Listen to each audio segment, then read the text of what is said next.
can place it somewhere, either with the telehandler or this. No, I can't touch this. When I go back down that way, I'll ask him. Shannon said something will put it over on that side.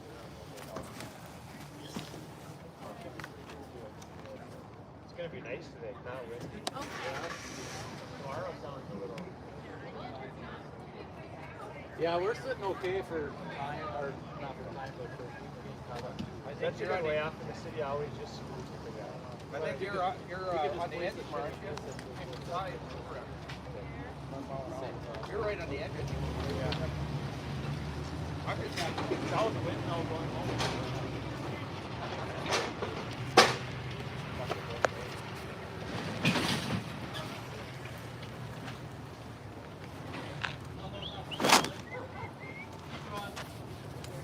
That's good.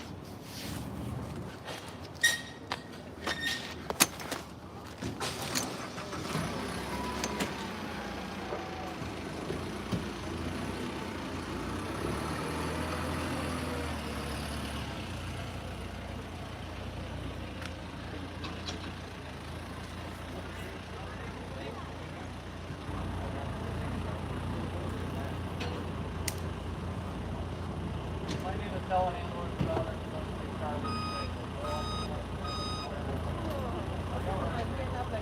Just make, yeah, 4 o'clock. Yep. We got our 40 wings in. How are you? You can either take the foot off or take it back.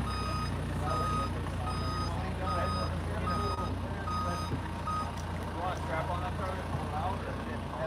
So we're just gonna get everything together. So then go back up and talk to Craig. Right, right. You have room for calories? Yeah.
I got a long extension.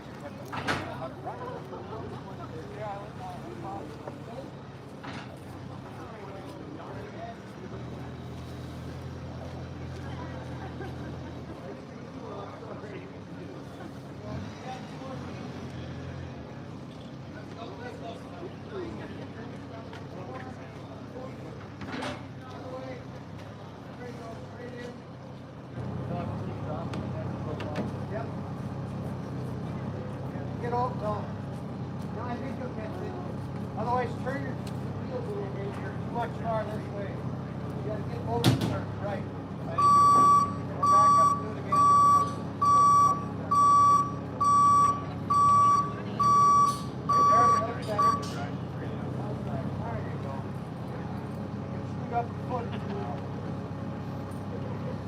up. Go. Actually, hey, Alba. Over here. Keep going, keep going, keep going. See, now bring it down a little. There you go. Get down a little more.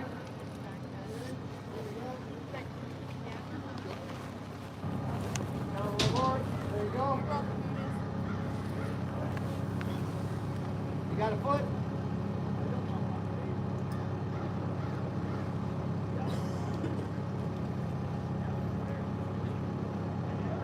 There you go. Stop. Back it up a little bit. There we go. There you go. You're good.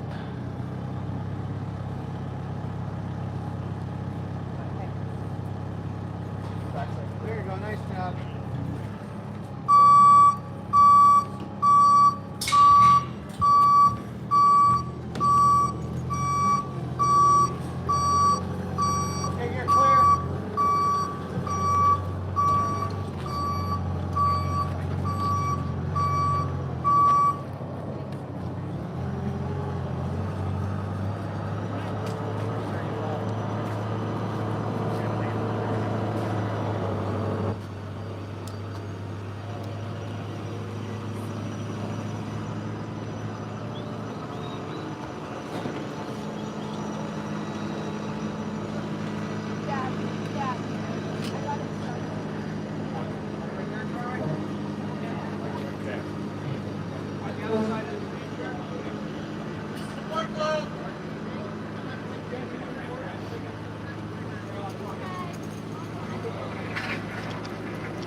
I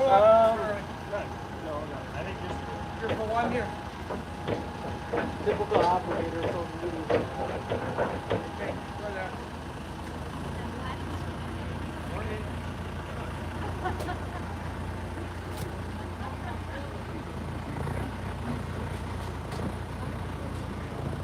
After you guys park, make sure you come back up with the bunch of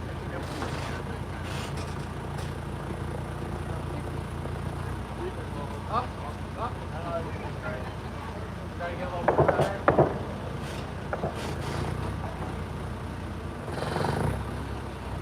You got side shift on there? You what? You got me? You're all right as long as you're taking nice and slow. Up, up. Car over here. There you go.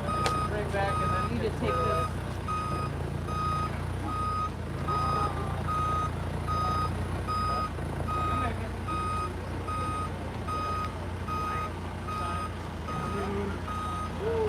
Alright. Well, keep going, Tyler. oh, is that yours? Even though we're caught up.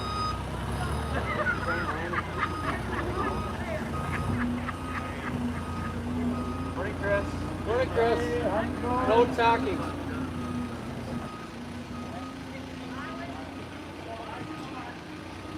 Alright, next up. Same thing.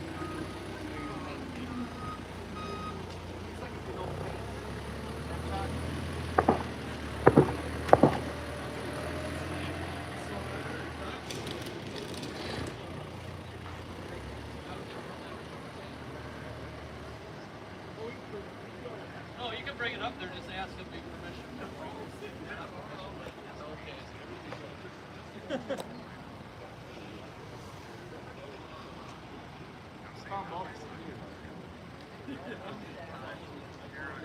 Okay.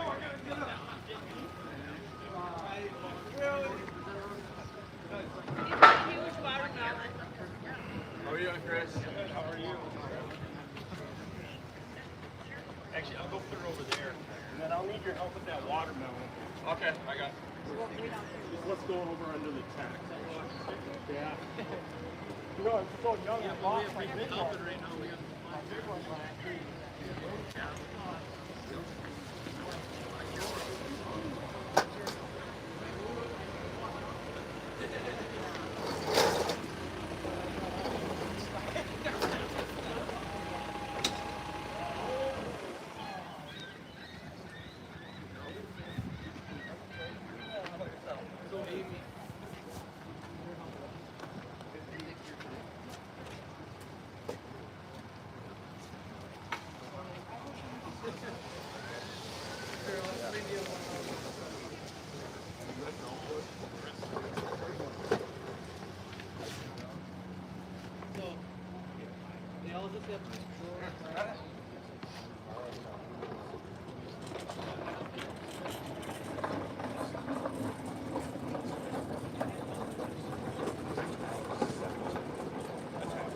I know. It's a south wind, though. Usually you come down here, you're into the wind back. Exactly.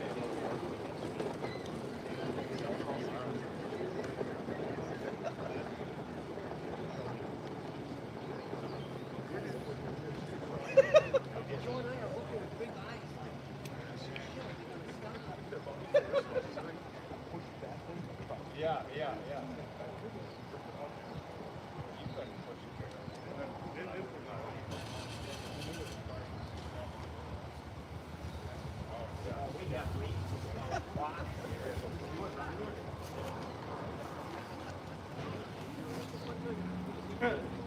Where does that look soon?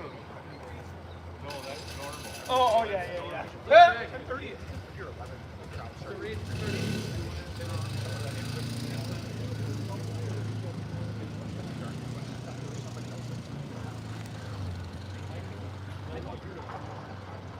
I'm involved as far as long as I can.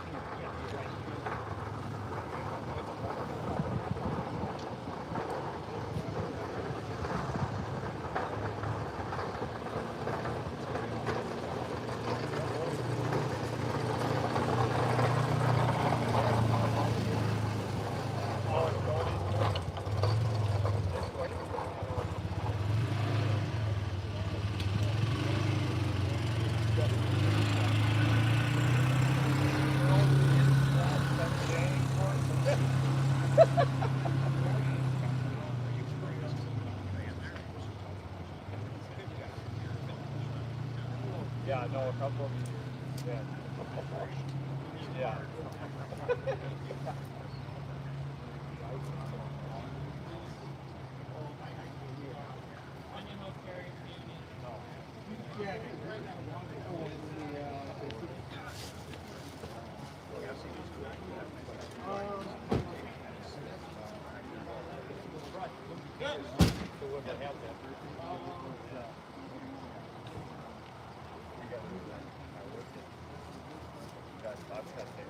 Do you want to know where the board? Yeah. Or where the water can go in. Yeah, there is. Right there. We always had air tires.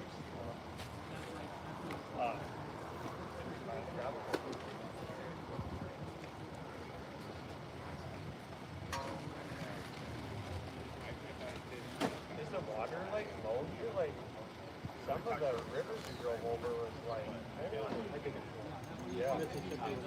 Yeah.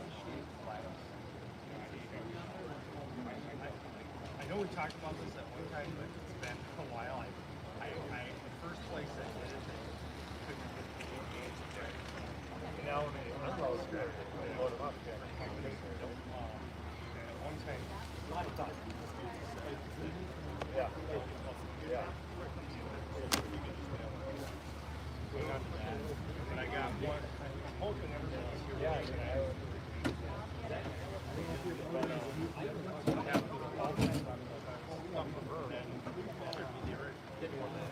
No. Yeah. Yeah. I figured I'd kind of do this as a.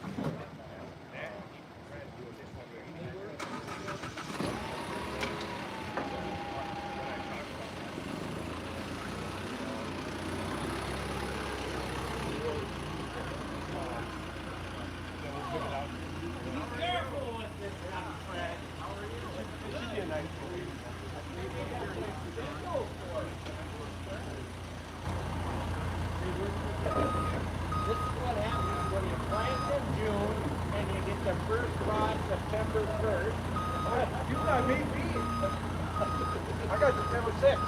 Oh, really? Yeah, it was Friday. All right. You want up there or we'll go back?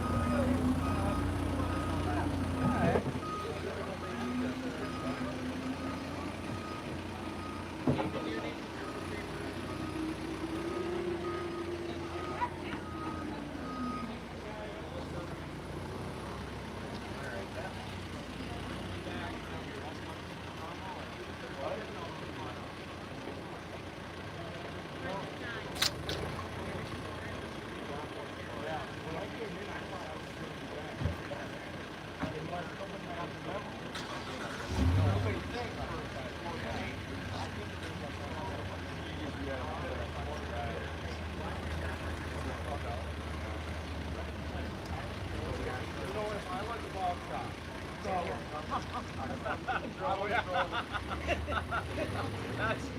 That's what I was going asking something you guys. No, I really thought I'd be in a lot longer. There was two people. Chris, no talking.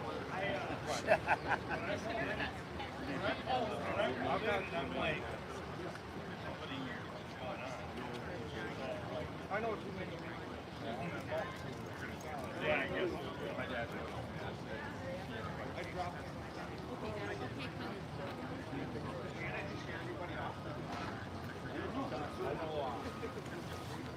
I'm afraid. That's exactly what I'm thinking. I'm afraid of is that at 8:30, like I told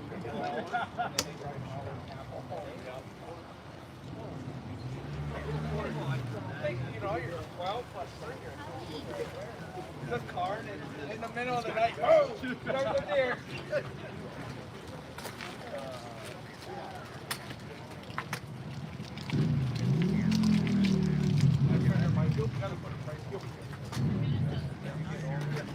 Seems a little bit more, I'm more proud. It's going to affect your whole week. Yeah, it does.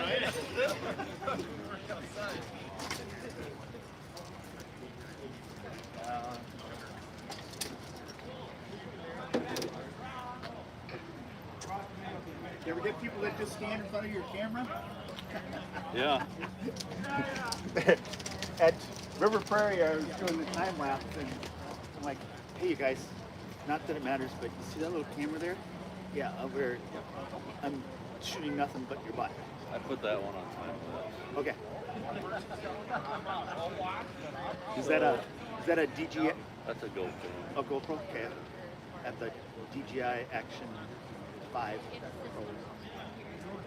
Yeah, I don't know which one's better. No. No, I think they're both about the same. The thing I liked about the DJI is that it's we go snorkeling a lot and we go into cenotes and stuff where it's darker and it has a better light.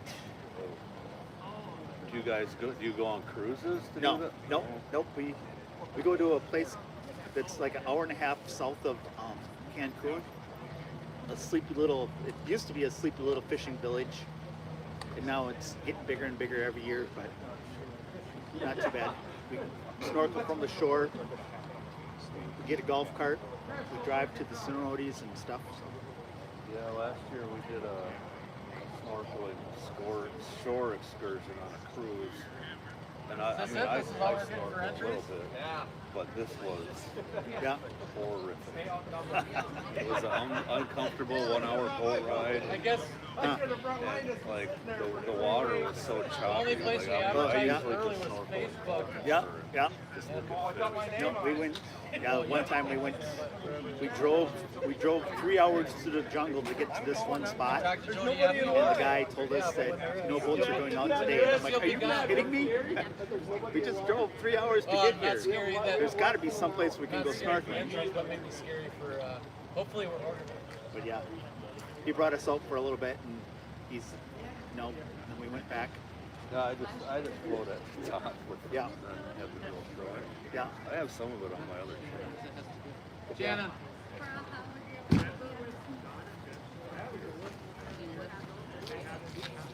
There's a form there somewhere.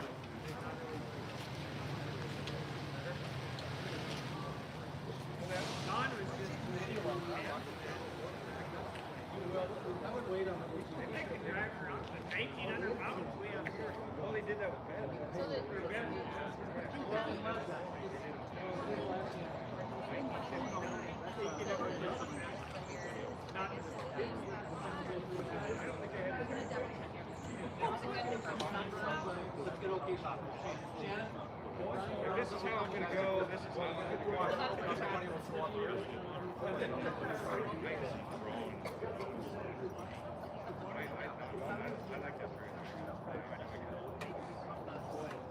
Actually, if they got a.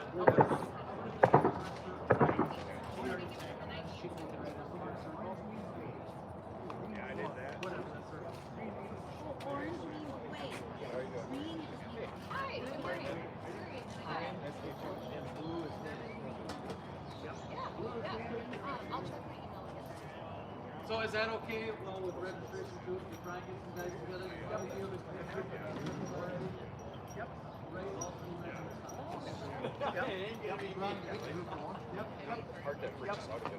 just wait on inspection, Brian. We'll have your.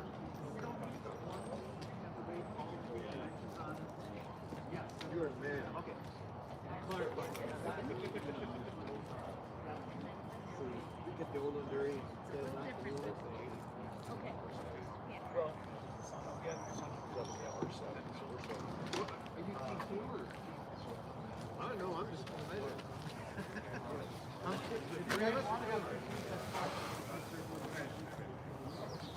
I think just one. You're okay, you are. We need one team. Maybe we had another.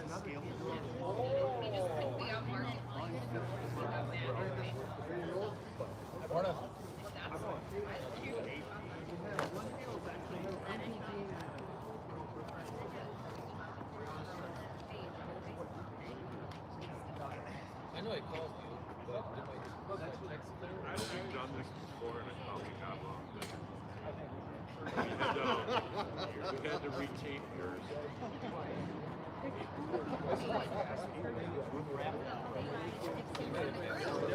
It's like you're we want some free candy too. Do you want to get in a cabin? What do you want to do? Back to back? back side all the way around? Because we have to write them down on some route. Well, and we're due, the ladies this is one. She was supposed to get back to us on that if you want to follow up. Because we want to place that before it gets too crazy. Right now, but I spoke to her. Actually, I know we're gonna put it right next to see that little brown. Oh yeah, you want to go out there? Oh yeah. Maybe on the side of it. Yeah, they're real just grab a pallet jack. Can we pallet jack it there? Yeah, yeah. You can just I'll grab a jack right now.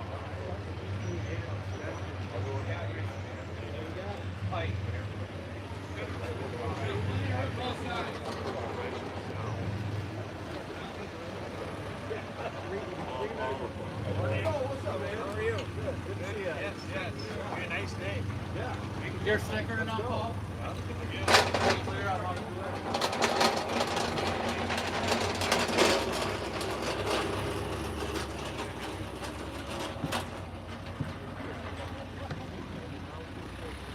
All right, as long as the telephone the communication is flying back through.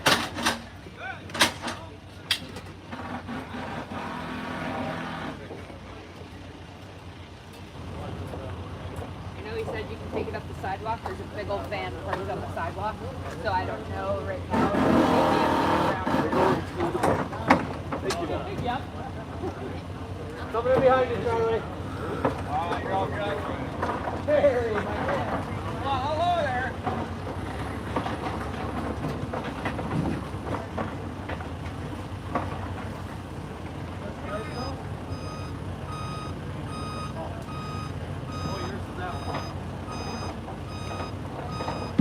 If you could, start unstrapping.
Did I know? Nothing. To be honest, that whatever breakfast hot dish thing you made when we were over at your house, I've never had breakfast food as good as that. So I just like don't.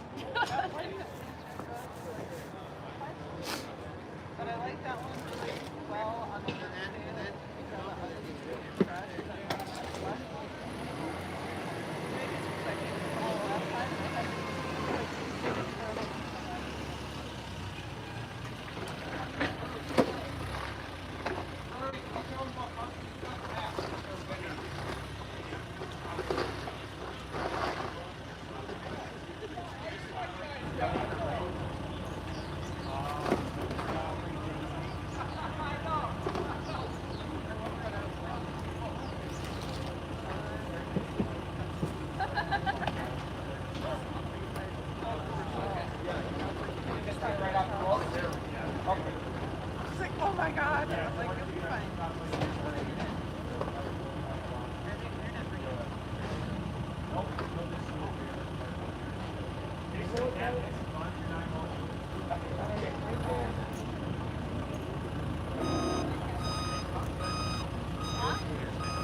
Yeah, there's a table. Yeah, that little Miss Amelia. You look at them, you're like, She's like, thank you. Thank you. oh,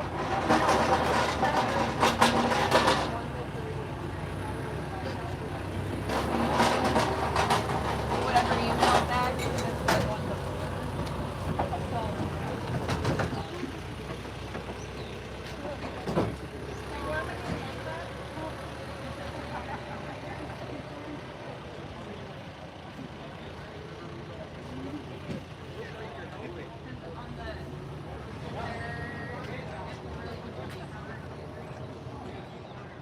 All right.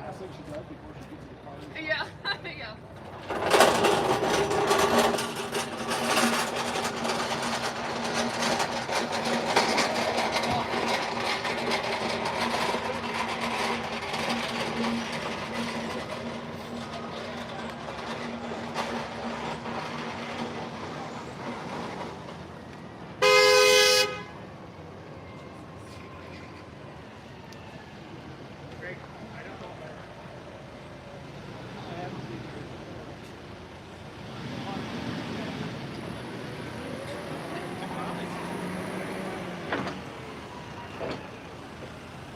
I think you can grab that top one, Charlie.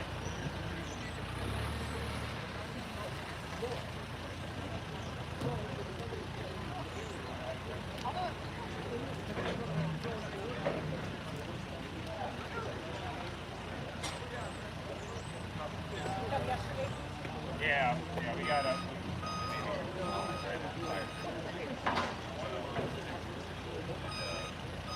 Airbnb about 9. Maybe. Right over there.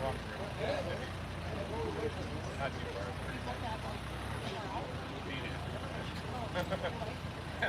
Stayed at some basement. People are upstairs. Little house. I don't know. I know, we're looking for a trailer. No, he doesn't. Mine is,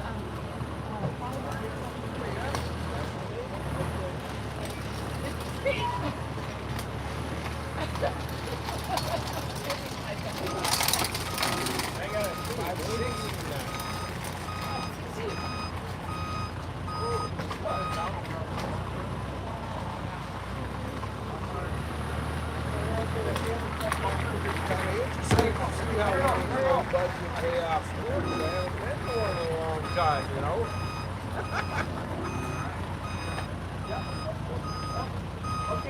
Morning, Perry. What's that, Charlie? Took this side. You gotta get up a little early. You gotta come to one second before you Yeah. can't sleep all day if you want to get fun, Charlie. Right on, right. Yeah, there's a better size pumpkin already. I think, yeah. I'm gonna walk down and help take it off. Go ahead. You want to drop that? I'll move it to like that.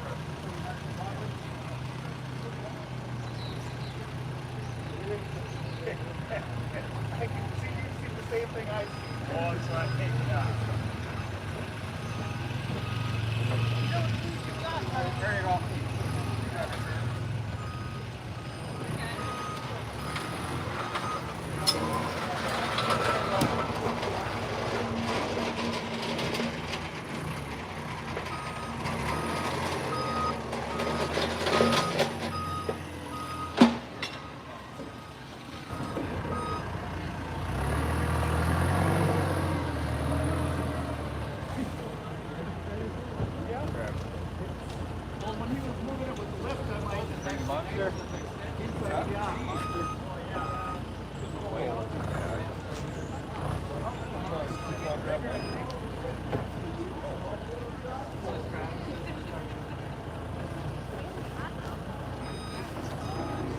On Half Moon Bay, this one already been unloaded.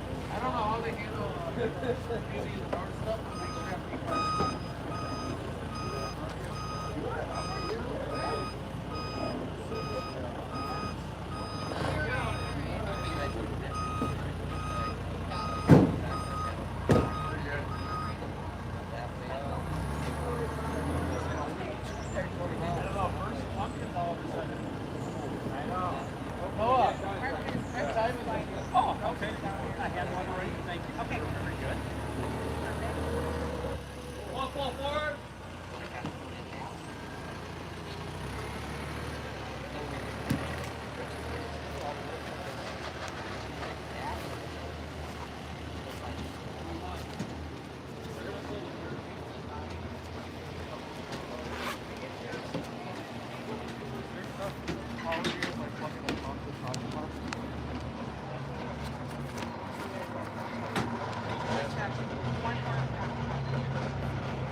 Don't drop it. Let me put that up there.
I brought extra.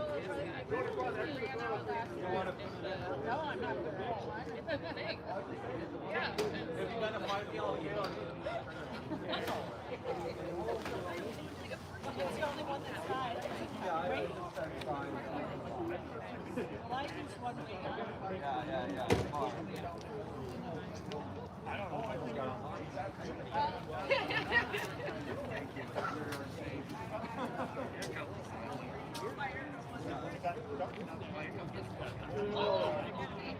Yeah, I remember that. Somebody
One,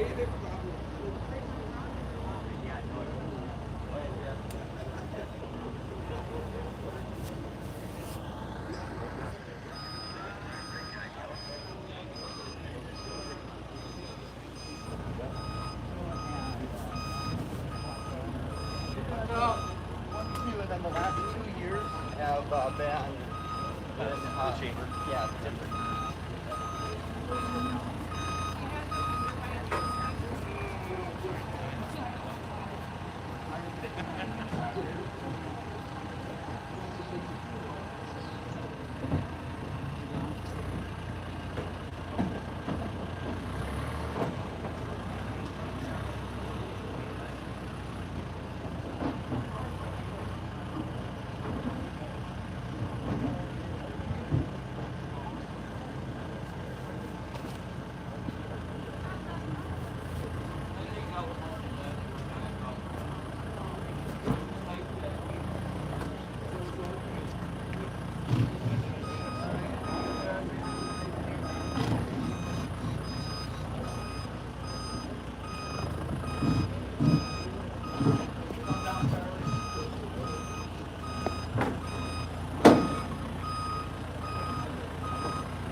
Oh, buddy.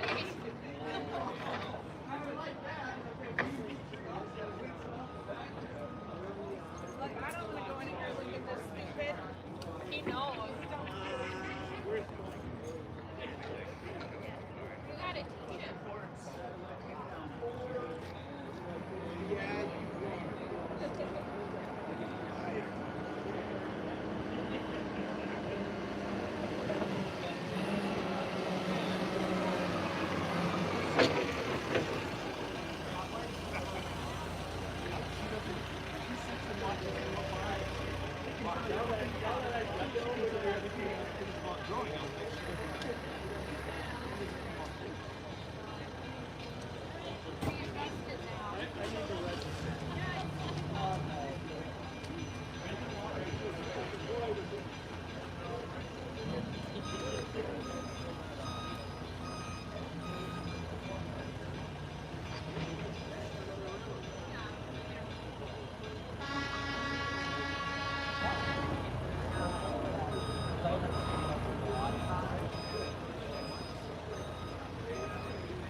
Bill, so if you see anyone that maybe you want to talk to too, but you don't know who they are or something, I don't know who everybody is, but I can at least try to introduce you.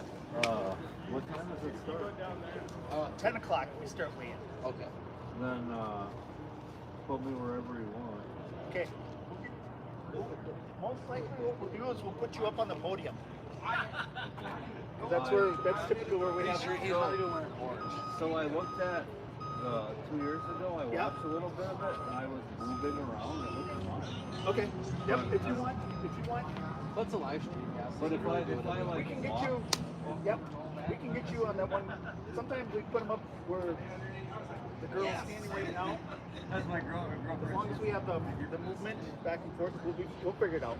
And then, where's the best place to park? I parked in the D block, which I don't care if I have to pay, but it wouldn't let me pay.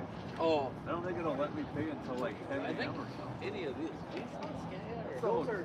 the vendors. Yeah. It's a lot just north of here. Yeah. Can I just leave it over there and then it wouldn't let me pay? It's only $1 an hour. Obviously, you don't get a ticket. I guess you could ask gas. I'm assuming they won't let me pay. I have to go over there after 10 a.m. and then pay or something. Maybe. Oh. Some people want. Oh yeah. I know a lot of people out of state, like over the countries and other countries enjoy it, that they have.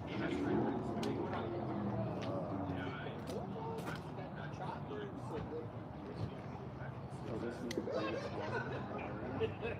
Yeah. And this money, it said it was like 30 grand.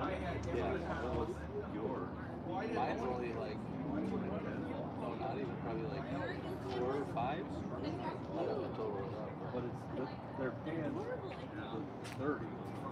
But without, Oh, no, I know. they're going to be 30. Oh yeah. Last But yeah, so this is where all the big ones come. Plus it's an older way off too. It's 20-year anniversary this year. So just that's what everyone calls it, the Super Bowl. Last year, the only one I went to was yours. Yeah. But I'll do all 3 of them. It's up to you, whatever fits in your schedule, whatever.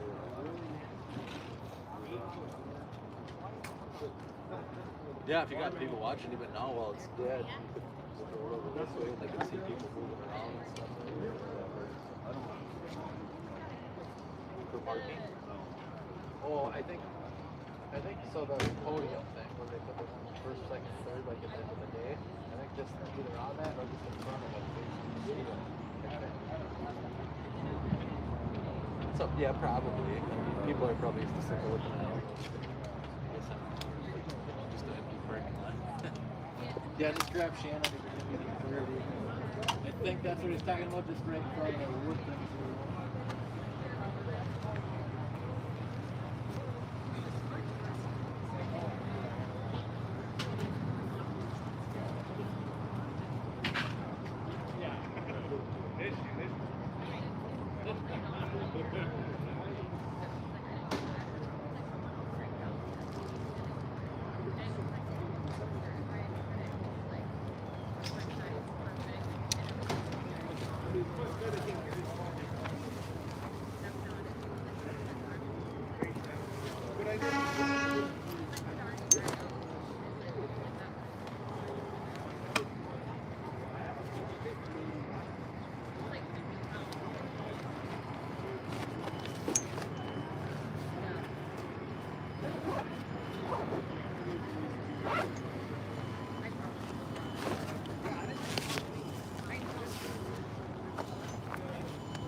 when I talk to them, and here's the deal, they always say that they're big fat, but with that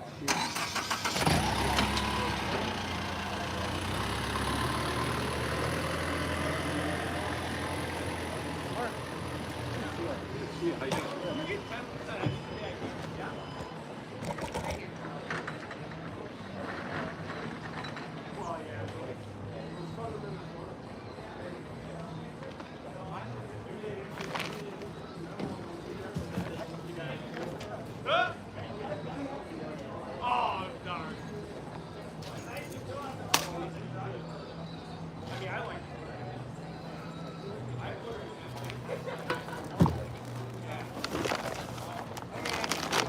especially Butternut because we're working on that chart. We're going to come up with a chart for Butternut. Well, that's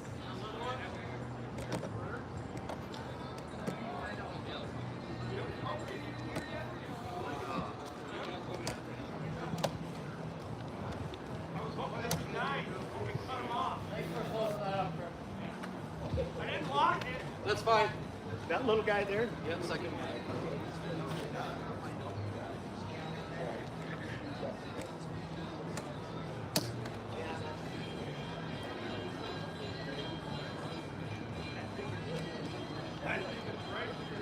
Just like, have you seen that video? Crane operator, and he moves off. Oh man, that is it's on it. Got it, drill? Yeah. Keep for a bit. Wow, got a bit. Here? Take Shannon. Here? Here? Yep. But eventually once you start, if you want, once everything starts going,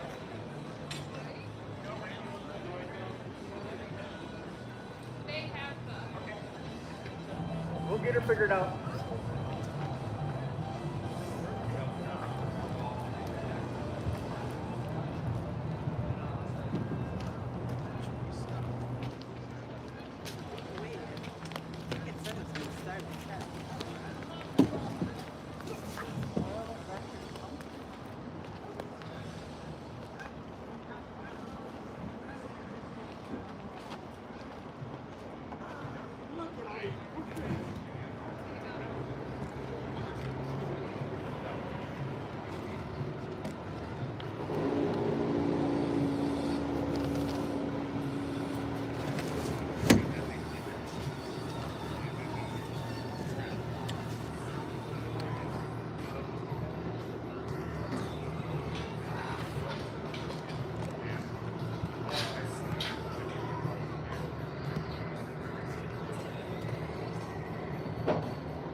Yeah, Bunker. I emailed you, yeah. I got something here. Spot I'm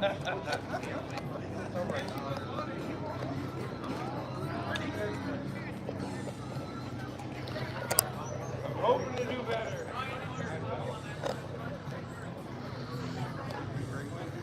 Yeah, I just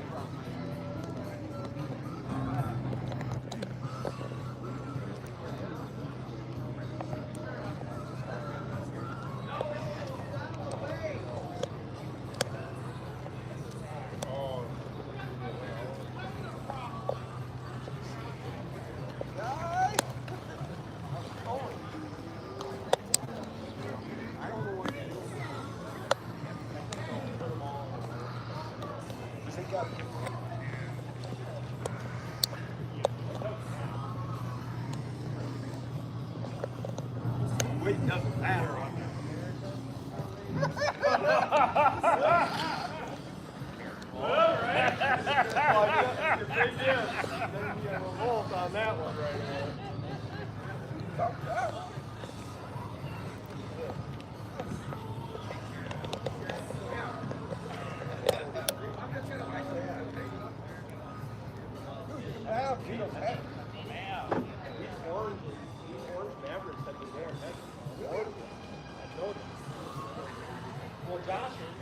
Whoa, that was good. But why was that look like this? Why was that different that way? Look at this.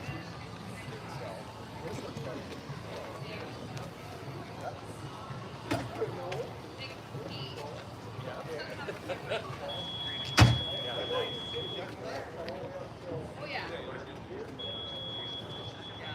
It's here. That's all that matters. That would be, oh, God, yeah.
Morning,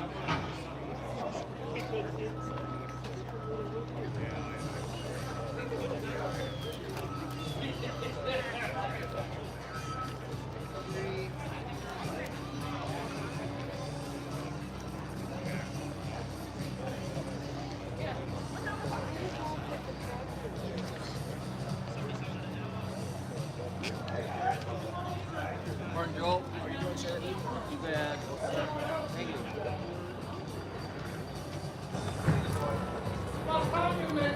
Welcome to Minnesota, buddy.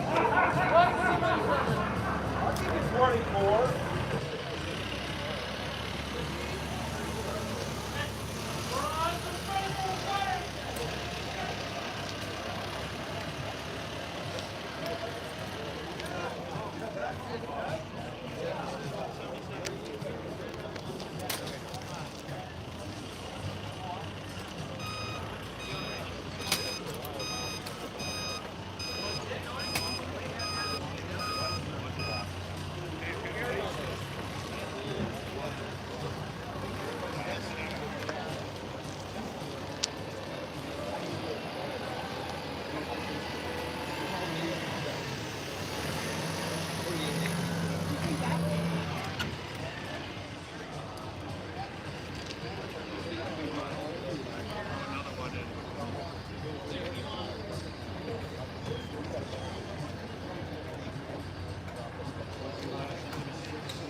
Yep.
Yeah, we're done.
Raising Cane Trail.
Test. Hey, if I can have everyone's attention quick, rowers and participants, make sure you've spoken to the registration desk. Craig, can you wave? Stand up and wave. Craig is standing up and waving. Make sure every single person who has brought here today has a piece of paperwork beside there if you haven't done so yet. Thank you. I hope that's what's the tape? Oh, they just dropped it. Yep. And then one right next to it. Yep. Go.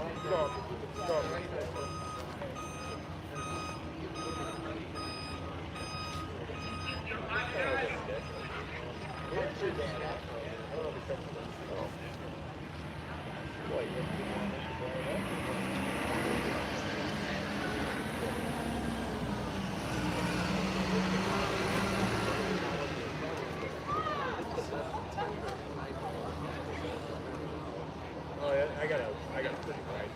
So you got a yeah, there's like 40 inches. There's huge. I lifted Travis and Maverick. It's right. It says it's right for 4,000. Well, I've been to that. I didn't lift his world record was just so wide. Yeah, I didn't have the string or the thing. That green one? This is, okay.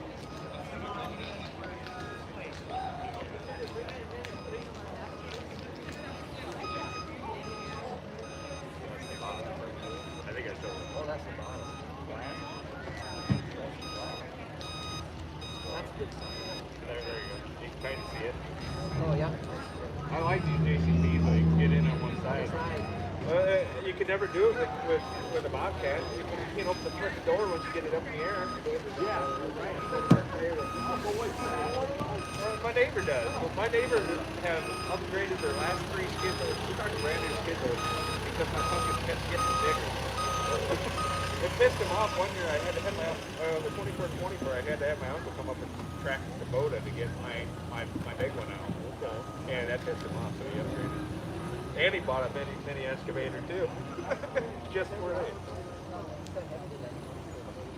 I was like, yeah, 490 inches. I would love to see that again. I mean, 490 inches, you're talking big. Oh yeah, my state fair pumpkin. It's like a miniature. That 1707 does that.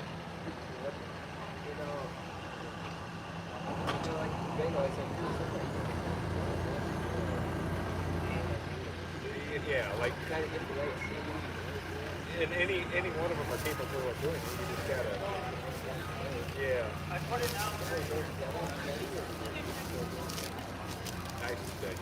They had a long period. I actually thought it was 4 days. It's like, okay. It's gonna look right. It's gone. And they down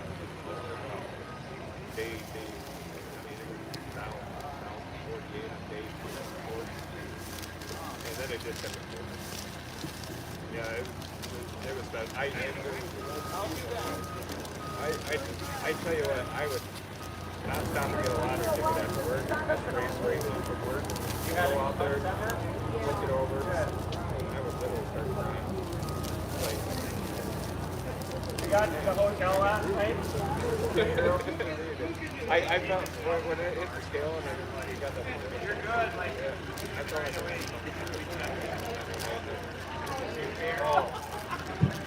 emotionally drained and worn out.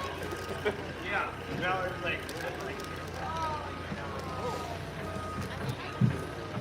Gas.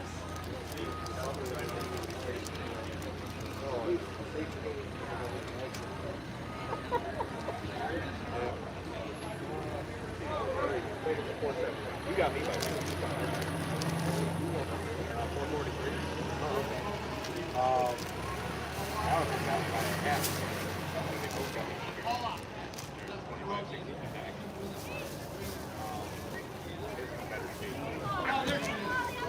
We'll see. I got more green.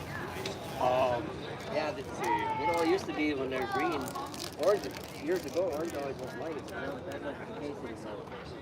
I've had years. Yeah. Remember years ago? Yeah, orange was always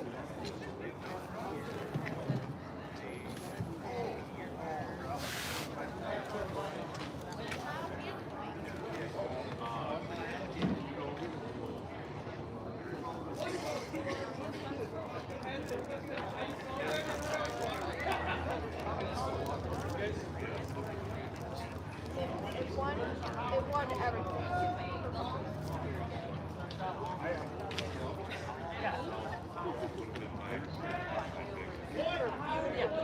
You get a huge trophy. We got one the year before last year. There's the other friends it back. So they might not be here, they might be here. Massive.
First time in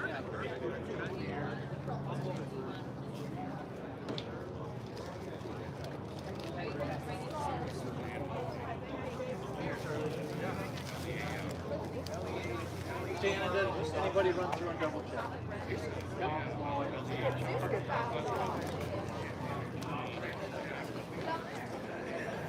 Is ready for the excitement? Oh, yes.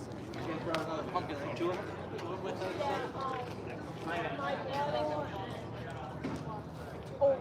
Cool. I brought. That's all right. See what happens.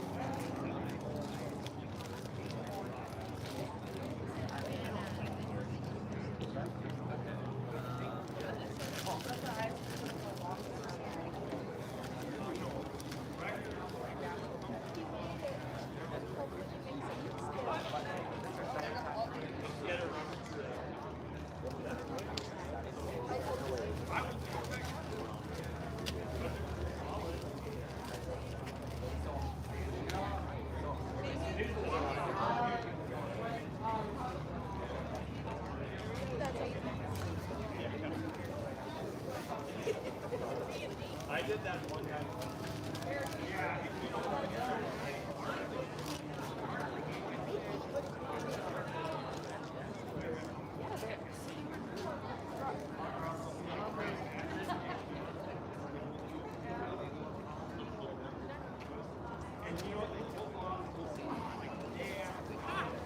And I was gonna mess with both of them, like, always bring your biggest down.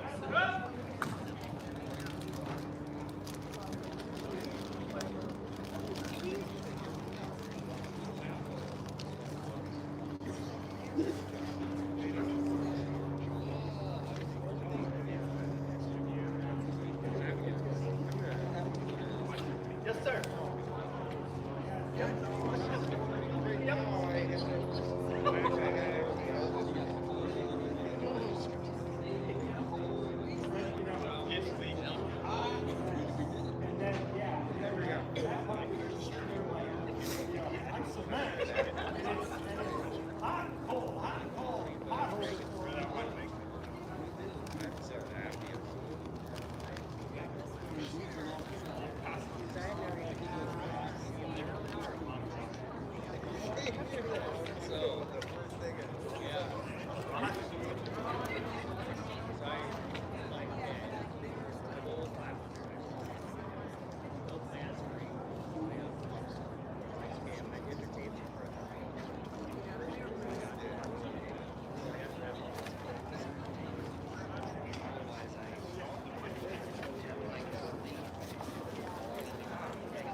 Do I save it, beat your guys' ass, or do I sell it and get rid of it? He's like, well, odds are.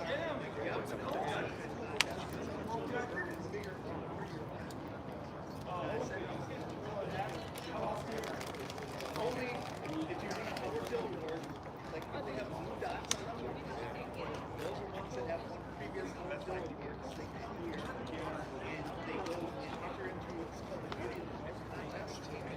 Still will be a work here today, but there will also be beauty of the North. Previous rounds.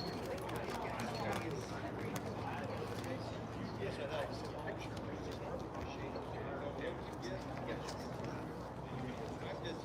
Whether it's a state, whether it's not, whether it's 66 pounds, they just played for 2 weeks. Back to the cooler.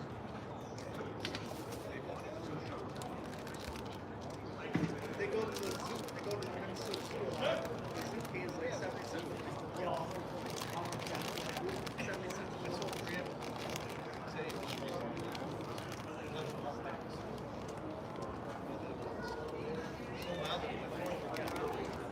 And some people that America, we typically like we are for the last few quarters probably some contract.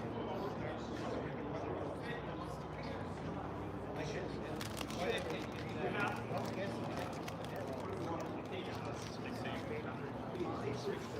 I can write you.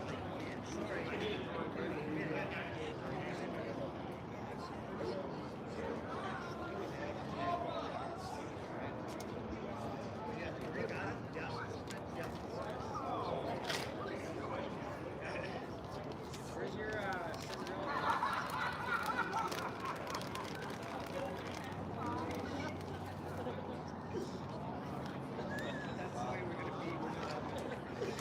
my daughter's got that girl in Cinderella that just grew in the weeds. Well, you have names on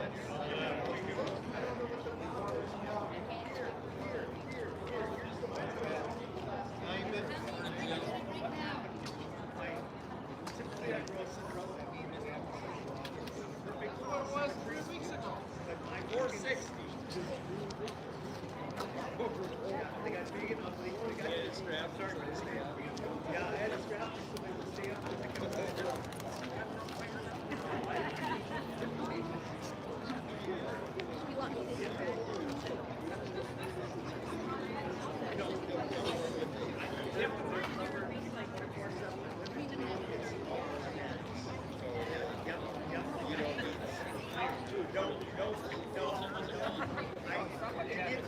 Shine I get on my weekends.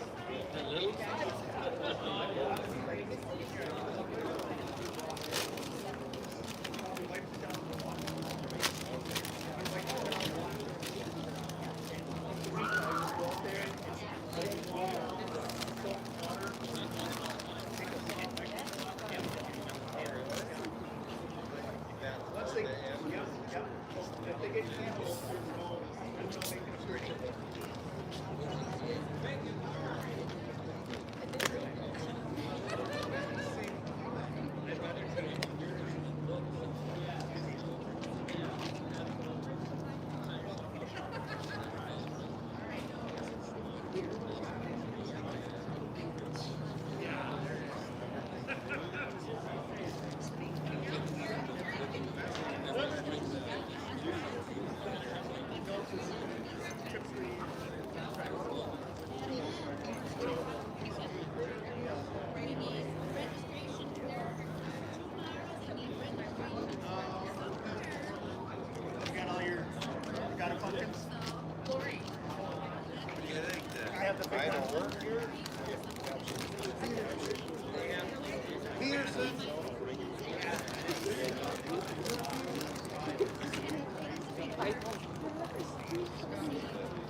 more?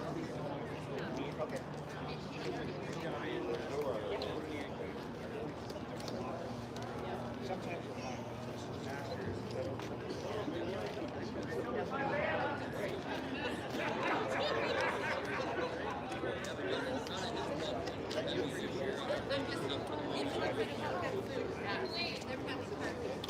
I'm gonna go down at the very end.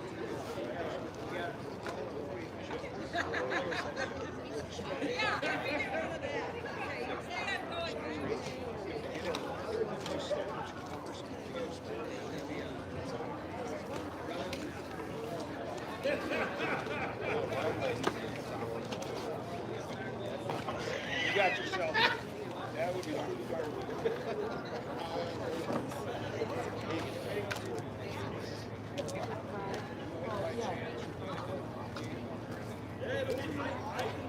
I think he's a distant cousin.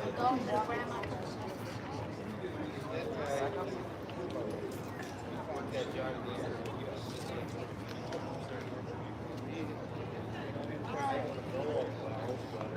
My brother's prospect. Huh? We're gonna go walk by the river. Yeah, we like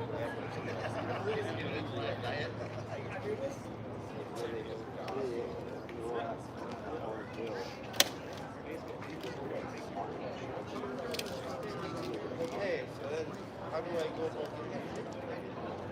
I don't know, I'm curious. I would like to eat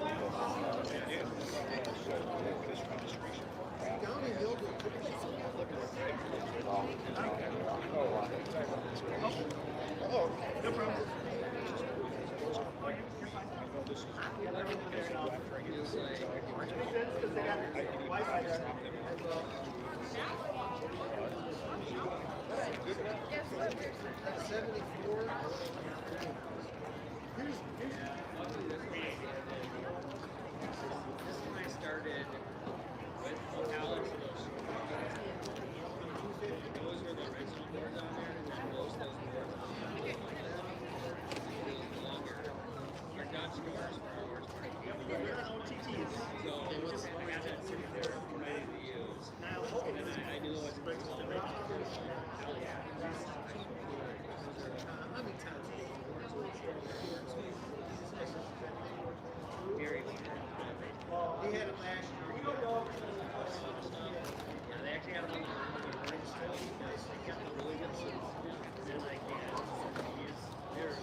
Yeah, yeah. Thank you very much for doing it. Oh yeah, no problem.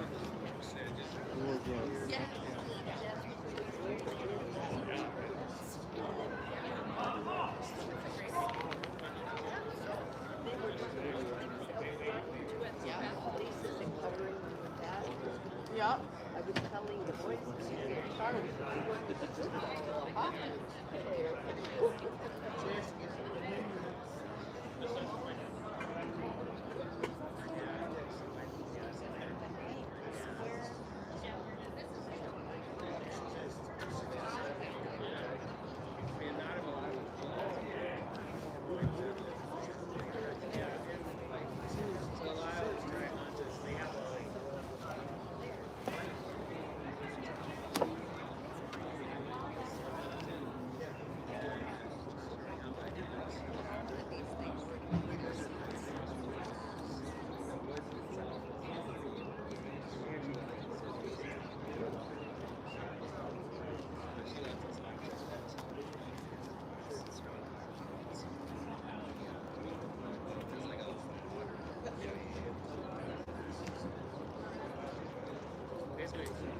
let's do this.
Okay.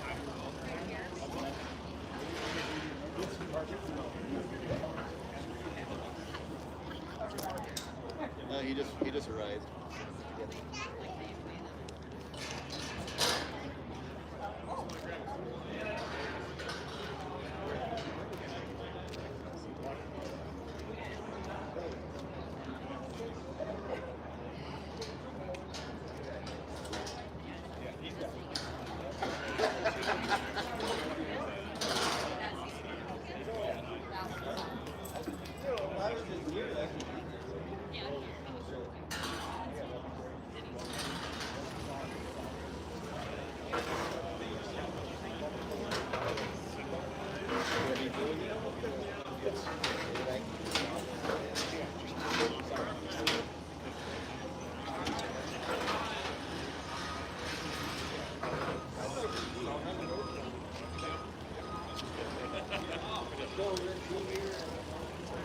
Hey, Shannon!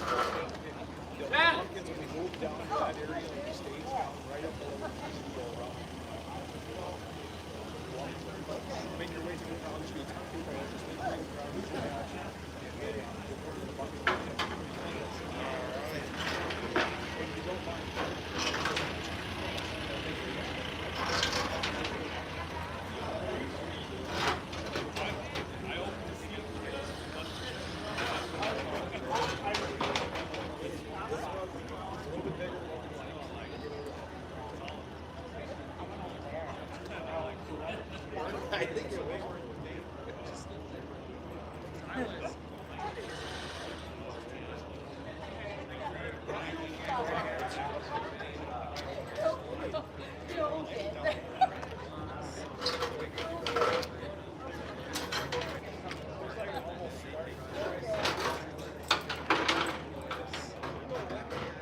Well,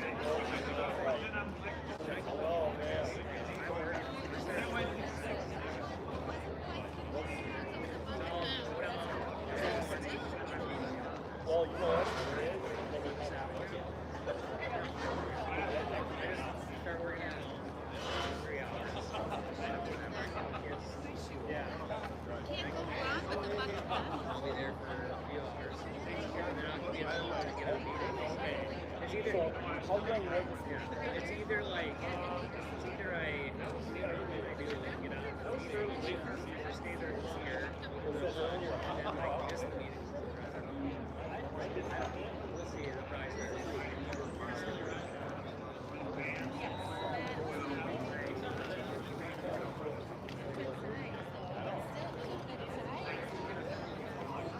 You know, I mean, seriously, for what were you at, 11?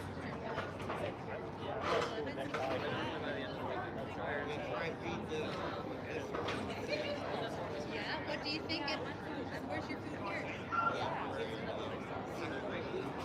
I wish I Do you have 2 successful That's really good. First. I would have. Yeah,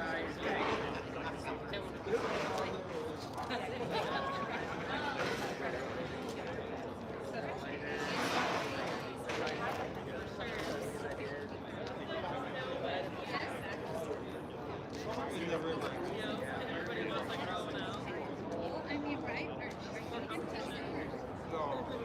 They are. Are they? It actually.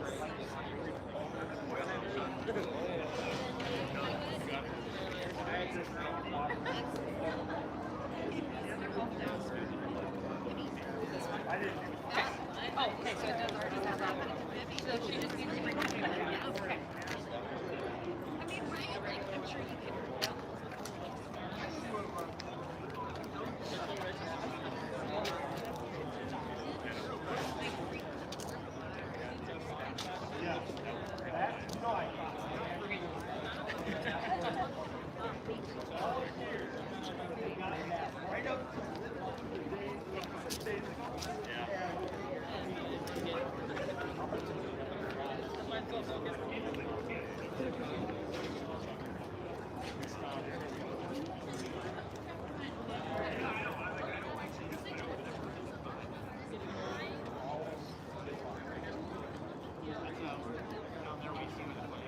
Oh, right there.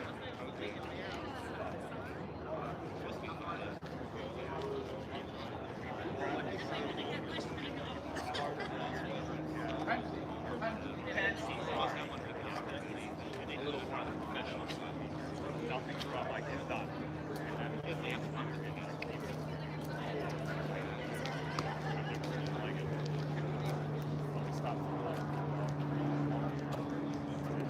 Yep.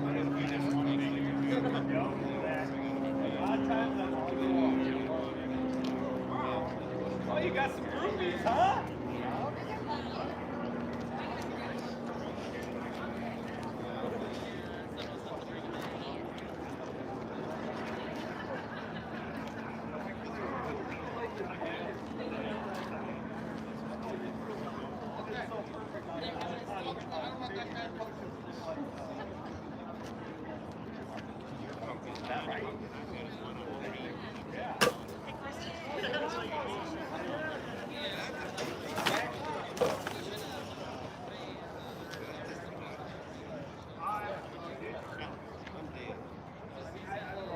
My first year, so I got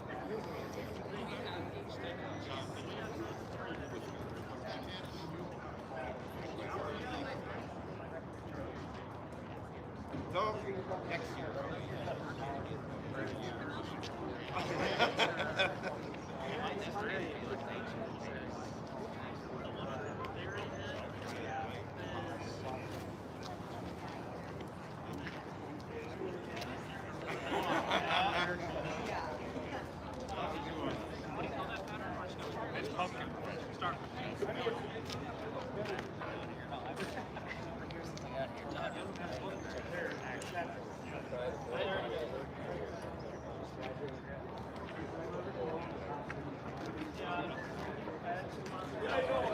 You know, after work on Originally from Chicago.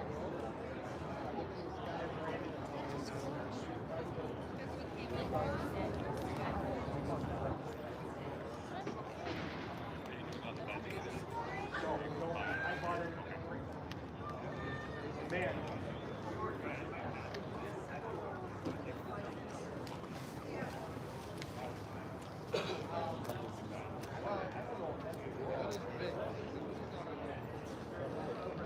Not my. Yeah. Actually, I can go early. Oh man, I really wanted to. I don't know, it's just social. That was parts of it. Actually,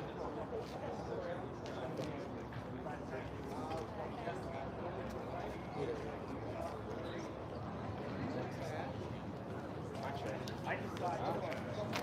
Offices and chairs.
Brian finally got it. I know, but it went.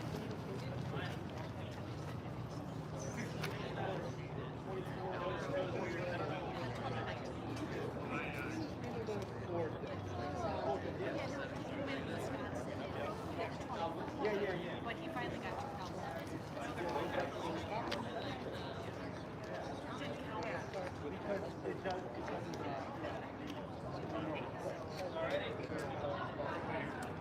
Gotta go to our way.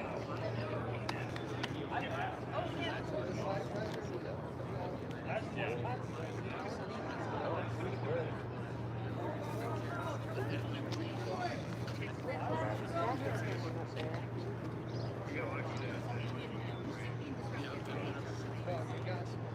Because if you take it back,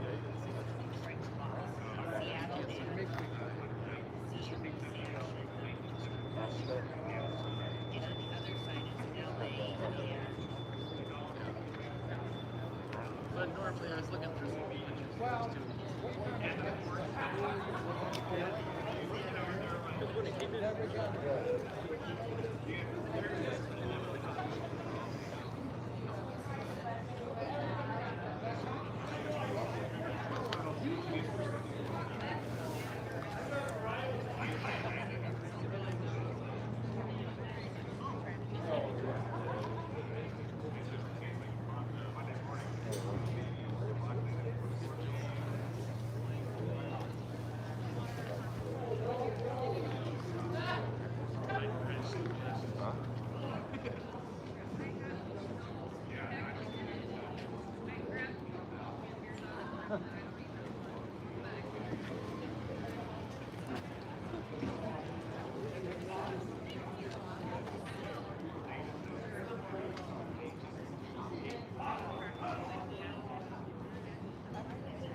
Yeah, we got that.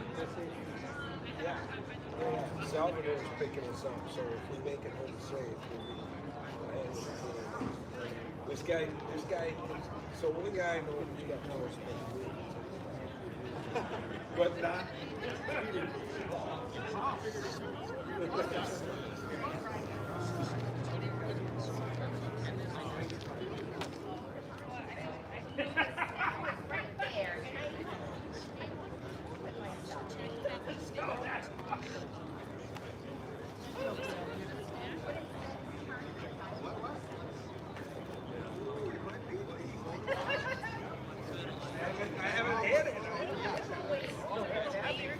No, we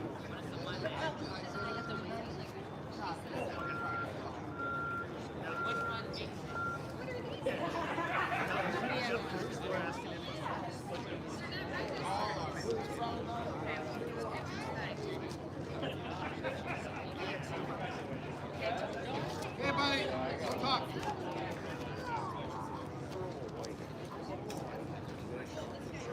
Like it. Okay.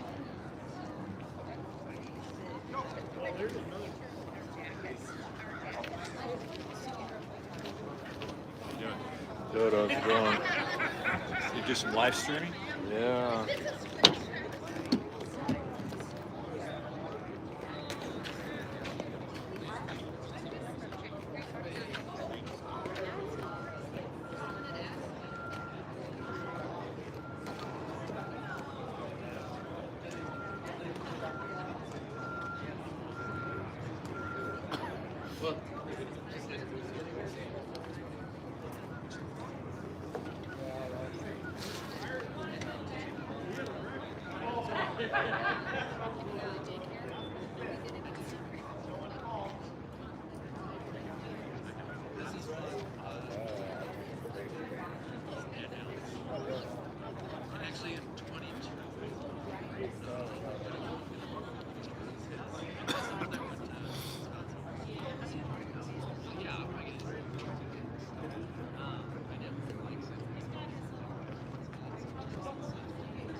Now,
did he take yours?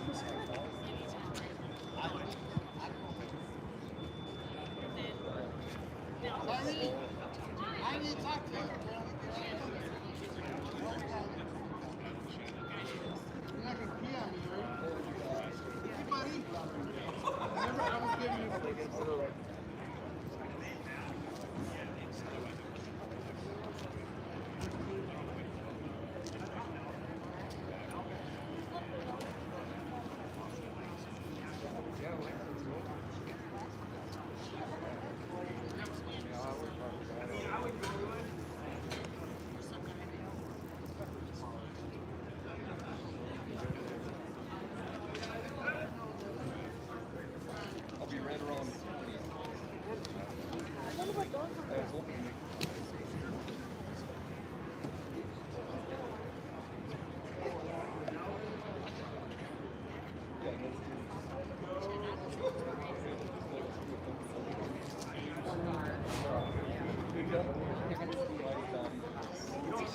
I'll wear it after.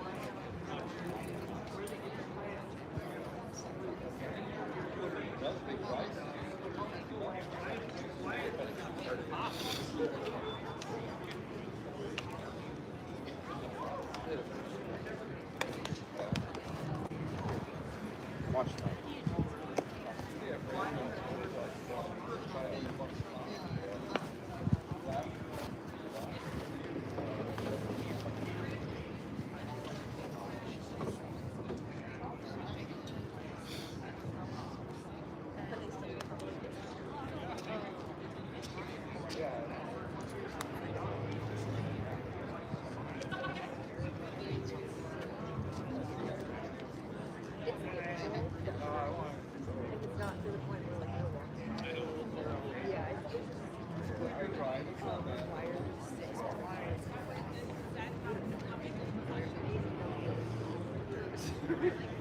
Anyways, that was just fine.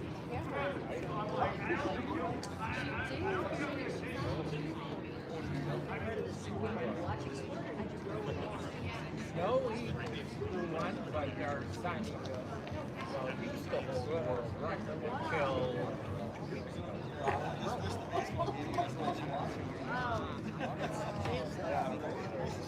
27:49.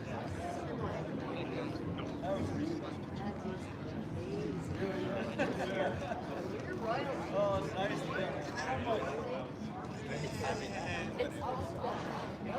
It's Yep. Ginger, Travis Ginger, probably.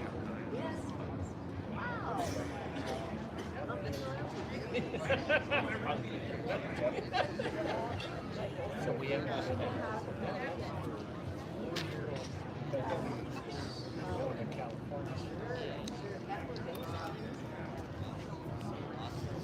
So Mark, I don't understand something.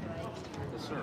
Did you get a hold of Reagan King? I did. When it was They have a practicing. camera here. Why are they looking for pictures and videos? They have their people here. So I talked to him. He's trying to pull together a full story. So he wants pictures from last night. So we talked about that. So he's a good video. I know he's got a still to it. But by the way, thank you for the introduction. It's great. He's going to be a big one of So I'm just sort of figuring out last night. He said it's got the day covered, but I said you can use whatever I shoot today.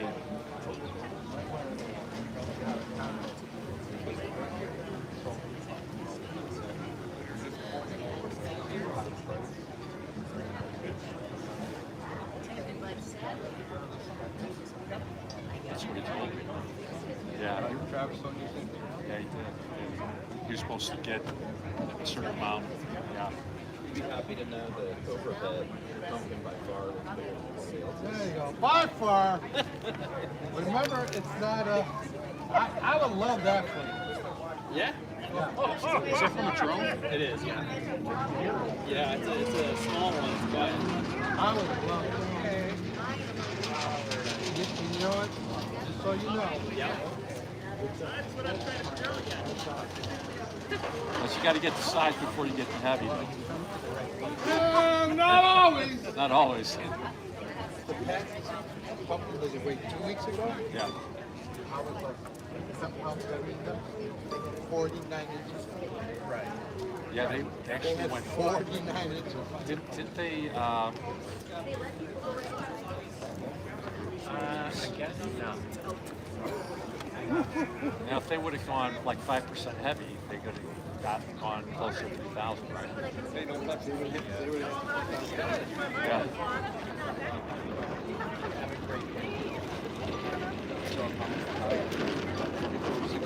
See, babe, Jason.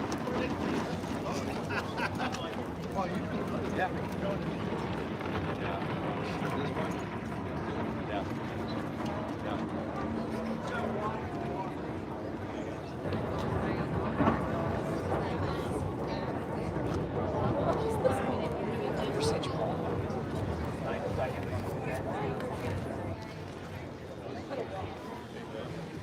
It's way up there. It's way up here.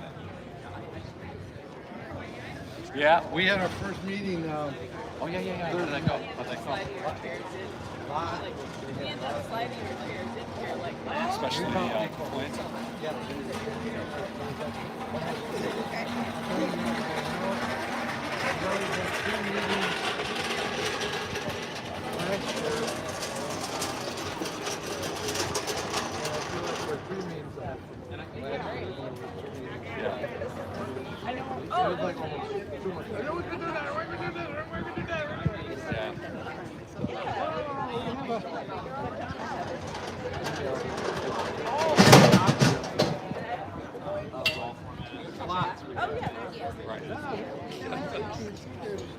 Yeah, we need more time for questions.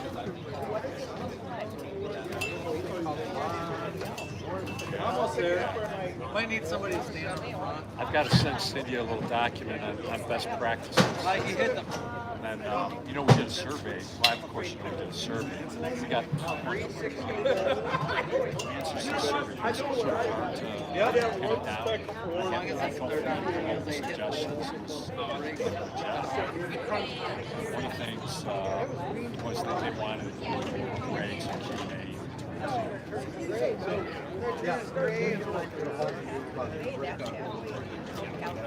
We have one.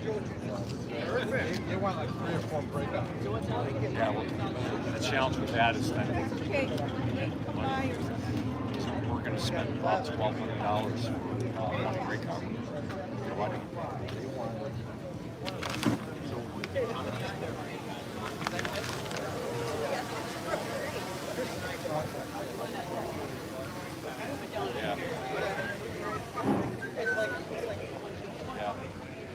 ranked 13.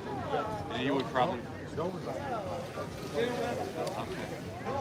So you probably put your feet too, that travel and everything else.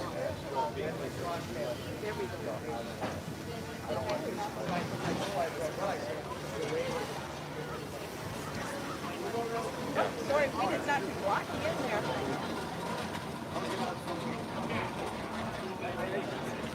No. Well, I don't even know. That was an exception. There's a drone over. Watch out. You may have a missile. Hi, I'm back. I forgot about you for 2 seconds. Yeah. So cute, two little eyes come up. Mr. Ford, I wanted to ask you, what kind of fertilizer is it? What's the best fertilizer?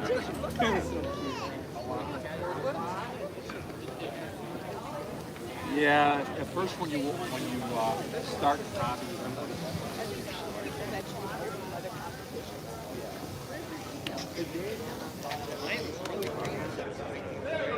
Did your pumpkin survive getting picked up and everything and transported? Yeah. Good.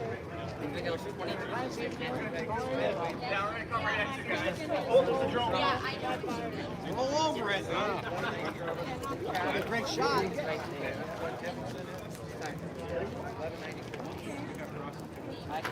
We didn't put this for a show. I just.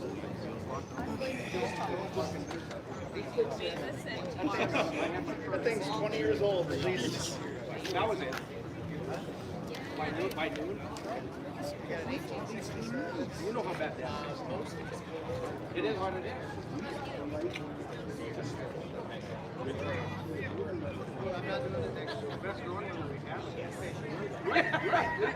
That was probably the most stable weather stretch of any fall I've ever had.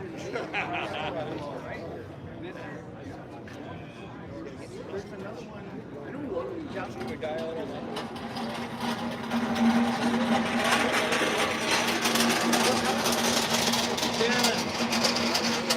if possible, we should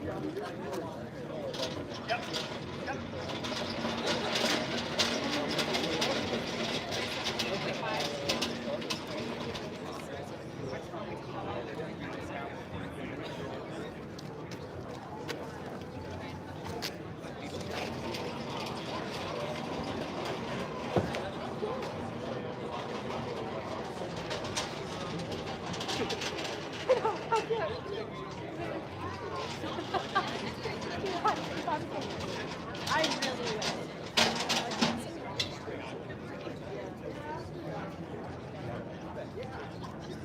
It's nice, yeah, except for now I still. It's like, how do I get more than 20 minutes?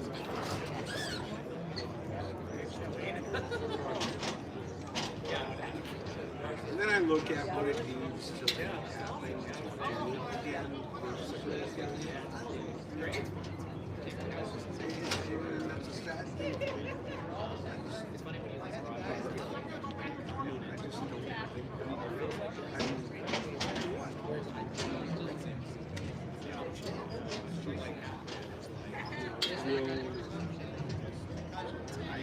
Can you leave? Can you go see it? That's what the can't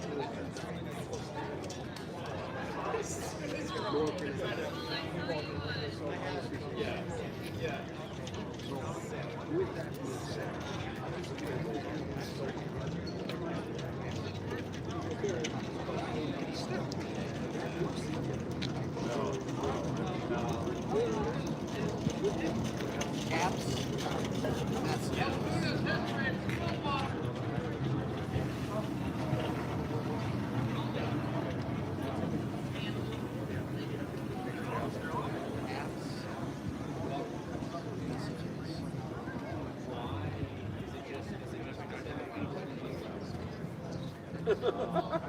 I'd be pretty happy with it.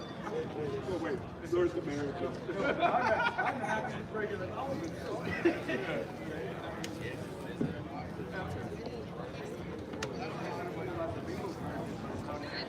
Access point, check. Call 10, check. When? It's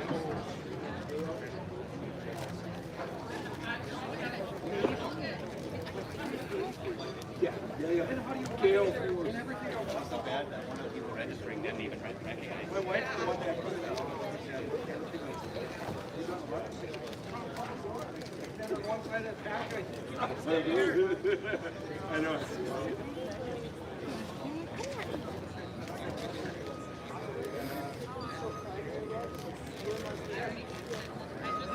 I texted her, right? somebody out right now. They said, do you ever think you're going to get bigger? I have to do it. I have 6.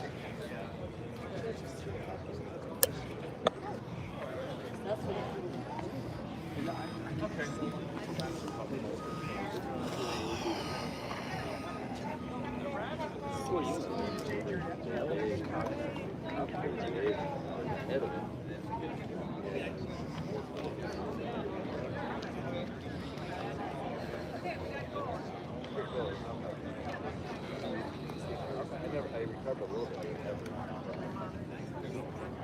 So what's 190 for weight? I see a 159. What's that?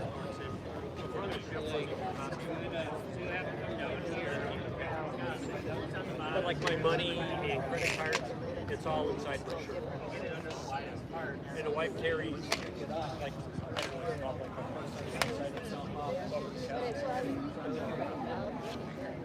I just have it's like a concert.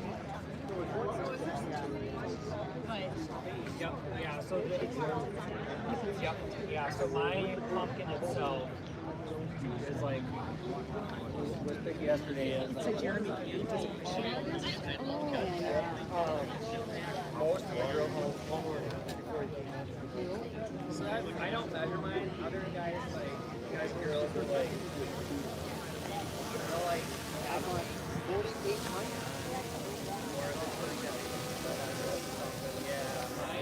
Some states don't allow that. It's not raining, water, 16 stripes to no first. This should go better.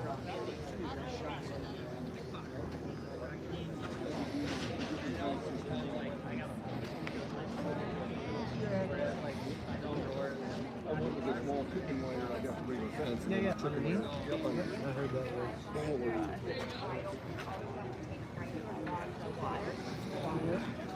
Well, this is it. This is like the.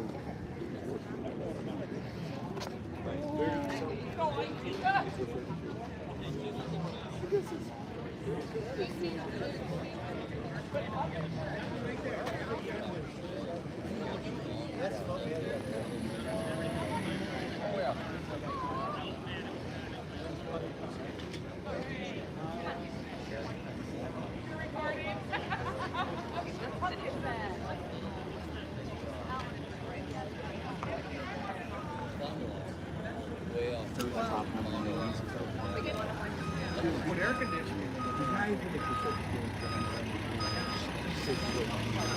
Like anyone oh, wait, at 110 degrees, 100 degrees, it's going to be 160, 120 inside. Well, that's Every single house. It came down to the lake, dropped a little bit of hail over the lake, and then it absolutely dumped everything it had, like in our neighborhood. My neighborhood in particular, every contractor I'm talking to, because my dad's got a house 5 minutes down the road, he did have some damage, but nothing crazy. Like, my block got it the worst somehow. It was really bad. Yeah, no, I literally looked like I noticed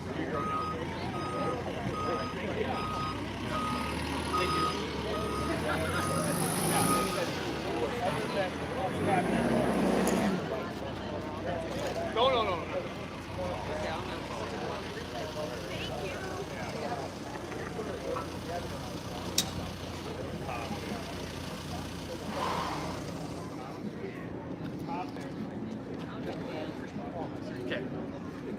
Uh-oh, Jody, which one was mine?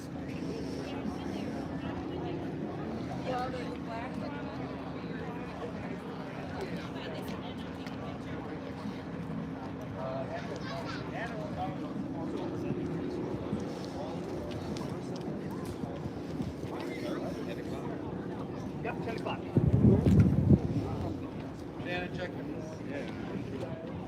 Bill. What's going on?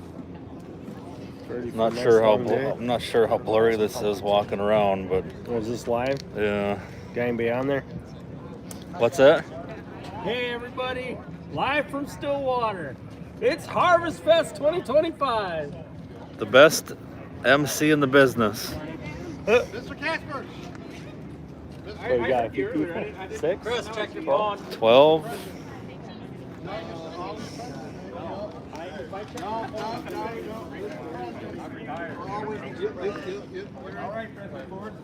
We call you auto pen. Okay. Auto pen. No, I'm not auto pen.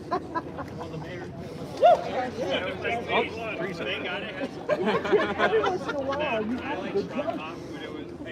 Oh, I had a couple good ones over there. Oh, no, the camera. pretty too. Yeah. It was strong.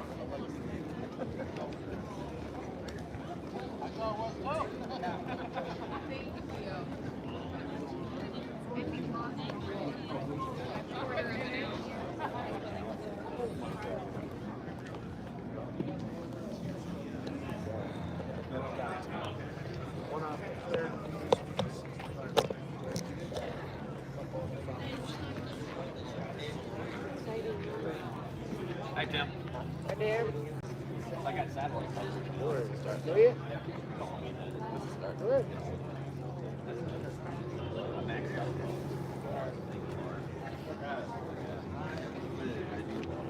No battle. Bring a pumpkin and you all out.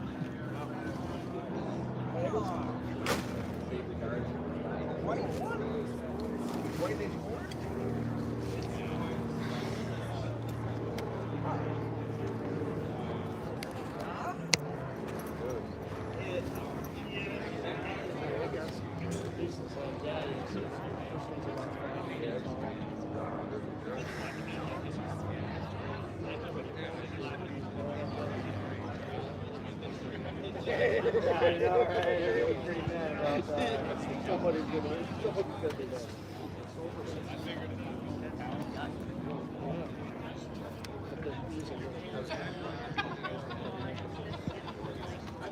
Another piece of paper? Yeah, I'll go grab another piece of paper. And then afterwards,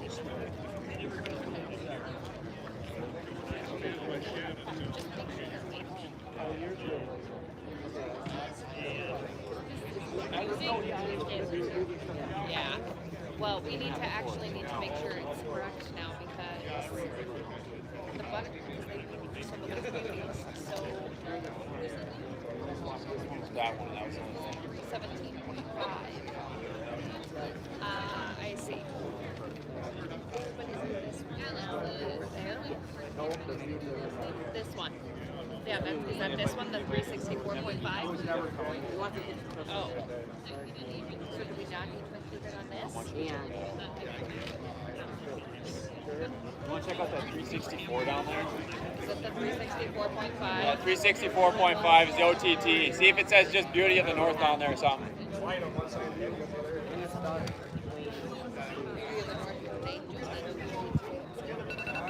That is your Oh, yeah. we can now because it's 9:45. Oh, hello there. You did make it.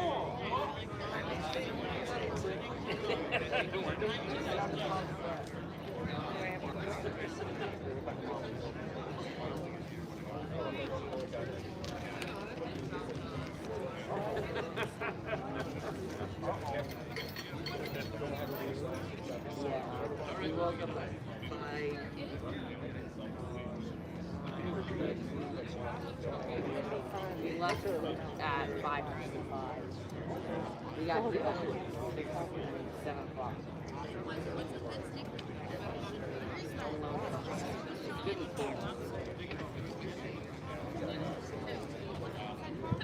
This is a light.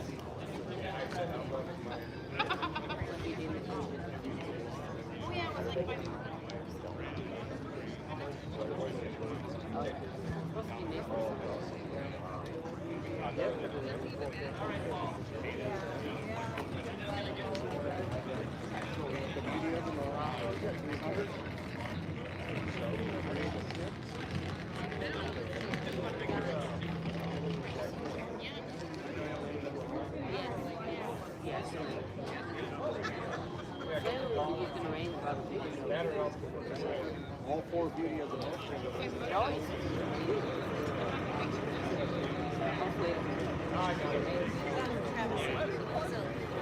This one got really big.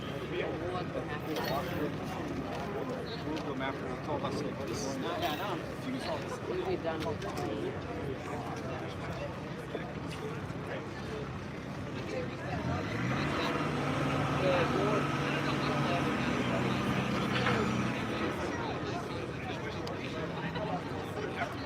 Anyway, so far we've got two of our goals when they get the state record.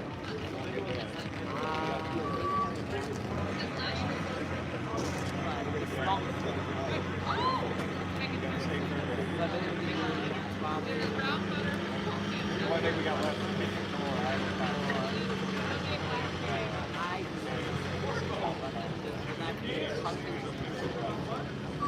Well, if it's over 1,800 pounds.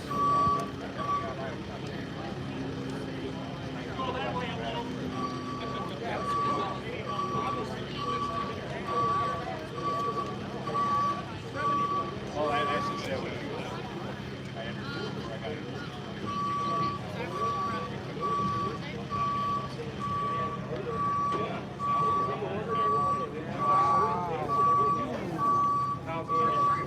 it.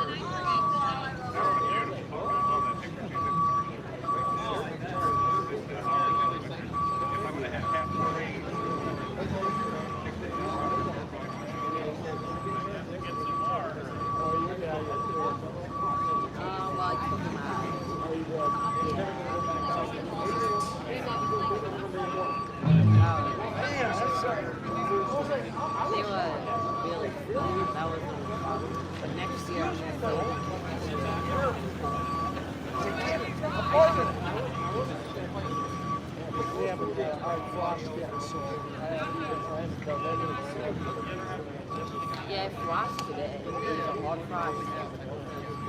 Yesterday. This is the best way for me to go.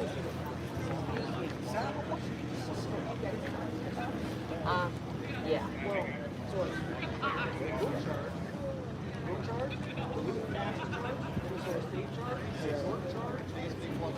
Yeah, it's all that BS we had on. So it's like 175 a night, but then by the time you get all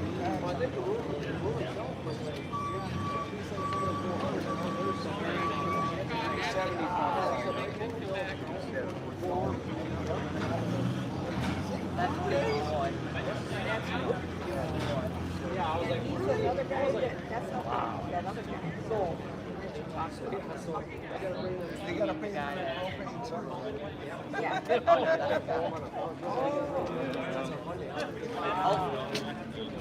Oh, there's different ones. Going right. Sure, you want to put a number plan right away? We can put the number plan. Yeah. Oh, you already got the number. Yeah. Okay. I was really surprised. But different colors. Different light effects. So black film so much light. The white film is a lot of light. And the pink film is weak light.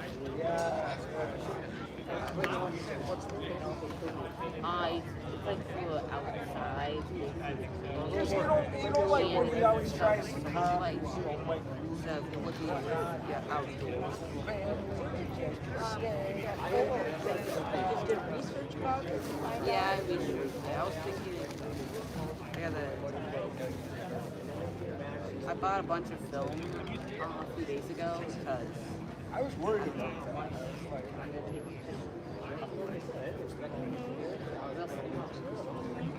I'm just trying to find the right spot. Wow. What time did you get up? You have to get up and get here. 5. Right? Not last. 12. getting tagged by a little bit on it. Yes. But you can't compare a guy that's got a what? A loader. No, but it's a loader. Oh, yeah. You get that guy taken care of, Brian? Go on a road, you go down, take a left, take a right, and if you look on the left, you can see their patient. No, he has you may have to get a bigger box now, because it doesn't carry it. It provides 2,000 pounds. Did he grow? I'm just trying to see. That's who's getting out I don't have a magic. I can get that on a trailer. There's different. You also do a tripod. There's different kinds of techniques. I'm trying to figure out what to take a picture. That's a good picture. I know the punk, and I was thinking well, at some point you have to take a picture of the old bridge there, the original bridge. Yeah, I'm trying to keep the sun. Yeah, you're going to have to wait. You got the puppies, right? Oh yeah, I got balls. I got babies. I got. So this stuff. Oh man. It's gonna stop getting too mad. Yeah. I cannot. Really? Yeah.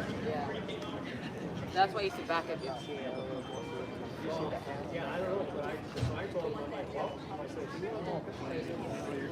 Oh yeah, that was cool. That's the one we said they were going to do. Serious people there. Now look at those in person.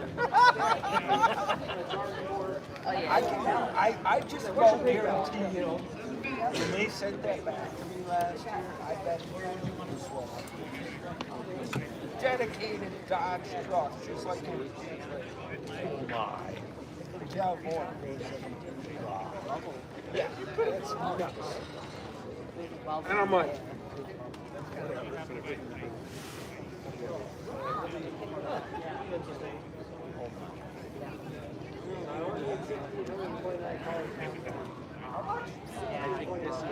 Hey, what's my total at? Am I the closest so far for my 3 one-night stay? No.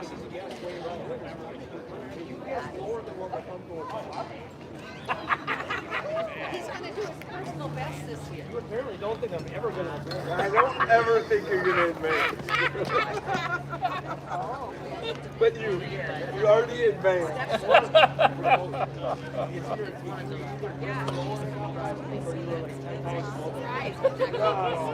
Either way, you gotta go lighter. Yeah, that's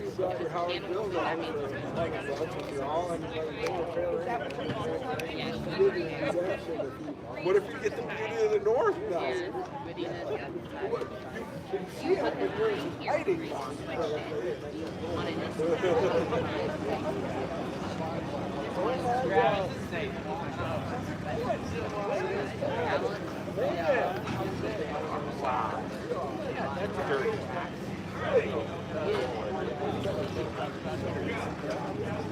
Wasn't the pumpkin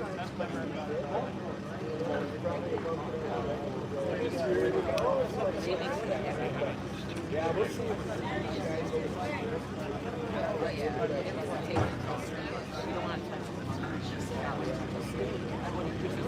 Are there pumpkin growers now?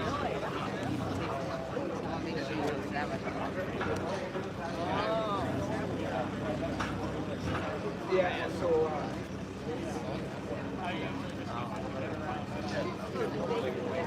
process a lot faster because of the system they got.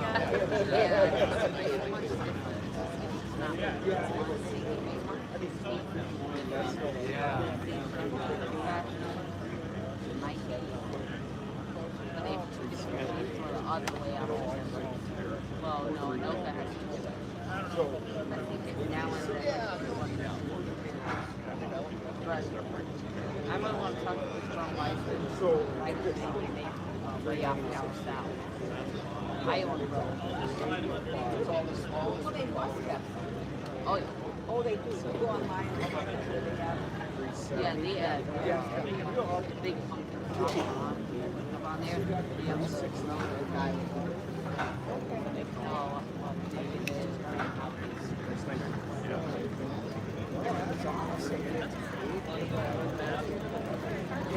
Yeah, this is.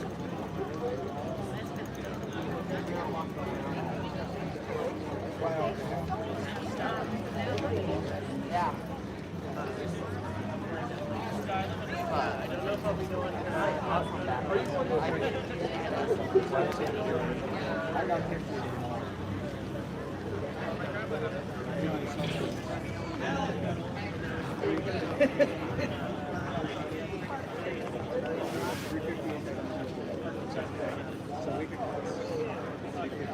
I've literally the last 2 days before the country holiday.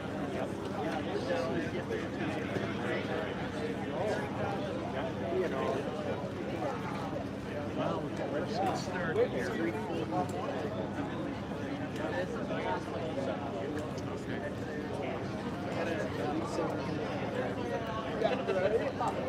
That's still on the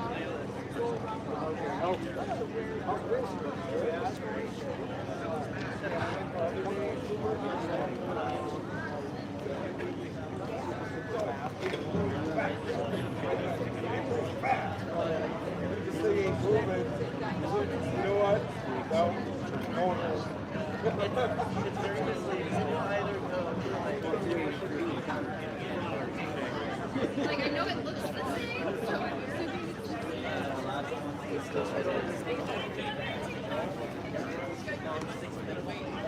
Right. once that gets Yes. We haven't tried for about come back here.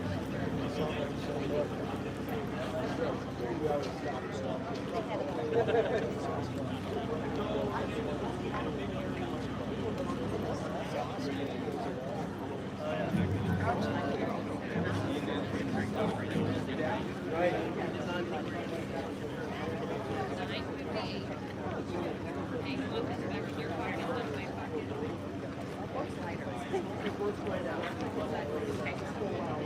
Thanks.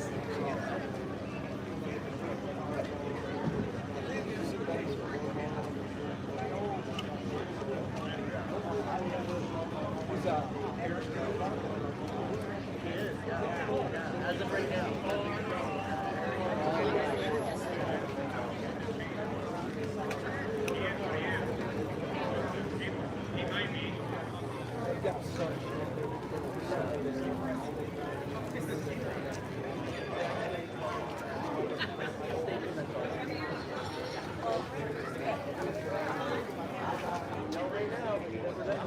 Right.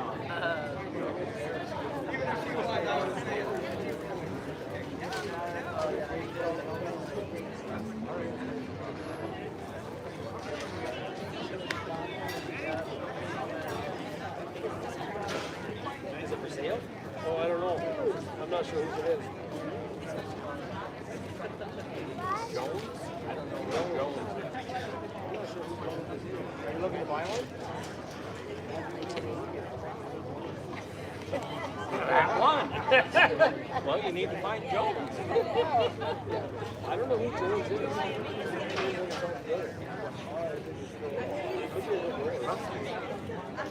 Where are you located?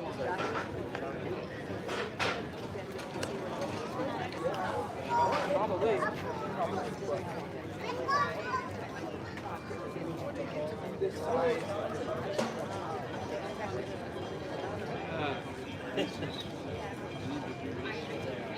I got a couple of that I haven't sold yet. So it's going to be about 4 minutes.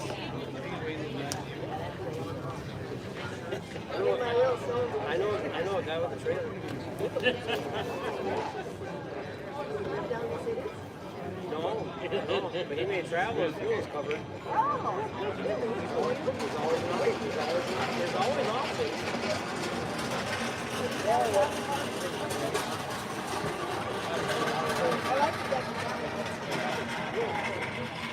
hard to find it. I saw one that stand up. I don't know if it says Berkeley Golf Club, but dude, I'm like, everybody's going to be Well,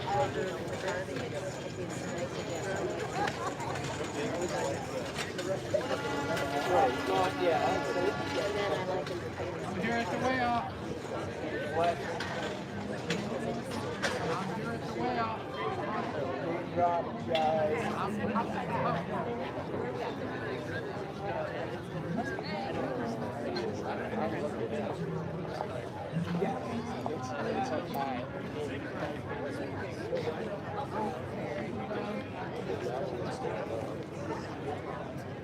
Yep.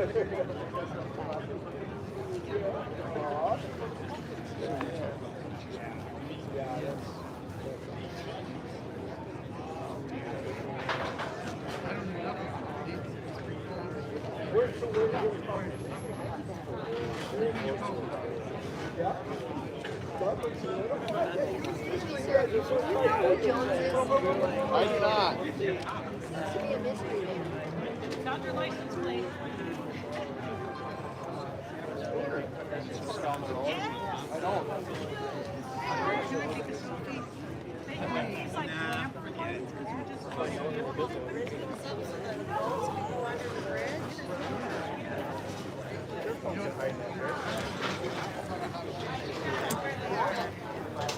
Big orange one right in front of that. You guys sound like me. Okay. Oh, plus, do you have your own movie? TV series? Thank you.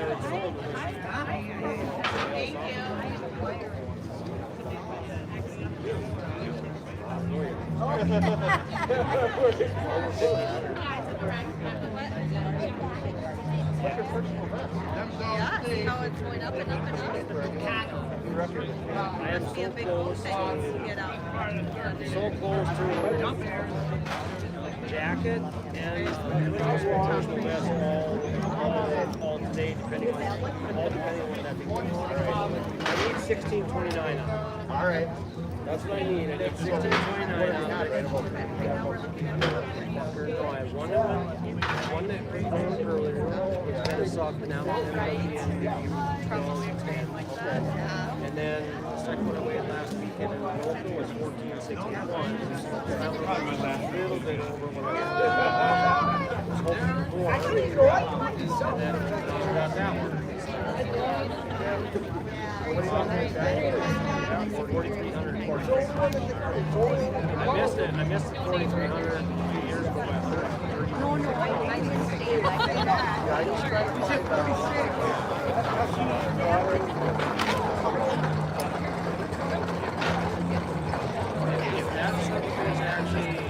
Go to the city. last time I taped was in the February, and it was 15. Now, when I was measuring it, there's a chance like they goes to the They're not best. Dan.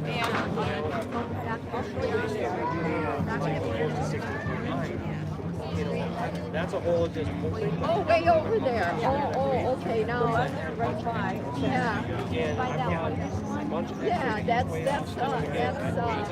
Elijah's. everyone is great to charge It and must raise be. my measurement. Thank you. Kind of trying to breathe a little bit. We did have some nice weather, yeah. Best. That one.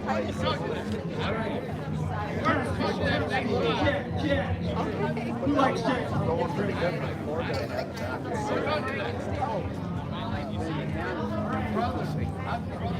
A little bit higher. We are looking. Oh, there we go. There. Now Stillwater can hear me. All right. That's what I like. Real quick, before we get started, we're going to start very, very momentarily here. We do need some additional help for the scale crews. So if you would like to help out, let us know. We do need some additional help for the scale crews. Otherwise, we are going to start, like I said, momentarily. And this is going to be a very fun day. I'm going to explain a lot to you guys. We'll know more about pumpkins and giant fruits and veggies than you've ever thought possible. Hi, Titus. Very, very fun day. Here, like I said, momentarily.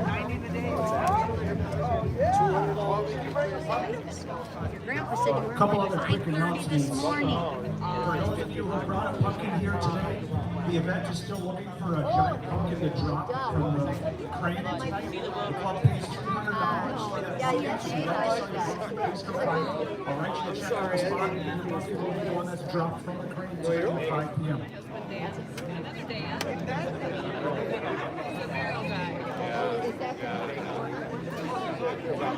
All right, so as we get this started, I'm gonna go through a few things. Looking at today. First off, my name is Chris Brown, MC for the day. Yeah, that's good. I am a giant pumpkin and all fruits and vegetable grower.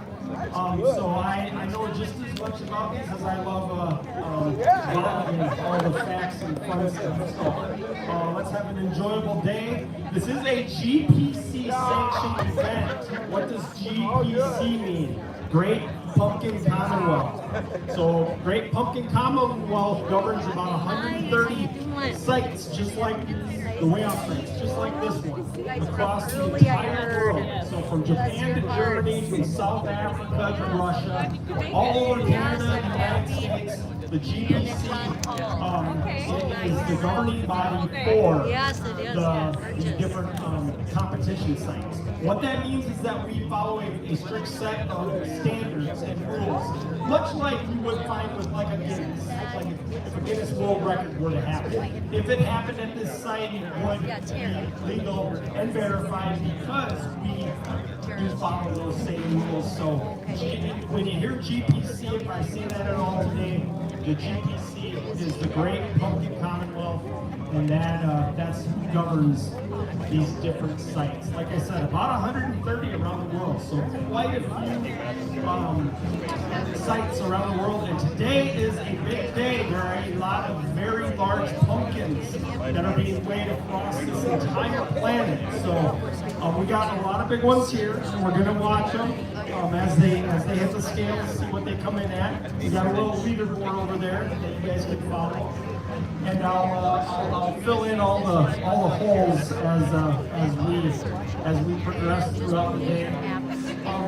I do want to. It is our 20th anniversary. Is that cool or what? 20 years we've been pushing pumpkins, which is a real fun thing. So right before we get started here, I know they're trying to rush you, but I want to give away some plaques. So remember how I talked about the GPC, right? The Great Pumpkin Commonwealth?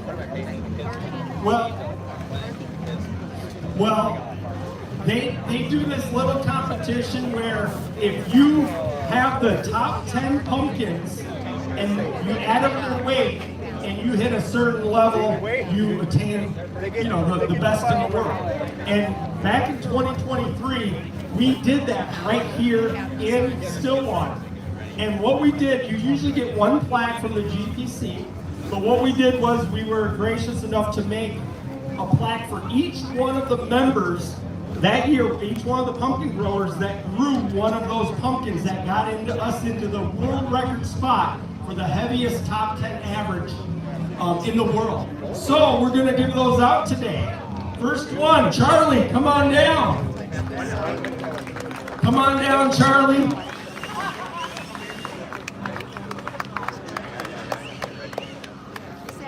All right, Charlie, this is a perfect replica of the plaque that you helped with your site record, your 2501. If you remember that year, that was a great year. And then number 2, come on down, Brian Mathewitz.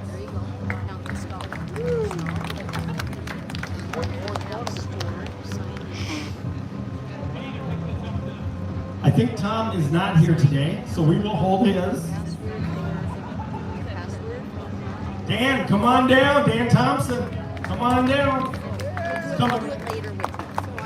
Niles Jacobson, come on down. Shannon Lear, I know you were a part of these monsters. Come on down.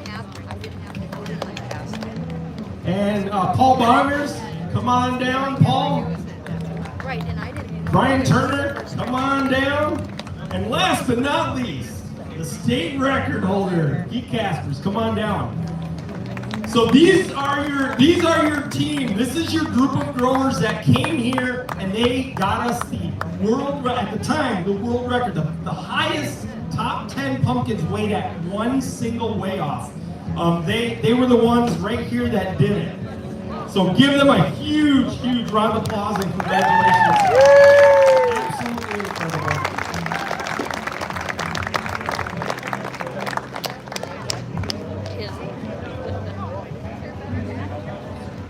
So just a little history. We have, as a weigh-off site, Stillwater Harvest Festival, St. Croix Growers, 3 separate times we have been able to be #1 in the world for the top 10 heaviest pumpkins. We'll see today. You never know. We might pull it off again today, but there are some monster pumpkins down in Ohio. So, you know, Ohio may come up with it this year. But just an incredible feat and an incredible group of growers. Thank you so much. Oh, you're sneaky. All right, now let's start weighing some giant pumpkins. So, yeah, no problem. So as you will see today, you will see the pumpkins go on there. How do we determine which pumpkin goes on first and the progression of that? What we do is we do a measurement. We do a measurement, and how that measurement works is it's a 3-way measurement. We do around the circumference. We do from flower end to stem end, and then we do from side to side. We add those 3 measurements up, and those 3 measurements are going to give us an OTT value. OTT means over the top. So if you hear me say OTT today, you know what it means. What we do when we're weighing them is we start with the smallest OTT and we work up to the biggest. Now it doesn't necessarily mean the pumpkin is going to be from small to biggest, because we don't know what's on the inside of these pumpkins. And that means that if the rind is really thick, it'll go heavier than what we think it will go, the estimate. So we're gonna go by what we can see, and that's the measurement. And then we're going to go up. So typically you will get a progression of the weight matches somewhat the OTT, but you never know. Some can come in light, some can come in heavy. So our first one up to bat today, I think, is this Will's? Come on, yeah, Will, wave. Is this your first or second pumpkin? First pumpkin ever to be brought to a competition. A very nice one. If you look on the top, that thing even made it through a hailstorm. Somehow, some way it made it. So very nice pumpkin, perfect. Man, if you could make that 2,000 pounds without hail marks, would that not be the perfect HD pumpkin? I think it would be. All right, let's get an official weight. What do we got? 153. A new bar has been set for Will. 153. Let's grab a picture with him. So now what he'll do is he'll go home with this 153. Now he has a goal next year to shoot for. He wants to get bigger than that 153, a new personal best.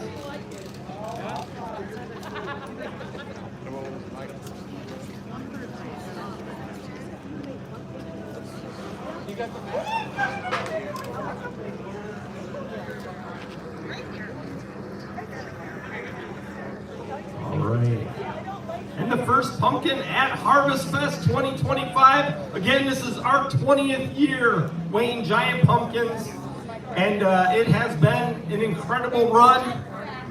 Like I said, we've gotten 3 times where we've had the 10 heaviest pumpkins in the world. And as you guys look around, there are a lot of monster pumpkins. We're going to make our way today, hopefully, not just to 1,000 pounds, but we are hoping. Who wants to see 2,000 pounds? 2,500. It is possible. You know, up until just a few days ago, the world record pumpkin was growing right here in Minnesota at 2,749 pounds. And actually, let's see. Oh, wave, Travis. The guy in the orange right there. That is the now former, by just a couple days, world record holder. He grew it up in Nowland, Minnesota, right by Anoka. 2,749 pounds. an absolute incredible pumpkin. I mean, Cinderella, eat your heart out. You got yourself a carriage right there. But that record was beat just a couple days ago over in the United Kingdom. A couple brothers brought a monster pumpkin that came in and hit the scales at 2,819.3 pounds. So 2819.3 beats the 2749 that we had over here, not just in America, but right here in Minnesota. So now we know what the top end can go for. You know, I'm going to say this. We have an outside chance today to potentially push towards a new world record. There is some big pumpkins here. And remember what I said earlier, we never know how thick their rinds are. If you get a really thick rind in a very small cavity, some amazing weights can pop up on that scale. All right, the next one here. Let's see.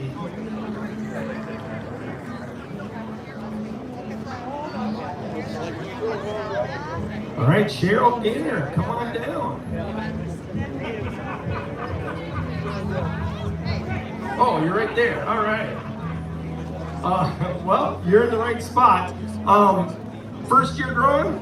Second? 20th? Okay, several. You get any hints at all from anybody, you know? No? Okay, just do it on your own. All right. What's your personal best?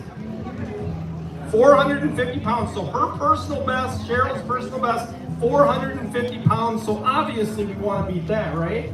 So we're hoping for at least 450, and that will also put her into first place. All right, let's see what Cheryl has. 507. Congratulations, Cheryl, a brand new personal best, beating her old personal best with a 507-pound pumpkin. Very nice. What seed did you use? 2453, sure. 2522, Stuart? Okay. It has nice orange on it, so. All right, a new personal best for Cheryl. Congratulations.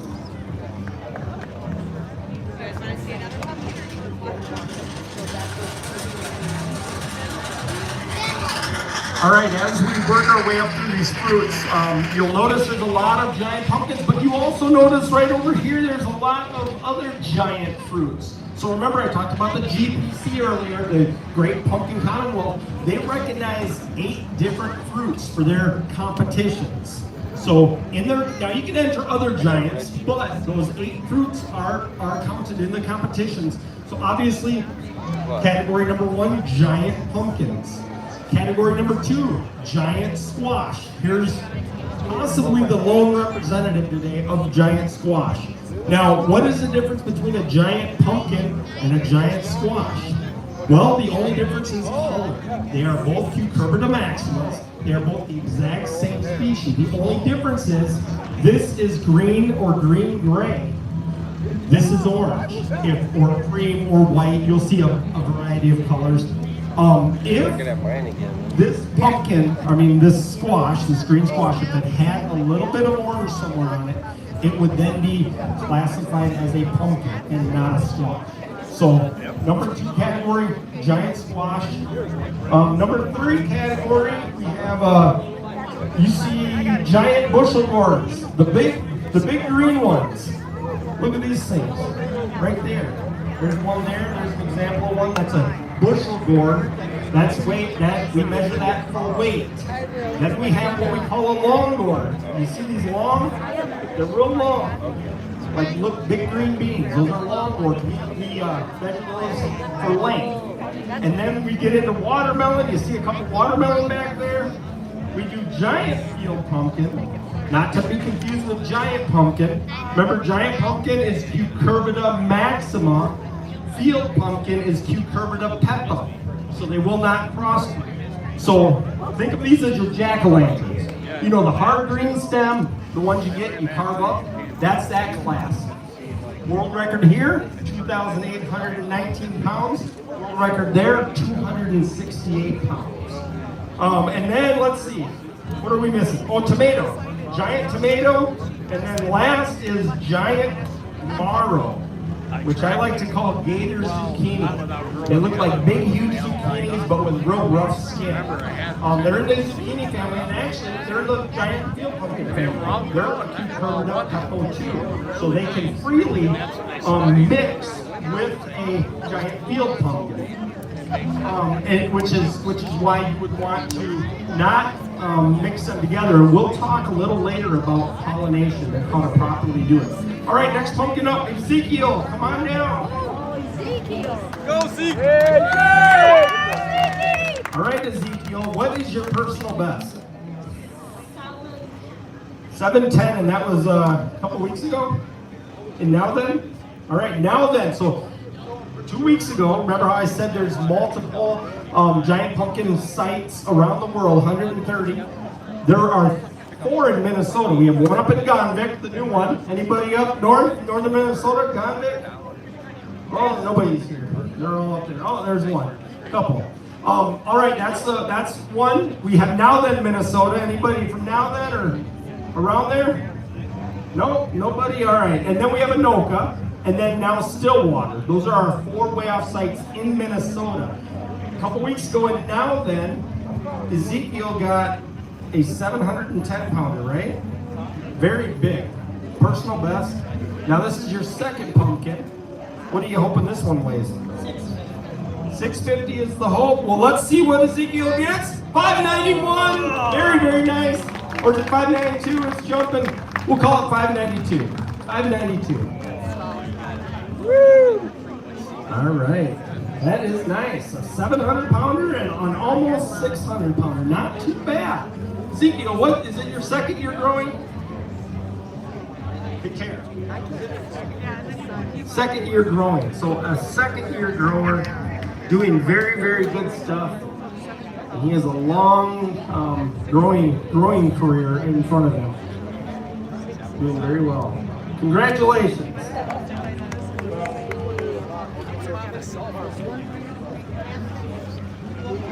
All right, so getting back to the categories that are within the GPC, like I said, they recognize 8 of them for awards and prizes. The 8 that I mentioned.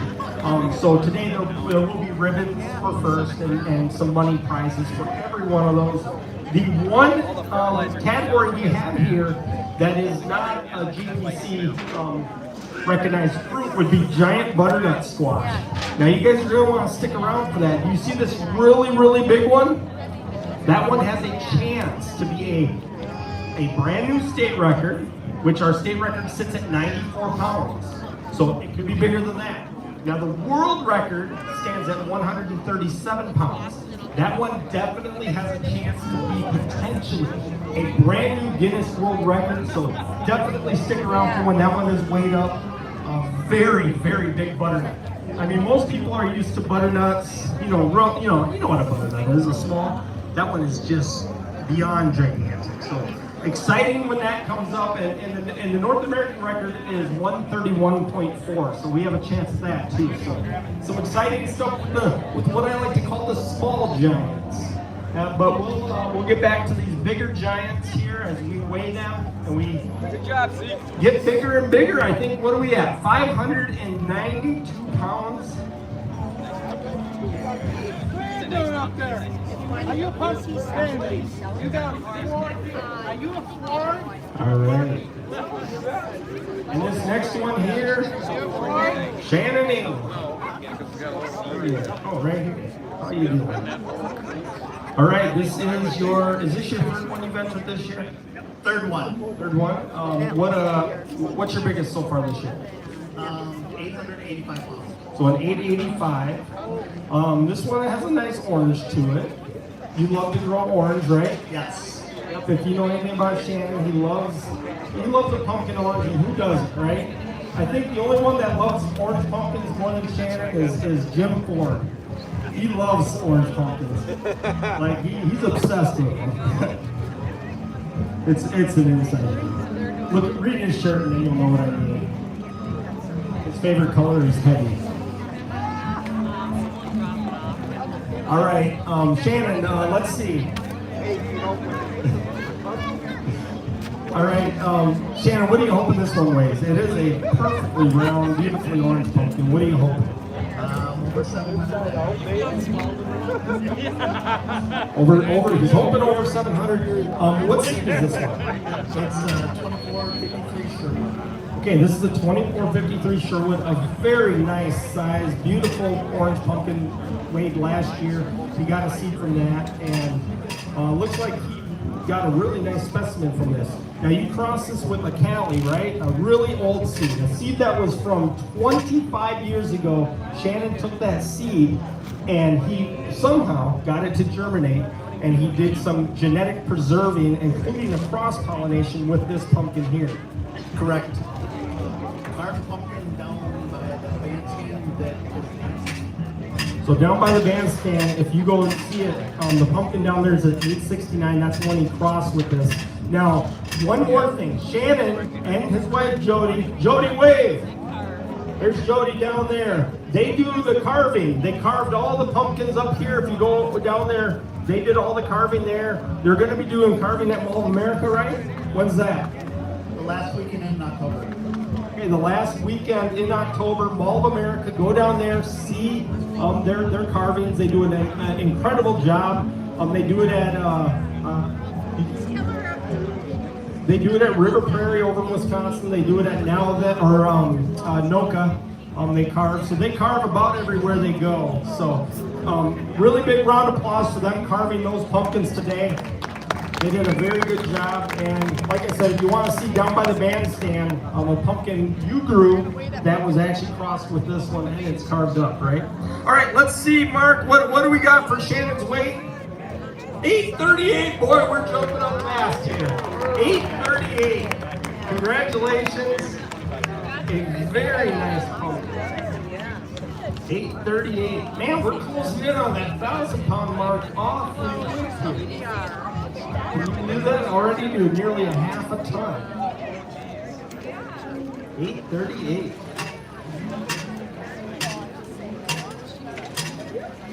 Yeah.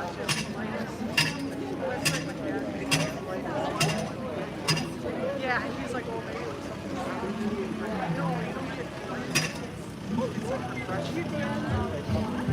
All right, throughout the day, you guys will hear me say estimate. This pumpkin estimates at this weight.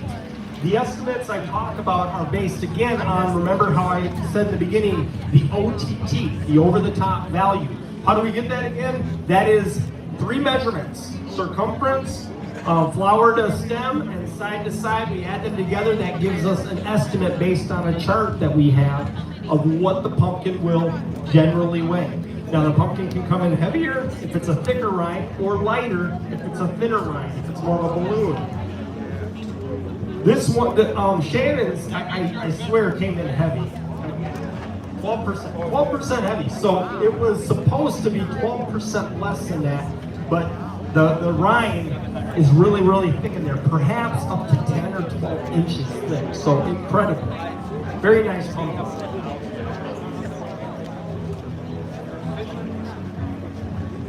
All right, throughout today, I'm going to tell you guys how to grow a giant pumpkin, because we do have seeds for sale just down the way there. Heather, wave your hands. She's waving her hands around. We got giant pumpkin seeds, giant sunflower seeds, giant field pumpkin seeds, giant lawn. All the giants that we have here, we got the good genetics down there so that you too can grab some seeds next year, grow, and come and participate with us. Or if you have a gardener, in your family and you want to give them a Christmas present, what better than giant pumpkin seeds, right? All right, the next pumpkin coming up, Elijah, come on down. Elijah Bird.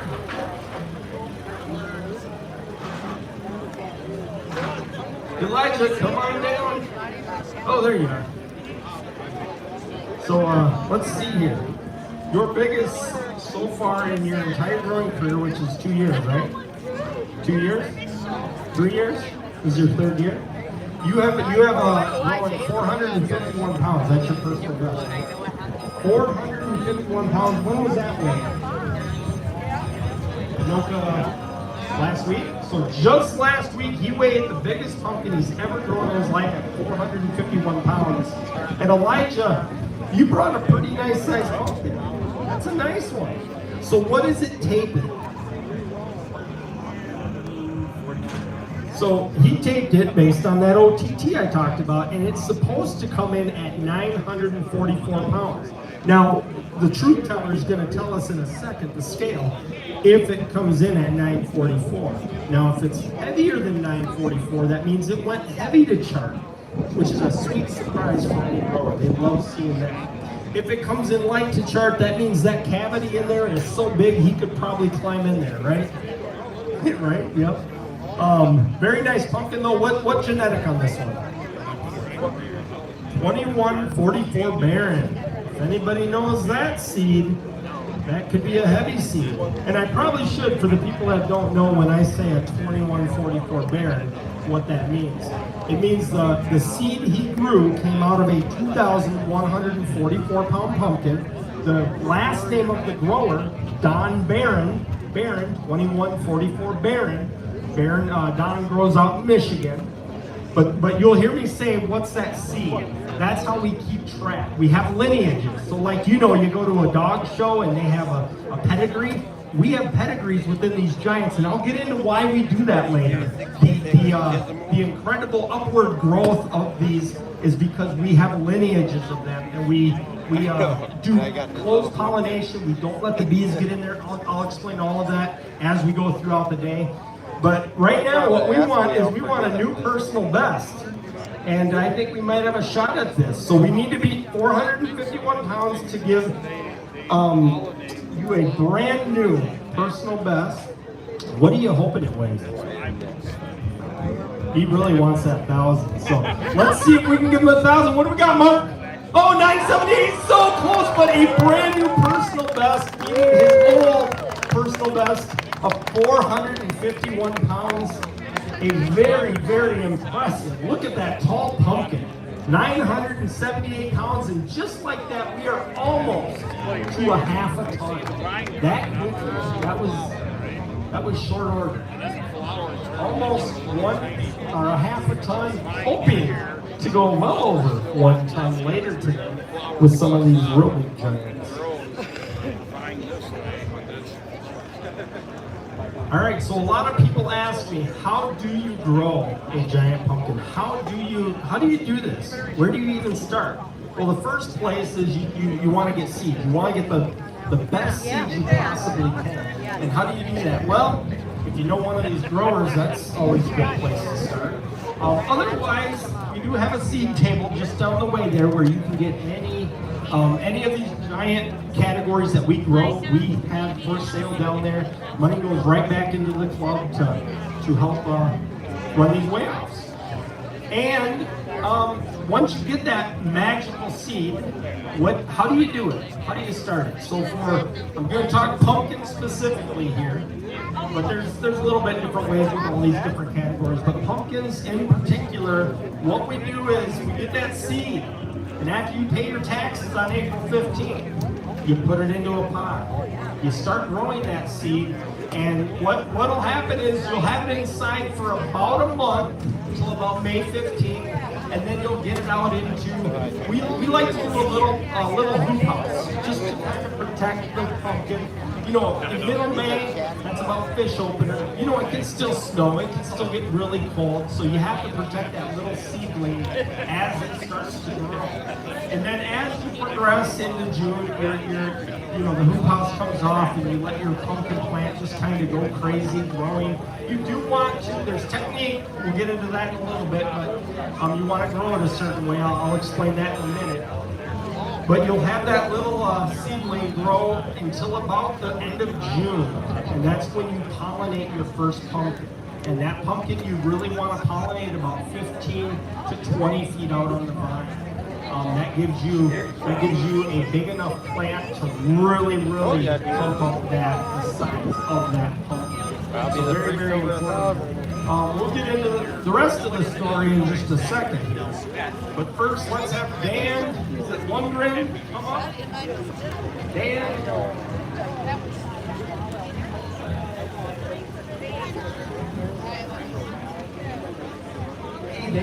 All right, your personal best, 1,165 pounds. And when was that? That was a couple weeks ago at Altoona, so over by the Menominee, Stillwater area. Okay, so just a couple weeks ago, Dan weighed in 1,165 pounds. And that's an incredible pumpkin, over that half ton. This one, what do you hope? Maybe beat that? Okay, hope to beat it. What, do you know what it's taking roughly? 365 OTT? I don't know what that is on the website. 11? Okay. So 1123. Thanks, Brian. All right, so this pumpkin should weigh 1,123 pounds. And your personal best is 1165, so very, very close numbers there. We really need this one to have a thicker rind and come in a little heavy to get him a new personal best. Did you put 3 pumpkins in this year? 2? Just 2? Okay. So, as a first-year grower, look at that, just over a half ton as a first-year grower. That's extremely impressive. As we go throughout the day, I'm going to tell you guys about an opportunity that GPC gives growers if they grow 3 pumpkins and bring them to 3 different sites. Each pumpkin to each site, there's a special award. We'll get into that in a little bit. All right, let's set it up here. We need 1166 to beat his 1165 or greater. So we need it over 1165. And let's see what we got, Mark. Oh, 1093, so close, just a little bit under, but still a very nice pumpkin. First-year grower Dan, he has done amazing with 2 half-ton pumpkins. That is incredible. All right, so what I was talking about, the GPC offers a really unique incentive or reward for giant growers.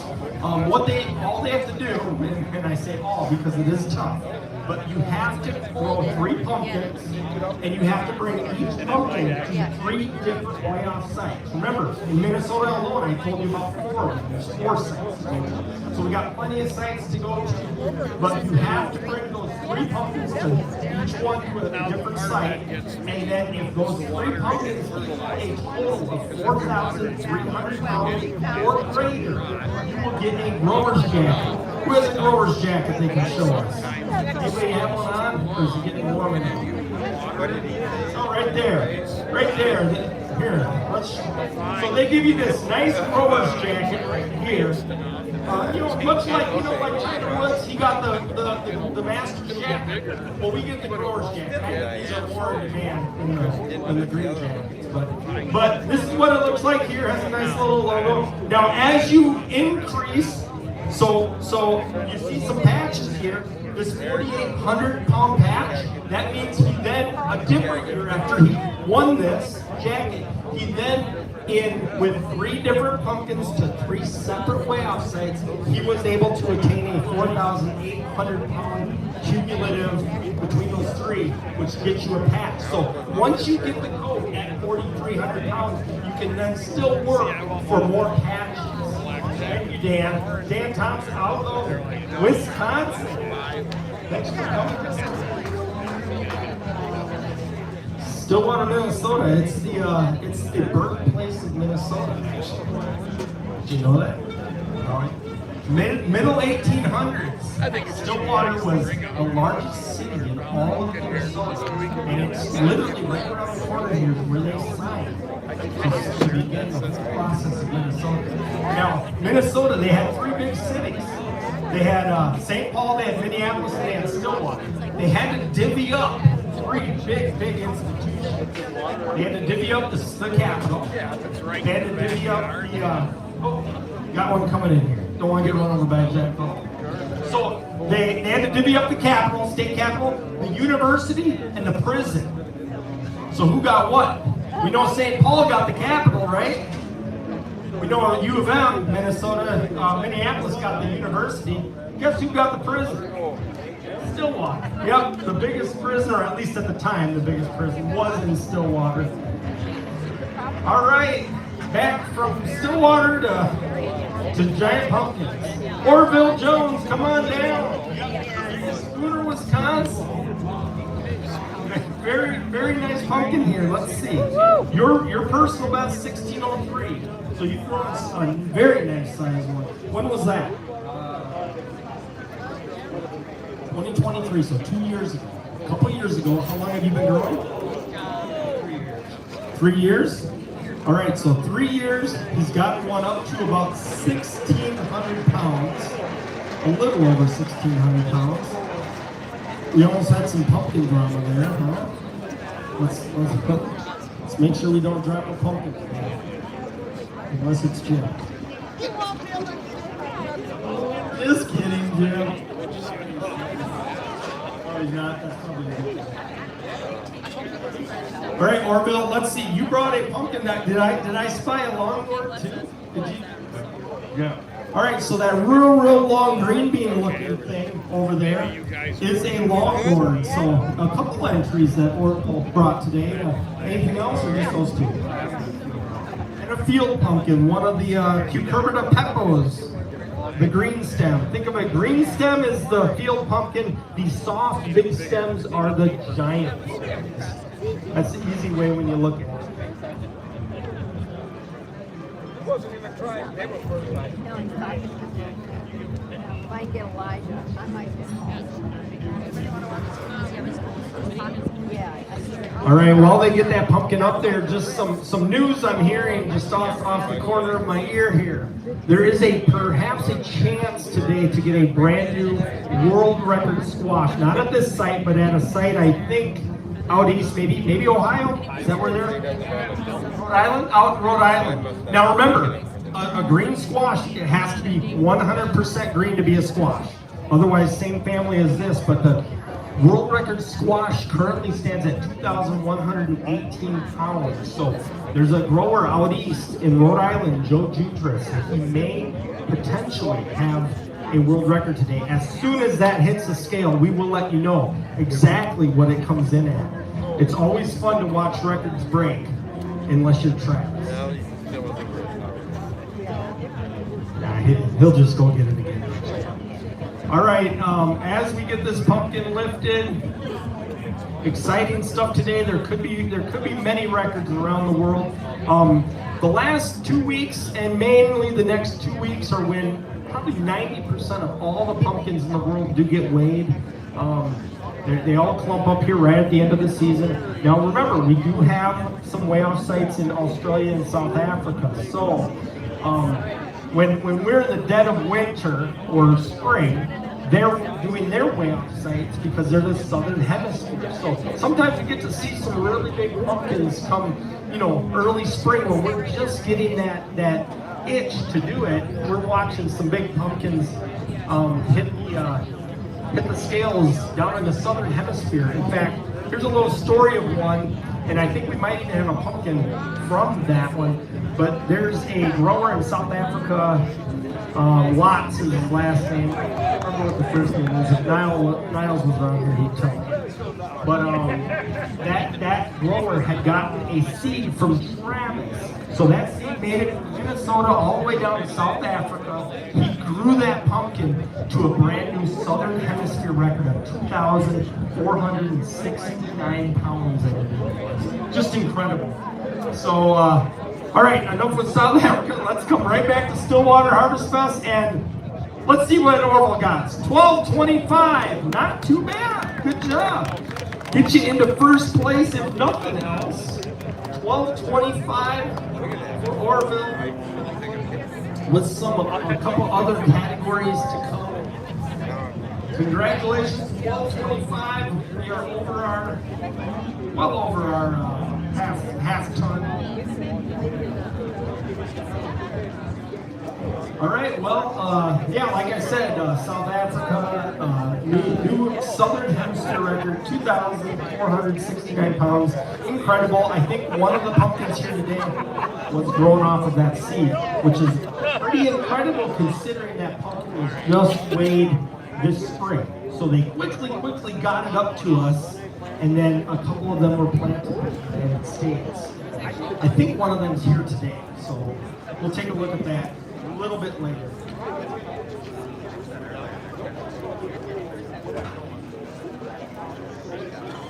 All right, move it up.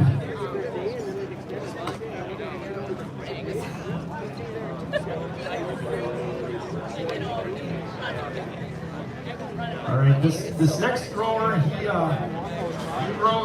likes to grow orange, and he's been around here since the beginning. Joe, come on down.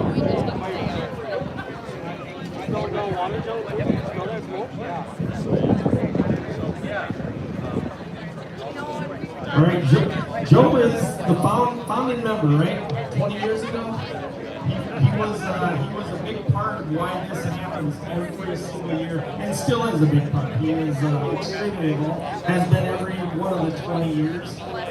Just from where you at? Deer Park, Wisconsin, just on the other side. And you have a little pumpkin patch over there, right? Talk about that a little. Sure. So we operate on it's a 3-acre hobby farm, and we grow as many of these giant jack-o'-lanterns as we possibly can. No one else wants to grow them because no one else can lift them, but we separate ourselves from that. You know, we should get the optimal spot for people to buy them. We actually have a job. The back where it can work and bring them around the patch and I can just do it. And like I said, Joe does love to grow orange pumpkins, and he has a very nice one today. It's almost a dark red. Now, the genetics on this is this from a lineage you have? Yeah, last year we had a pumpkin that was 1,380 pounds, and it looked exactly like that. Self-pounded that pumpkin would do 6 hours. Consistency, and as Chris has probably explained, or Rick explained, that when you grow these seeds, you never know what's going to come out of them. You get shaped at all sizes. About purifying the genetic line. It's like breeding racehorses where you're looking for consistent, predictable outcomes. And I think we may have stumbled across something here in this particular bag. Excellent. And when he said self-pollination, just I'll get into this later, but just to let you know what self means is there's male and female on the same plant.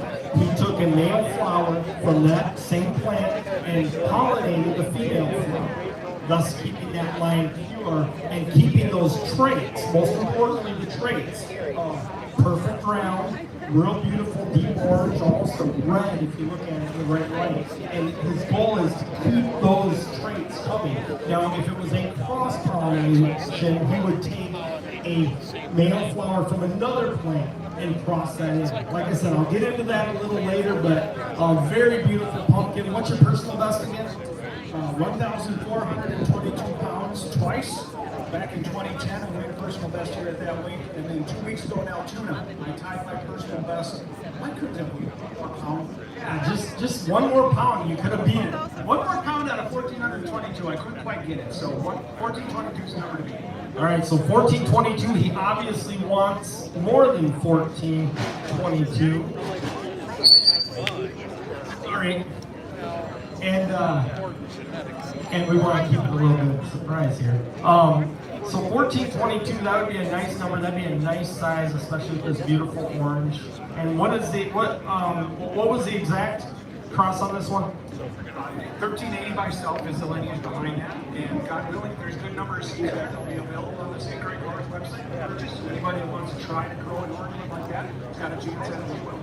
So our club, the St. Croix Growers, get on the website, St. Croix Growers, and you can actually purchase seeds from a lot of these giants. We will sell them later. If you want seeds right now, today we have a seed table right down the way there. You can get seeds from any one of these categories to bring home. Try yourself next year, or if you have that favorite gardener in the family and you want to get some seeds for them for Christmas or their birthday, trust me, opening up a package of giant pumpkin seeds will definitely get a smile on you. All right, any last thoughts before we get that measurement for you? Well, I think we're all good. I'm excited to see how this pumpkin weighs. I'll be happy regardless. Just getting it to scale is a chore in and of itself, so I'll take it wherever. Before we see it, do you know what it's roughly taking? I threw the tape on it once this summer, 1250 a couple weeks ago. We did get a frost, wiped out the plant, so I don't know. Okay, so anything over 1250, maybe 1300 will be heavy to chart, but we want to see over 1422. We want it over that. Let's see what we got, Mark. 1326, that came in heavy to chart, gives him not quite, or a brand new personal best, right? No, not quite. 1460, or what was your personal best? 1422. 1422, but 1326, very impressive, a very nice looking pumpkin. Congratulations, Joe. That is a nice one. And came in probably just a hair heavy to check, so that's always a good thing.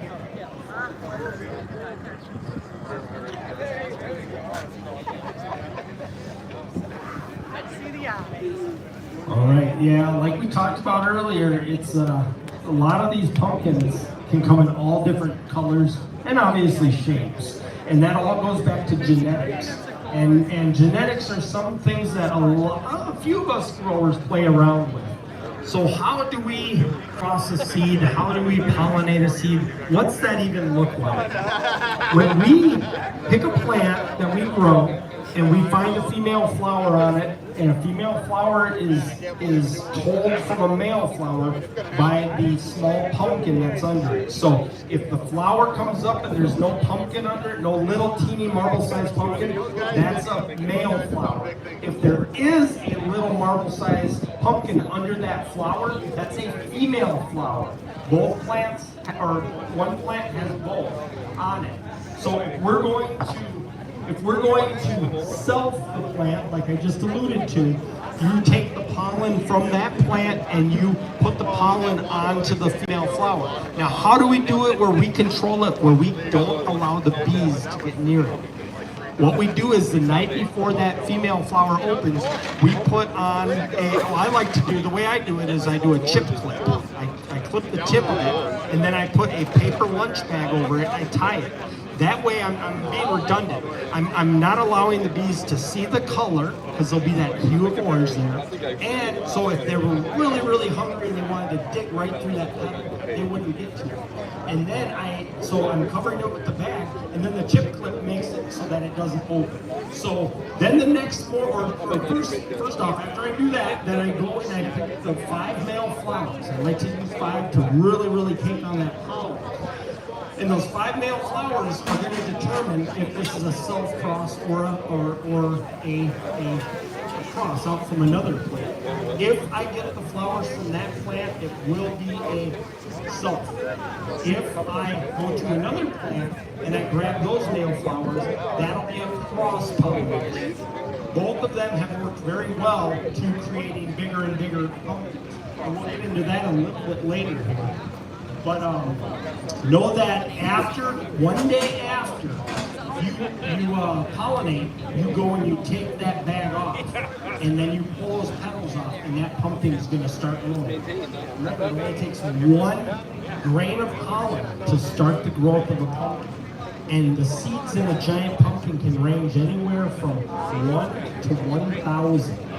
It's all based on every grain of pollen equals a seed.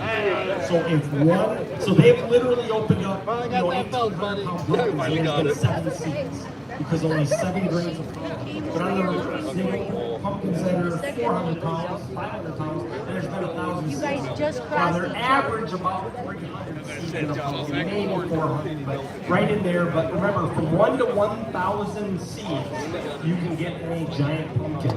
All right, next one, Dan Thompson, come on down. Oh, there you are. All right, Dan, this is a nice one. This gives a good example of color difference. See how the bottom half is green, the top half is orange. Now, if that was all green, he could actually enter it as an actual green squash. But because there's a little bit of orange on there, in this case about half, it has to be a pumpkin. All right, Dan, you were just up here collecting a plaque, so we know your personal best is quite large. 2,052 pounds. That was that 2023? 2023, he threw a 1-ton pumpkin, part of our world record-breaking top 10 average that year. So congratulations on that. What are you hoping this one weighs? 1,300. All right, if he can get 1,350, that would put him into first, knock Joe off, which would be good. All right, Mark, let's see what we got. 1,368. Got a little over what he was thinking. Congratulations, Dan. 1,368. And that gets him in first place. Very nice. Way to represent Wisconsin! Get that picture. You don't want it to open and be easy. So at some point, you're going to cover it. Good question from the peanut gallery here. So, he asked, only dorks wear Crocs? Is that a thing? Hey! Yeah, but look who's got the microphone. Yeah, and he's the one wearing the Crocs, so I think he's just asking a rhetorical question. Yeah, I went out and bought new ones because Jim, come up here. Let's show everybody what yours look like. My other pair looks like this because I actually garden in my Crocs because they're very comfortable. However, they do sometimes allow some of the dirt to get in. But this is, but see, here's the deal.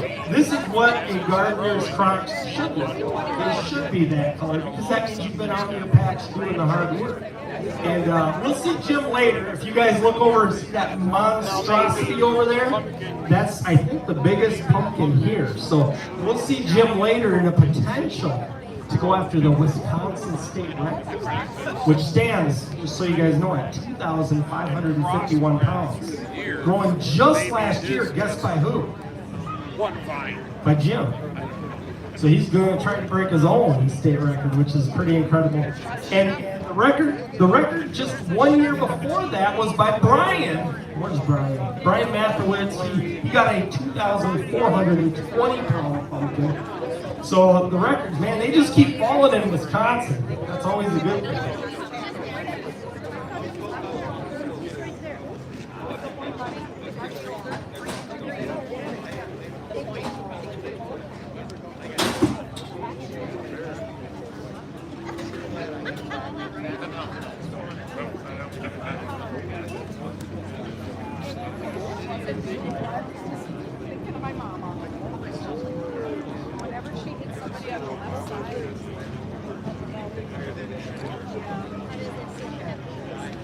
That was Angie Green. All right, we'll get the next pumpkin up. Let's get Bev Anderson up here. Come on, Bev. All right, locally, right from Center City, right? Yeah, Center City. Anybody from Center City? Or within 100 miles of it? Oh, Don, there we go. All right. She said she's been looking for you. No. All right, Bev, you have a very nice pumpkin here. Very tall. I like how tall it is. Yeah. All right, your personal best, 1893.5. Was that the year both you and Don went like 18% heavy? Okay, he beat Bev by 60 pounds that year. Hers was 1893. What was his? 1959. So talk about a battle in the garden, right in your backyard, between husband and wife. That was a pretty epic year. It was. That was incredible. All right, this one is beautiful. What are you hoping it weighs? 13. Well, wait. Well, let's look at that. At least 1369 we would like because that gets you into first. Yep. All right. Well, do you know what it's taken? Did you do that recently or not? No. Okay. So last time she taped, which was probably a month ago, or 2 weeks ago, 1313 is what it would come in on the scale. We need 1369 to get her into first place. What do we got, Mark? 1260, just under, but still a very nice pumpkin. Congratulations, Bev. 1260. Get you into third place. Better than nothing. Oh.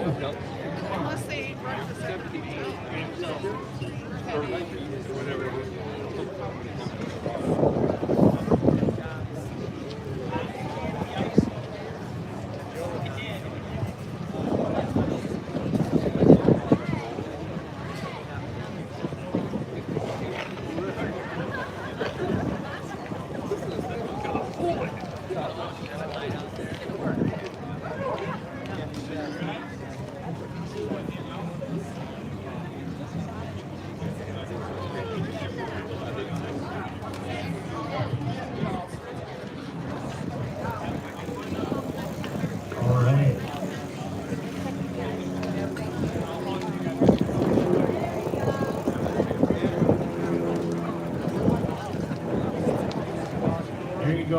1260 for Bev.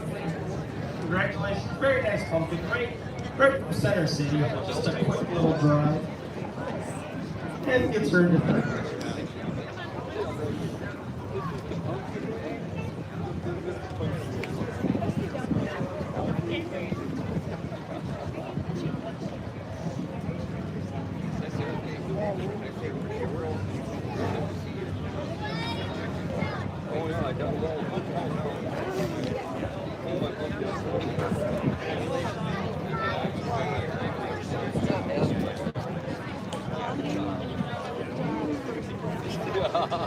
Job second, please. Here, let's keep it going.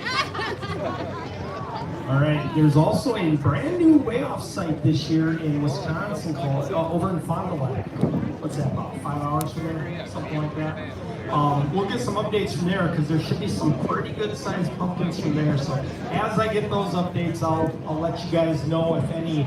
There should be one, maybe two that are really, really big that we really would want to know the news about. So I'll let you know as we get those updates. All right, we're getting bevs off. We're moving up. We're over that 13 mark. We're gonna head towards a 3/4 ton. We want to see that. 1,500 pounds. That'd be pretty incredible. On our way to hopefully several over 1 ton. That would be very encouraging.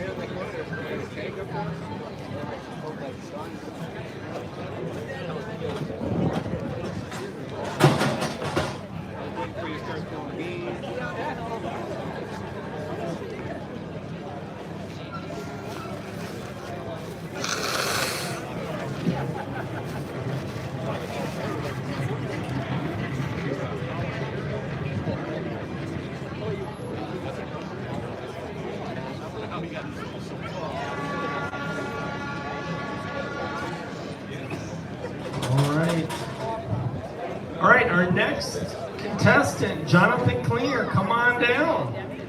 Look at this, the bubbles are going crazy today. Hey, Jonathan, how you doing? Another year, another way off, right? What is this, your third? Third year growing. Looks like you got 1701 as your personal best.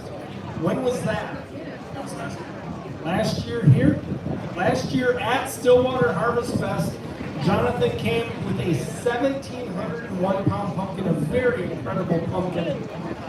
And now you got this one's a nice looking one. Nice and orange, nice and round. Is this your only one for the year? Right? You do one, right? Just one. What are you hoping this one is? 15 would be nice. Like getting the first. Not quite to a personal best, but this year was a struggle for everybody. So I think 15 would be a very good number to aim for. And I don't know, maybe Howard Dill, huh? It's orange, it's round, it has good size. So I'll tell you real quick before we get this on the scale. We're probably going to get there too quick. I'll tell you guys about what Howard Dill and the award that we give out for that. I'll tell you about it here in a second, which is why I'm looking at it the way I am. But let's see if we can get 1,500 pounds for Jonathan. What do we got? 1532. Congratulations. That's 3/4 of a ton. A very nice sized pumpkin, throwing him right into first place. Congratulations. You can go up there, grab a picture. All right, so when I was talking about the Howard Dill Award, at the end of the program today, we're going to give away a Howard Dill Award. That is the Prettiest Pumpkin Award. So that's an award that we give out for the most beautiful pumpkin.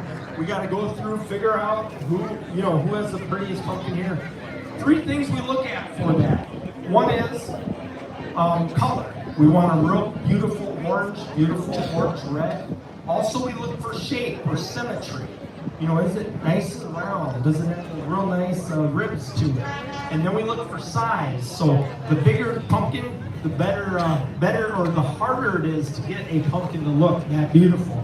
A lot of these big ones kind of just turn into, Jabba the Hutt's, big blobs. So to have a big pumpkin that looks very pretty is a little bit tougher to do. But that is the Howard Dill Award. So if you hear me mention that throughout the day, that is what that means. And a little bit later, I'll get into who Howard Dill was and how he helped this hobby so much through the years.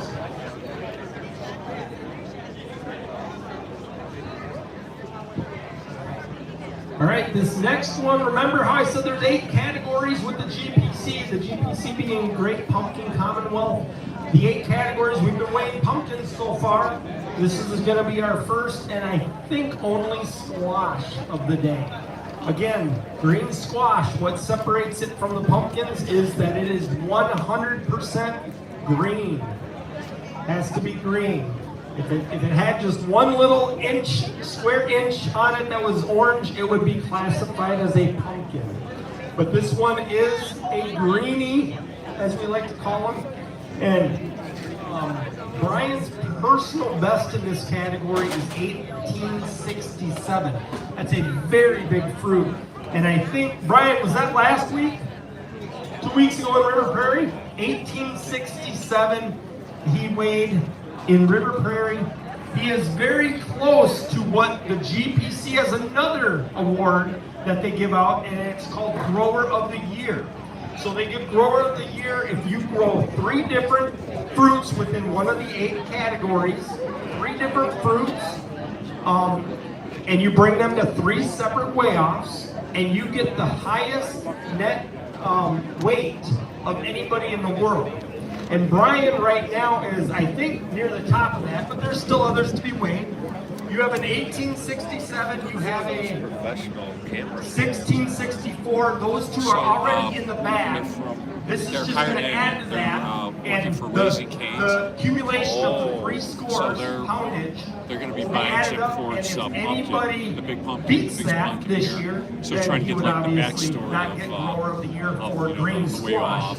But So he that's right what now, we're I think after this one, Raising Cane's probably be in first place. work for But Raising we know there's still other people freelance. coming, namely Joe. Exactly. Joe Jutris, who might weigh that world record squash today. We'll find out as soon as it comes across the wires. Yeah, I'm sure they're paying. That would be his main as they are for the competition pumpkin that for Grower of the Year, and maybe Chris So Raising Rodabaugh Cane's to a lesser extent. Chris sponsored Rodabaugh the has Mocha one I saw.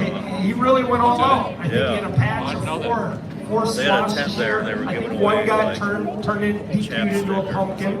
Okay. But checking the bottom as you Yeah, see. I don't think You they're gotta check the sponsoring bottom here. for any They're on here rock just spots, for Jim holes, Ward's cracks. pumpkin, which would be the last one weighed. Being part of the GPC means we adhere to strict standards, and if there are any issues that would damage this, then it would be disqualified. We would put a damage in front of it. We'd still weigh it to get the official weight, but we would put a damage. But this one checked out perfectly fine. This will be Brian's 3rd squash of the year. What are you hoping on this one? Well, it's taping 1520, and I have a 2-man heavy, so What's the seat on this one? this is a Joe Jutris 1838 and my 1581 Yeah, so I'm hoping to see the over 16. Okay, so it's taping 1520. Remember that. We have an estimate of 1520. Anything over that means it goes heavy. Let's, all right, Mark, let's see what we got. 1574, it went a little heavy to chart. Very nice 3rd squash for the year. A very good job. Like I said, he is in the running for Squash Grower of the Year, bringing 3 fruits to 3 different weigh-off sites, getting the highest combined total between those 3 fruits. And with the 1867, 1574, and it was 16 something on his other one, that brings him to a very nice squash total. One of the highest in the entire world, with really Joe Jutris is probably the only one that could eclipse him in that run at Grower of the Year. All right, congratulations, Brian. A very nice squash. He will get a very nice plaque, a green plaque at the end of today for being the biggest green squash here. Very nice award.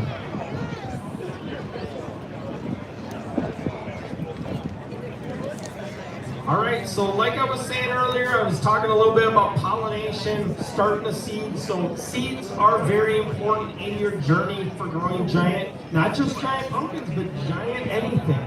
The genetics are extremely important. And to get good genetics, and then what's the other parts to the story? Well, once you have that really good seed, and you need really good soil. And what I mean by really good soil is a lot of organic matter. You need a really good soil structure. You need a pH of 6.7. So get your soil tested. It doesn't cost much. $25 from a lab in Iowa called Waypoint Analytics, and they will tell you everything you need to know that is in your garden. How much calcium, boron, potassium, you name it. For $25, they'll tell you all that. They'll also tell you how much organic matter is in it and how much or what your pH is at. Very important, and this isn't just for growing giant pumpkins. A 6.7 pH or a little more vague to get between 6.5 and 7 pH is the sweet spot. If you can get in there, what that does is it opens up your entire garden, all the nutrients in it, to your plants. Whether it be giant pumpkin, whether you're just growing cucumbers and peppers in it will open up and you will get higher yields, you will get more fruits and veggies, and there'll be healthier plants. Why? Because think of it like this. You go to Golden Corral, and they have the entire buffet over. That is like having a 6.7 pH. And now let's say they shut half the buffet down. That's like going over 7 pH or below 6.5 pH. You have now shut off some of the nutrients to your plant, to your pumpkin. So if you've ever grown something and it just doesn't produce like you think it should, the pH is probably your main concern. It's not that your thumb isn't growing, it's that your pH is out of whack. So, start getting soil tests, even if you have a regular garden, and you can really start to tune in and hone in on exactly how to grow these things. I can't give you any hints. All right, this next one, Jerry Gibson, come on down. All right, Jerry comes to us all the way from Sturgeon Lake. Anybody ever hear that place? Oh, somebody has. All right, Sturgeon Lake, up towards Duluth. And Jerry runs a little pumpkin patch too. Tell us about that. Gary's Pumpkin Patch. So if you get up towards Duluth, check it out. Lots of pumpkins. He has some really cool midnight ones. If you've never seen a black pumpkin, he grows black pumpkins. That does look good in the sun there. They're really cool. The pumpkin. Black or midnight or black cats. I think those are the two. He has all kinds of different pumpkins there, and obviously grows a bunch of giants. How many giant pumpkins did you grow this year? 10. That's incredible. Most people have their hands full with 1 or 2. Yeah, you did have your hands full. All right, your biggest you've ever grown. 1534. When was that? 2023. He grew a 1534. All right, now remember how I said earlier about winning a jacket? So this one's a very important pumpkin. So far, Jerry has weighed 2 pumpkins, and those 2 pumpkins are in the books. Remember, the GPC gives away that free fancy jacket if you bring 3 pumpkins to 3 separate weigh-off sites. Now, Jerry needs this one to come in at a very particular weight to attain that jacket. What do you need? 1,629. What's this one taping? I taped was 1510. 1510, not long ago. So we need this to come in a little heavy. 16 what? 1,629 pounds. It has to be that or more, and Jerry will get his grower's jacket. A very, very hard feat to do, because remember, you got to grow 3 pumpkins, 3 different weigh-off sites to equal 4,300 pounds. We need 1,629 pounds. What do we got? 17 million. You got it.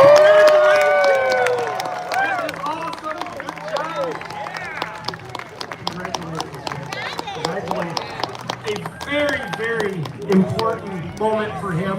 He will get his jacket for the first time, and then he can then try to go for patches beyond that. But he needed 1629. He got 1738. That is a very good pumpkin. Actually, and to be honest with you, that's a brand new personal best as well. So, brand new personal best. He gets a jacket. Very, very exciting. Jerry's pumpkin patch up in Sturgeon Lake. Congratulations. And is that not a looker too? Is that not a nice looking pumpkin? That might be an HP contender. Prettiest pumpkin contender. Especially with that size under it.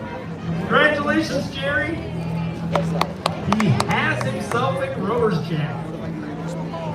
Anybody that grows in this hobby knows how hard that is. So that's a big deal. Really cool. I mean, I would have bet money.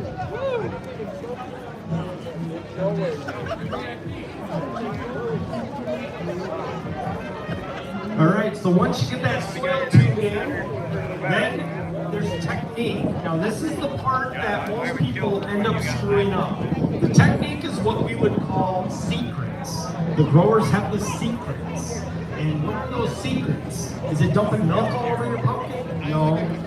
But there are secrets that we do. They're really techniques. And you can know all the techniques, but if you don't execute them, then it won't turn into anything. So one of the techniques that we do that really will set yourself apart, get you a really giant pumpkin, is we will bury our vines. So as the vine grows out, we will bury, you don't necessarily have to bury the full vine, but the nodes. The nodes are wherever a leaf goes up, you have the potential to get a root to go down. So you bury that node where the leaf goes up, and then a root will go down. So on your plant, imagine this for a second. You have 1,000 square feet, so a 30 by 30 foot spot. Every single leaf coming up on every single vine is now throwing a root down into the soil to capture all that energy and bring it up and give it to that pumpkin. And then that makes it more plausible how these things can grow at 40, 50, even 60 pounds every single day. It's incredible how fast these things can grow.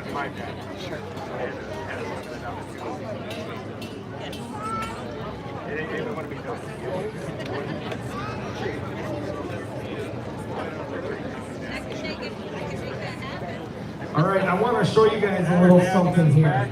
I think, was this Ezekiel that brought this in? Elijah, one of the Berg brothers, we call him. He brought in this for me to show everybody. Now, this shows you a couple things. First off is where you plant that little pumpkin plant, that is this right here. That's what we call the crown. It isn't called a stump. A stump is what's left over after you cut a tree down.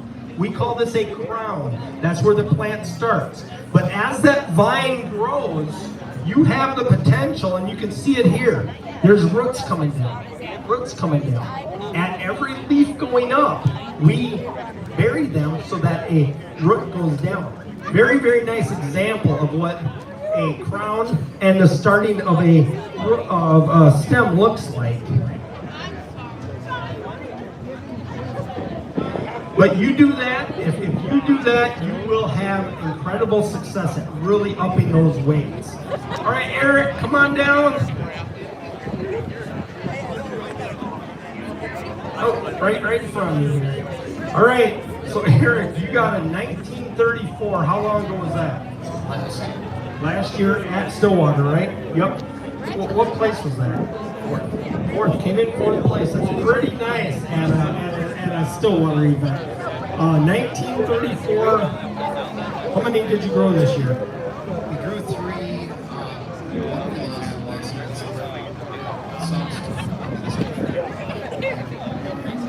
And you guys, if I remember right, was it 1750 or 752? 752, first place and the biggest thing ever grown. So very, very nice. At the Minnesota State Fair, they took first place in youth division. So very incredible pumpkin there. This one looks pretty good too. Looks like it is Is this a 2551 Ford? Oh man. Well, let's see. This might go heavy then. What's it taking? What's it supposed to weigh? 1609. All right, so about 1,600 pounds. So if we get anything over 1,600, that'll pretty much be heavy to chart. What are you guys hoping for? Anything greater than. Okay, so we want anything greater than 1,600. All right, Mark, let's see what we got. 1815. Did that go heavy, man? That Jim, he puts out some heavy to chart C's. 1815 on what should have been a 1,600 pound pumpkin. So think about that for a second. We measured it, and it came in at 1,600 pounds based on the three-way measurement, the OTT. We put that on the scale. Now we knew it being a 2551 Ford, that fruit last year, the new Wisconsin state record, went 26% heavy, I believe it was, 26% over the chart. So we knew that the genetics in there had that possibility. Now there's always some stuff you have to do on your end as a grower, but 1815, absolutely incredible number. Very heavy to chart, and that obviously put him into first place. Congratulations, Eric.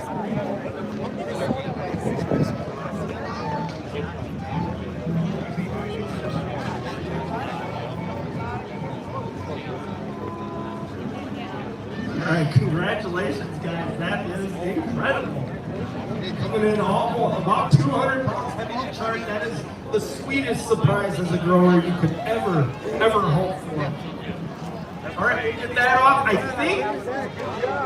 I think we are now down to our final 10 biggest pumpkins. Very incredible. These next 10 are really going to put up numbers that are going to shock some of us, which is a good thing. We want it. What we will do is, are we taking a break or are we going to go right into the small giants? Little break? Oh, okay. He's breaking it tonight. Okay, so we're going to take just a little break. Go grab some food. We'll be back here in just a few minutes to start on the small giants. Thank you, guys.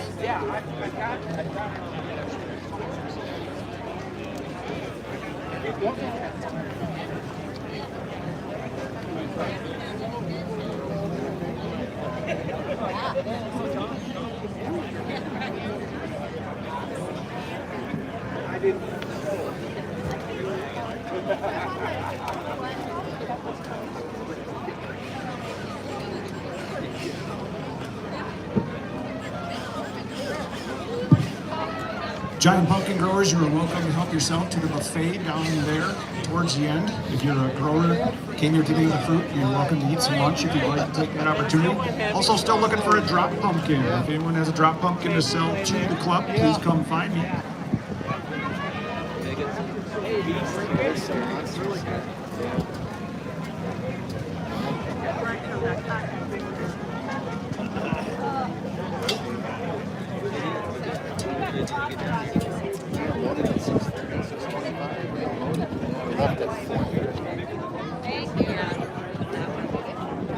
No, I think I lied.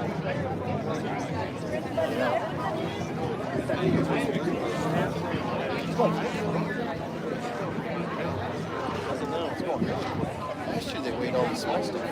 Right, no, that's what I figured. Jenny put it on when we were driving and it was like they weighed a 1,200 pound already. Oh, so you didn't get here just, I mean, it jumped really fast. No. So that puts me in 11th place, huh? So it's 10 left? Unless I jump up. Or go light. The next jump. Yeah, that's what I'm saying. Right. Unless I'm able to jump up after 2 spots. Last year I weighed 6th. I jumped up to 4th. Oh, right. You see that gator that gator on the sheep? Right when you're driving. It looks just like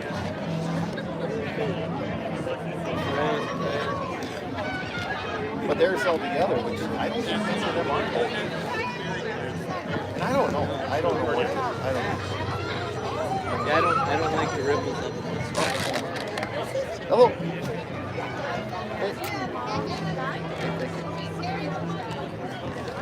Oh, I sent you a pic. It was 1,815 pounds. It estimated at 1,609. So just a about 200 pounds, a little over 200 pounds heavy. Yeah, I got weighed 11 from the top.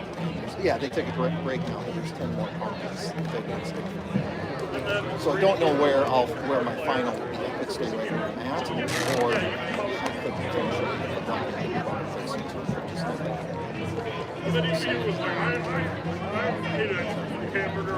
Yeah, I don't foresee myself going further back than 11 if there's only 10 pumpkins. Yes. Nope. So I'll keep you posted. Yeah, there's less than last year. It looks like people, but there's some monster pumpkins here. Just really nice ones.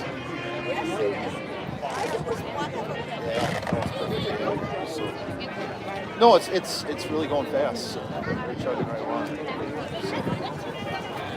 Well, they're taking a lunch break. They're taking a little lunch break here, so I don't know how 30 minutes, an hour, I'm not sure. And then the way the I'm sure they got to drag it on as long as they can. Yep, sounds good. Yep. Did Charlie bring one? He didn't grow any this year, or all of his full on? No, Okay. I haven't seen anything this year. Yeah, right behind Pete, the big one. Right. Like I said, I didn't see anything this year on I don't know. I didn't see his name come across any other way. So what's your seed? I don't know, I'm planning to grow the 25, 50 months. Oh, you still have a seed? You have 3? Oh, you did? Nice. Yeah, I think so too. Well, see. Supposedly Derek's he's 25, 50. And he's ready to find him. It's Really? so How big is this team? 470. I helped Dave all this. Right. Yeah, 474. Actually, Charlie's the second, 471. So 468. Those are like 3 big teams.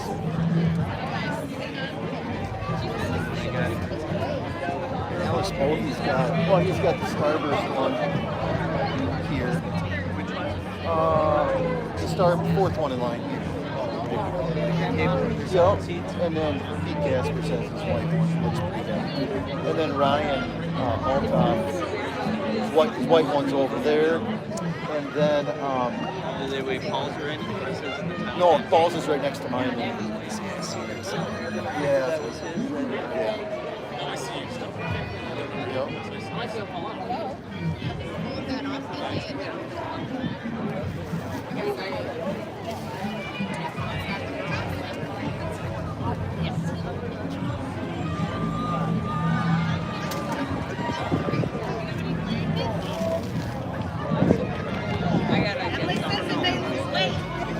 What do you grow? I'm gonna grow my seed right there. Either all 3 of those, or I'm gonna try to get seed from Shannon. Or plant 2 of mine, 1 of his.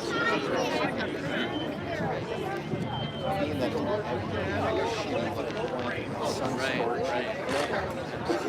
When I do a shade cloth and I keep the plant the line, I think I lost the plant for half of it cut off 2.5, 3 weeks ago. That's probably my own fault. Yeah, I just thought it was a nightmare. Like, I know it was easier. And like maintaining the land. Oh, yeah, no, I agree.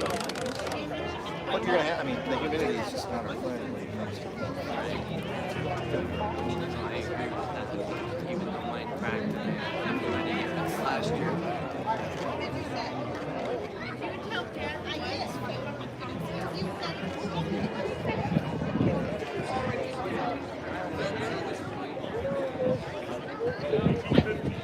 Yeah, this plant was behind. It was pollinated on the 25th of June. And it was the same problem about the 4th of July. I stopped over and saw you. That must have been after that was later than the that. week Was it before the after, fair or something? somewhere mid-July, because I was gone on vacation. Oh, okay, but yeah. That I pollinated mine July 3rd, the day we went on vacation. And we were both just struggling with sun storage. Right. And that's the only thing I didn't like about the 25-50 one is that one really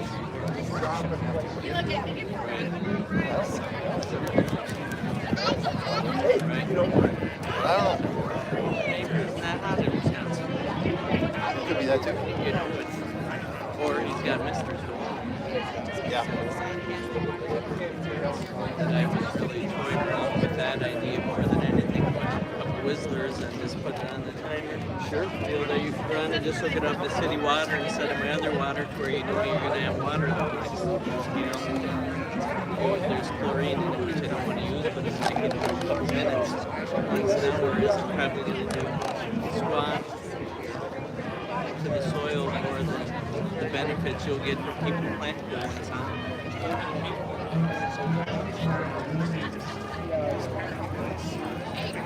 Thank you. Yes. But you're growing 3 now. Next year in your patch, how big a patch you got for that? A little over 3,000. Yeah. I'm going to cover crop my other one. And so I think I'm going to grow 3 and then maybe 2 and 3. And yeah. Unless I grow 2 years in a row in my patch. But I got 2 now. I might as well alternate. I don't know. Or you'll have success with 3 and just make the other patch a little bit bigger. I probably could.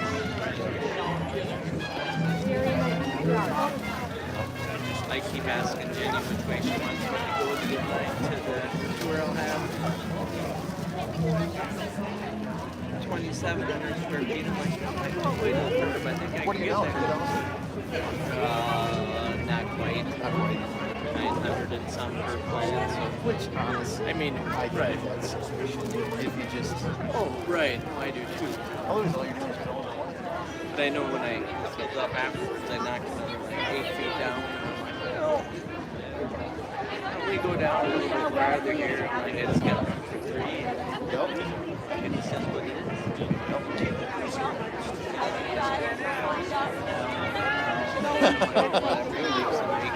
Yep. All wrapped around the house. That's what I said. Knock down that one tree in front and around the back, be L shaped. There you go.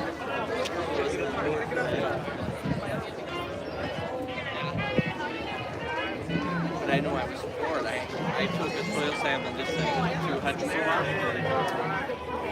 My pH is 7.5. I'm like, oh, that's not great. What did they come back? So you sent it in there, you just got baggage of soil, brought it to them.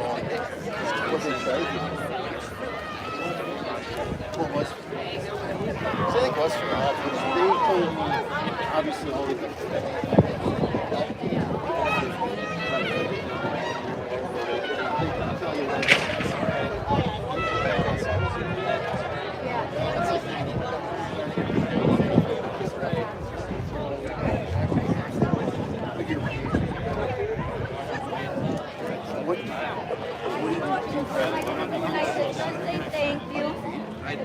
I didn't even know what it was. No, I never tested my new place. I got it. Yeah, I got it. Yeah. All rainwater, which you would think should be acidic. Well, that would be Yeah, fine. this one. But when you have all your goodies, how would you fix it? So there were in a toaster. Yeah, there was already on it. Yeah, I went through 5 32-ounce bottles. No, but it's like sitting right where there was nobody at this place. Yeah, every time I test, every time I filled it, going to pH it, and I'd come in at low to mid heats. pH would be down. It's close to 6.5. Agitated for a while, and I could feed usually a day and a half. Well, probably a day and a half, 2-3 days, just depending on the weather. Then I'd mix another batch. I used to have a 275 gallon tote. Yeah, I mean, that's what I mixed mine in. I Yeah. had stored in 330s, but mixed in 275. Yeah, I was floored. No wonder why. Yeah, so I've been looking at readers for testing that for next year. Yeah, what is it? Something roll I got. I just have, just one of those dip it in water. And pH and parts per million. I don't even go by parts, I just strictly go pH. As simple as it can. Oh, right. Is it still too rich? It could be too rich, but I don't. Right, mine could be too, but I usually do overhead, so I usually wash it off with regular water on top of it anyhow. So I'm not overly concerned on that. But the pH was eye awakener that I'm glad I said that. Oh yeah, I'm like, that's definitely an issue. Yeah, no, that's what I was saying too. Gypsum, with, it's got the sulfur in there, that'll bring it down to drop it. But Hutchinson sells some sulfur products. They got 40-pound bags of gypsum. I put one on this spring. I don't remember what it was. 13, 12 bottles. Yeah.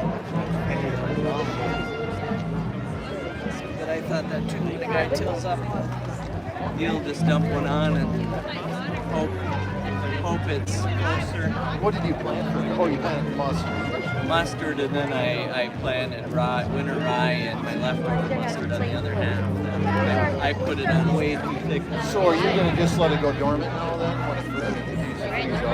No. You till it? Then I'm gonna get a bunch of manure and put it on until that in yet before winter, which probably isn't the proper way for cover cropping, but I want to get manure in this fall yet, so right, that I'm hoping by the end of the month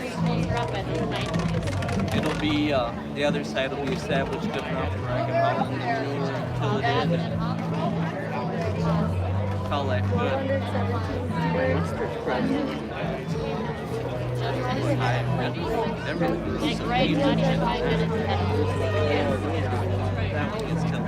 Yeah, my oats came when I tilled it. I tilled it with sorghum, cut it, tilled it up, and even some sorghum came back. It's frozen out, but it'll just keel over.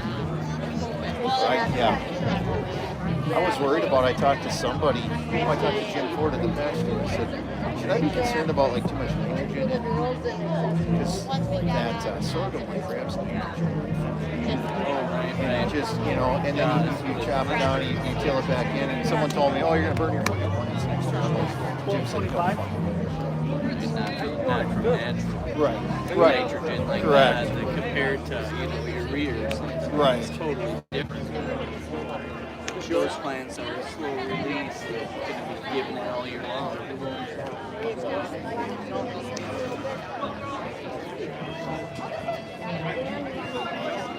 Good? Yeah.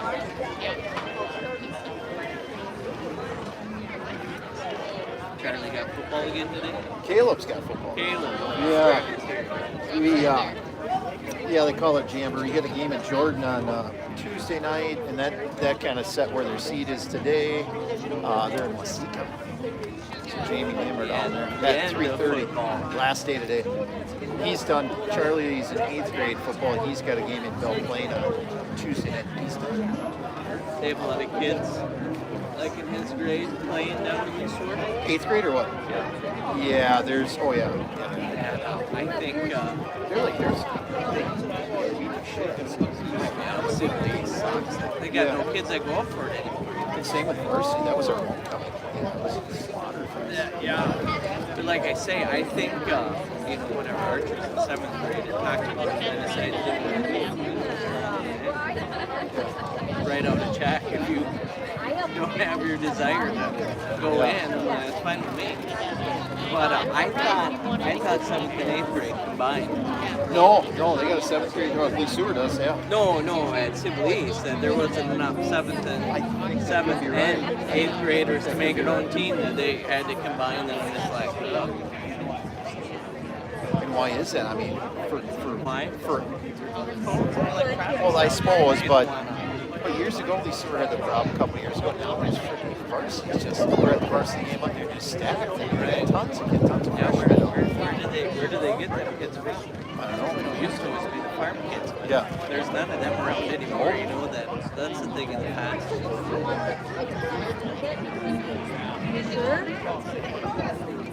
Yeah, the basketball starts here. Run. Go.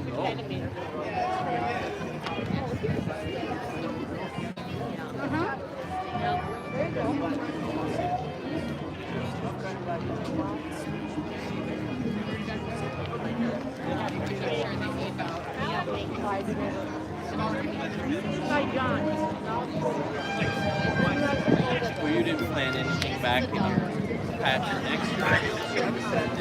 So you didn't go, you put it I bought a bag at the feed store and cast it out there, and it was still kind of more cloud look. Right. And then it didn't rain for a couple weeks, and then I didn't want it. And then, we're kind of slid into the valleys and stuff. Then when it did finally mist or rain, then that germinated.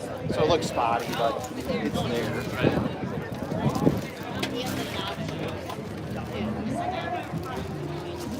Oh, sorry, am I in your No, way? you're good. Yeah.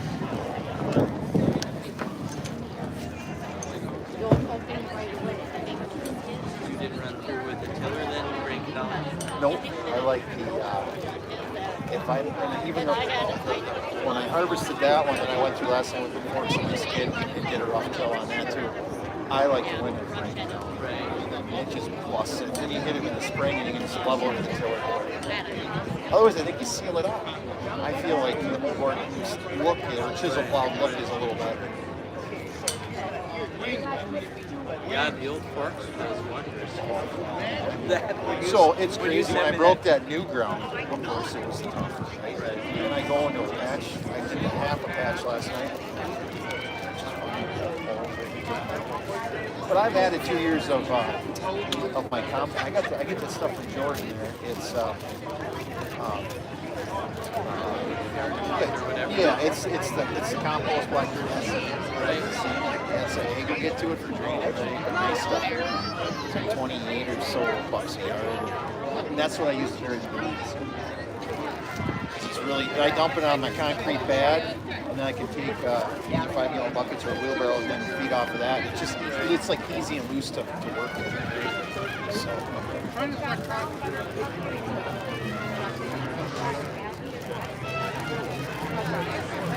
You want one?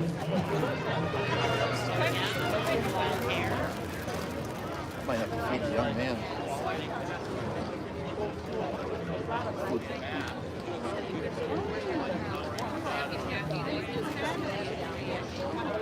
Any word from Fond du Lac, Jim? What's that? Any word from Fond du Lac? Moby Mike is going to be live streaming the last 3 pumpkins. Are they getting close or no? Well, what time were they projected to win?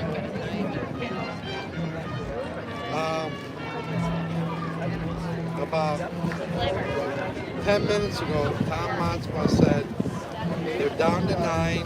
Okay. So they're probably down to 8 or 7 right now, and they're going to do the last 2 or 3. Did you hear about Derek Simples? Well, you were briefly telling me about it, yeah. You thought it was taping bigger than yours? 12 inches bigger.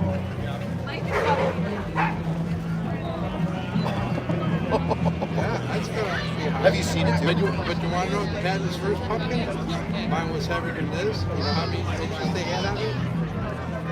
49 inches. They had 49 inches, and I beat them like Sure.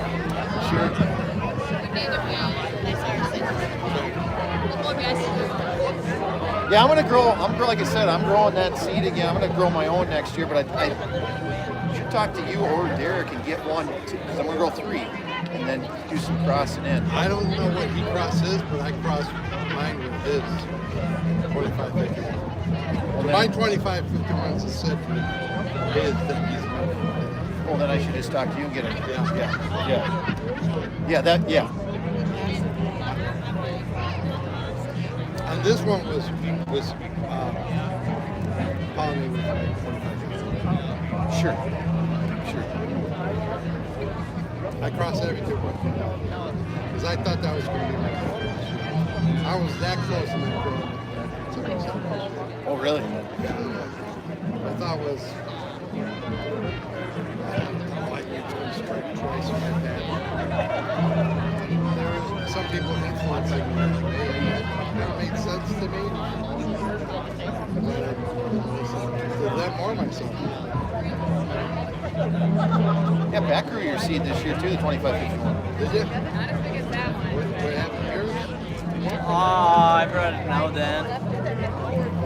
1247. I think 7% heavy. What's your personal best?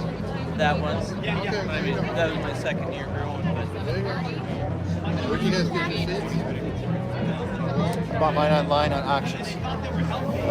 I bought mine in auction, but I won the set too from Chad News. From Chad News. Oh, okay. YouTube deal there. Oh, you won one? Won that way too. When I spoke we did that. Yeah. So I brought that to take care of sodas, but I'll be eating my own food. You'll learn that about me. I'm a germaphobe. Okay. Are you doing a live stream? Yeah. Okay. I'm Jim, by the way. People were asking about you if you were here. People were asking about me? Yeah. Here's Jim. I'll bring you one over here. Whoever was asking. I'm here. Whoever's asking. Are you on right now? Yeah. Do you want a dirty Dr. Pepper? I'm fine, thank you. No thanks. Dirty is pretty clean. It's not being bad.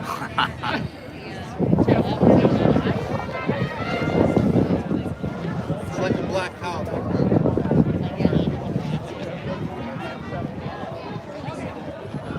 Want to get something to eat? Probably not. Oh, you gonna take it? It's just big boys. Watch the Right, big boys wait. Till they're done. Hopefully there's a couple balloons behind me, right? Hopefully a couple balloons behind me. Right. Hello, Patrick. Wait. Yeah, maybe see it. The lady at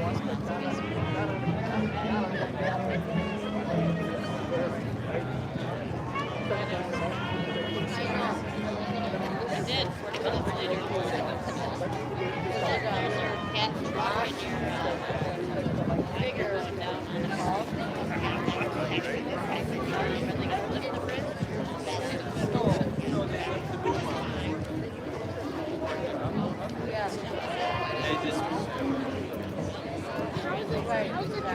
I suppose it doesn't. The truck's not driving. Yeah, it does look good.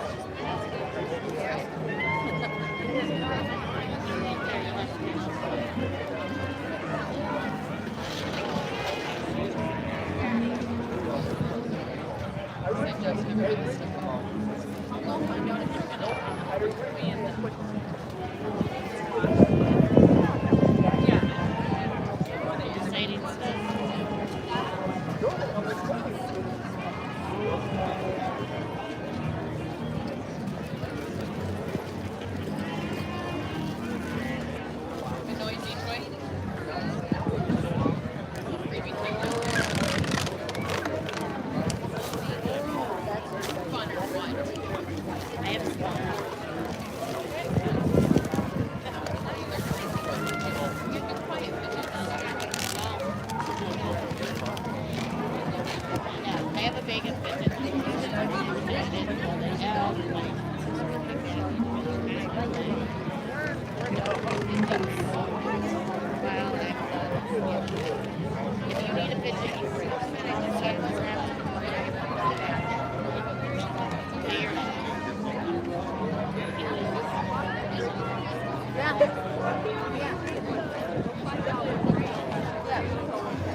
right by your side.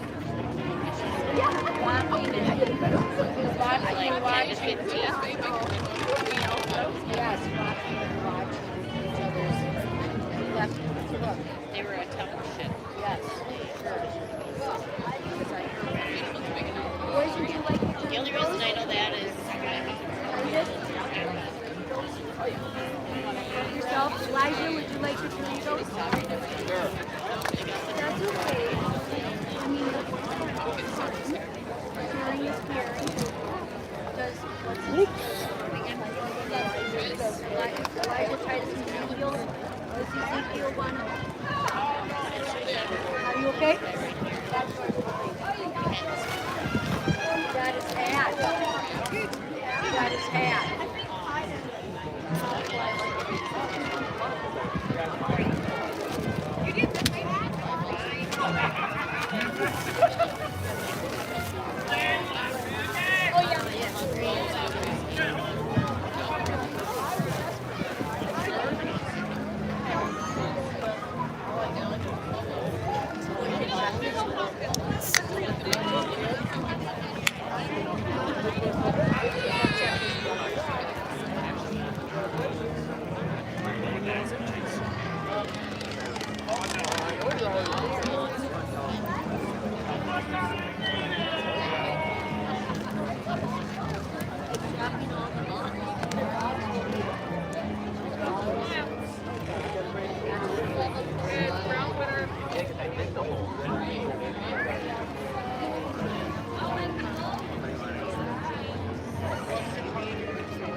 Extra, you want it?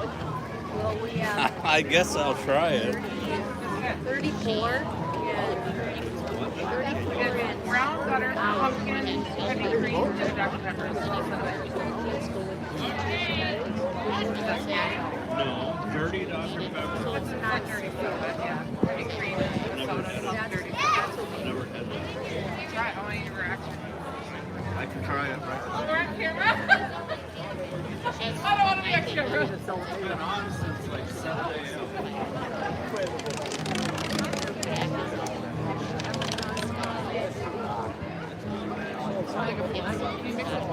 This is my third year of doing it, and I'm having so much fun. Because I never just felt this one. I had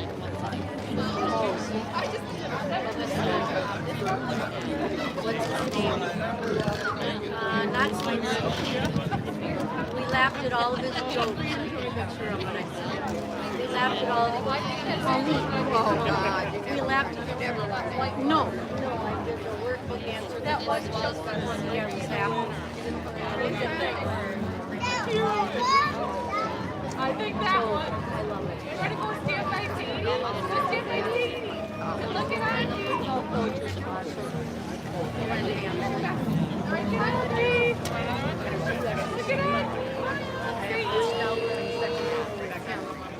I have third Cheryl stop.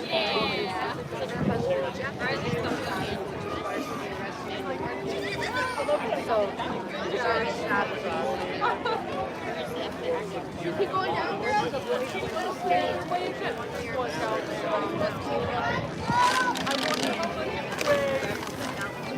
I bet 5,000 pounds. yeah, he was in a sweeper, road sweeper. We were rented by an elderly lady with his head, his face. That bench. We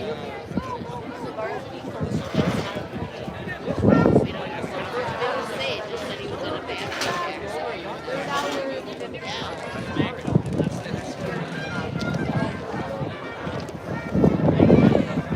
I couldn't even find like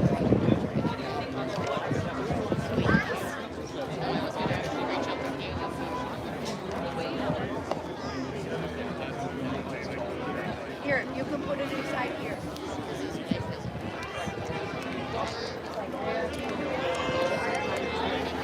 Not our cucumber.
Do you happen to know why, like, if I tried to log in to watch it on YouTube, it would say, like, this account is private?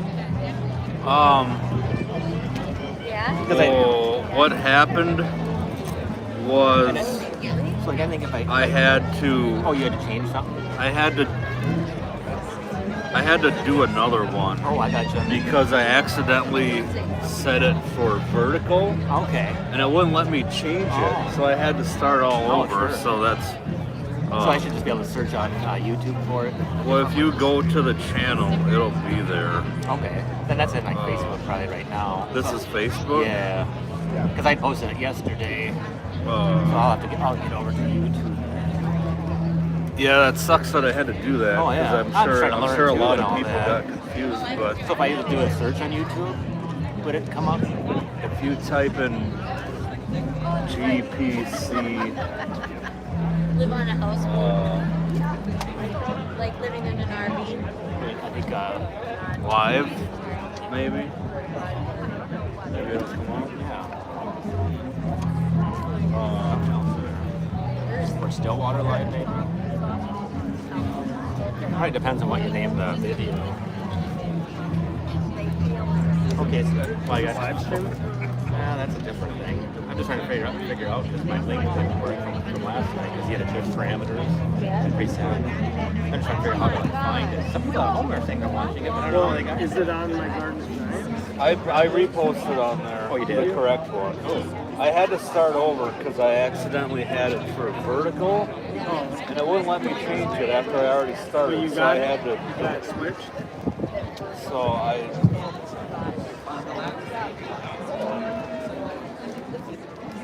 It should be that. 4 hours ago, you think? Yeah.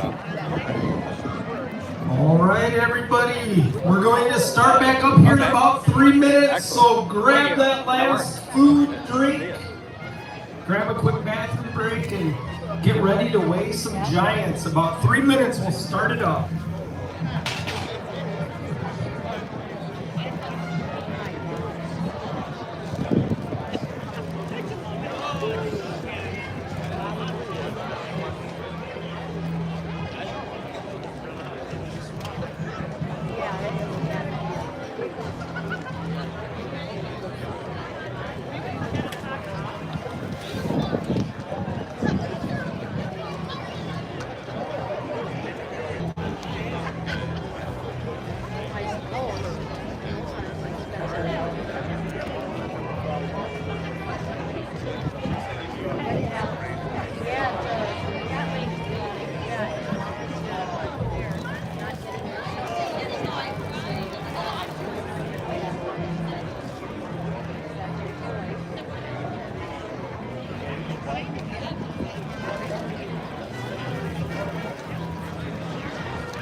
glad you stayed one with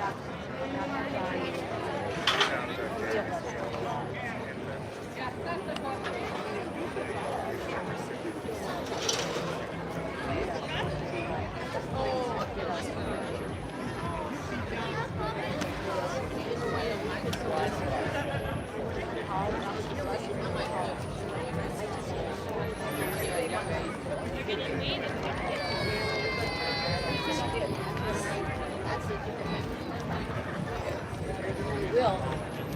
Yeah. I gotta get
The guy that had the record.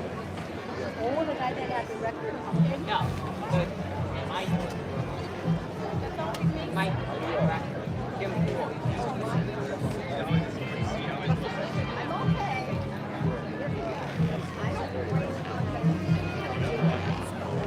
You might have any questions. You'll probably answer. You guys will answer. The grandkids will answer all the questions, right?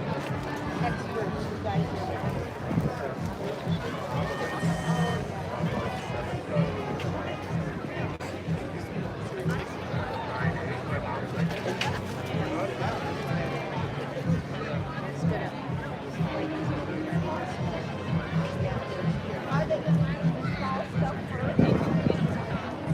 Yeah, we're going to do that next. Okay. That's what you got. Yeah. I don't know if they're going to do the butternut first. Really much.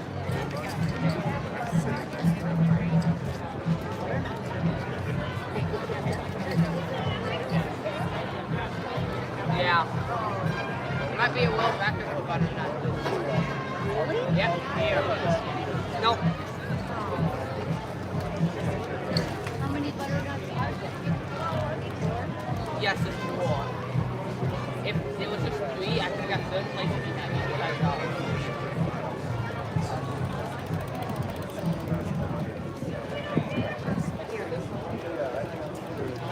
Here's October.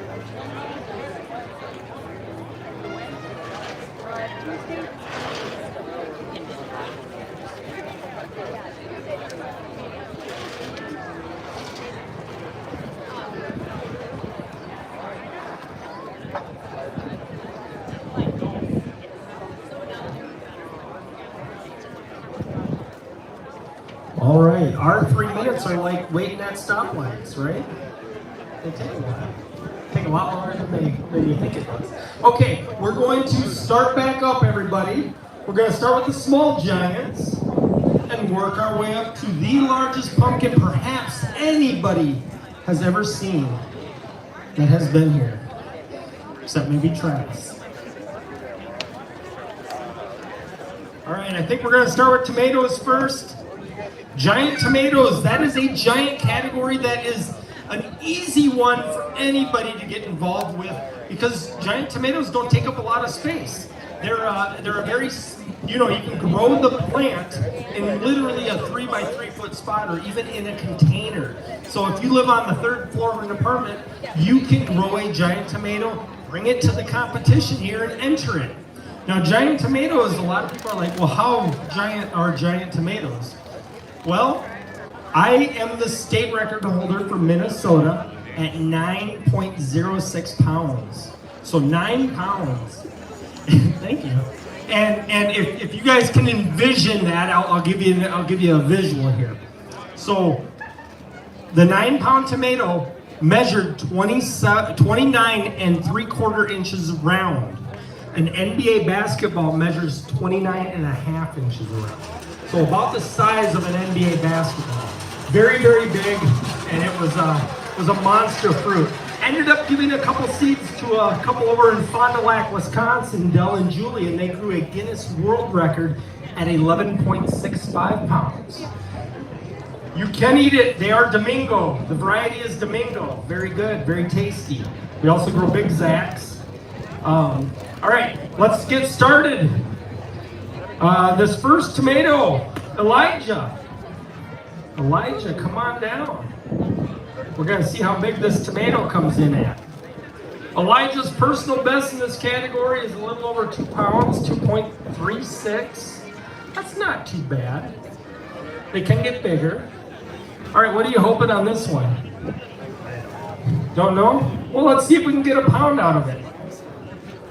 1.01. Excellent. A 1 pound tomato. Congratulations, Elijah. 1 pound tomato. That's what everybody tries. When you buy those beef steaks, you plant the beef steaks, you want a 1 pound tomato. Why? Because you can make a big BLT, right? That's exactly why you do it.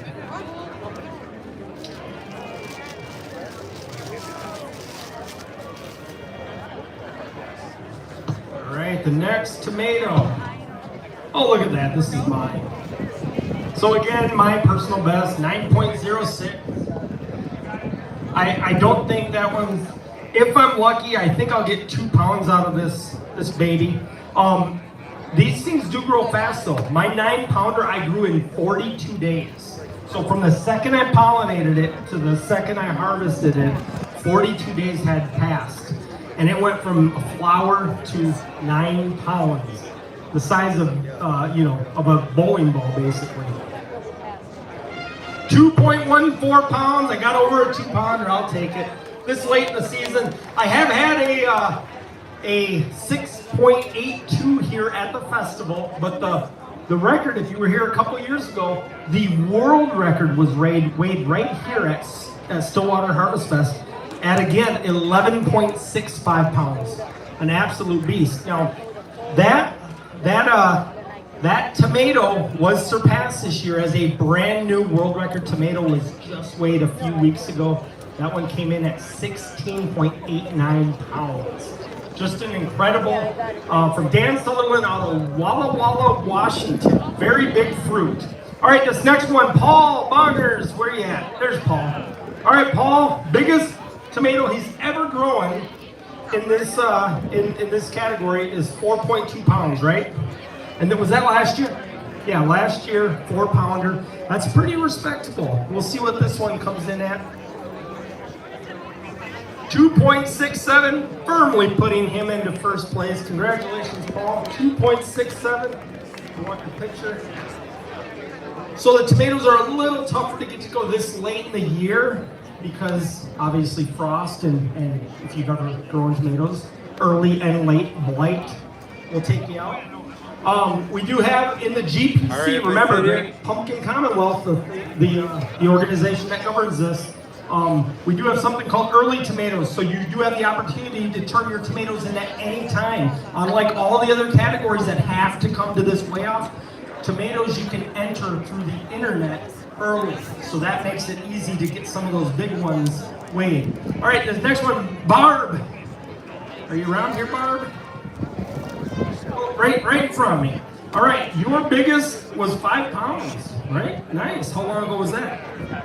Last year. Last year, was that here last year? Or early tomatoes? Early, okay. State fair? Oh, nice, real nice. All right, so 5 pounds is our personal best. This one comes in at 3.25, a very nice tomato, and that should get you first place. Very, very nice. Congratulations. Go grab a...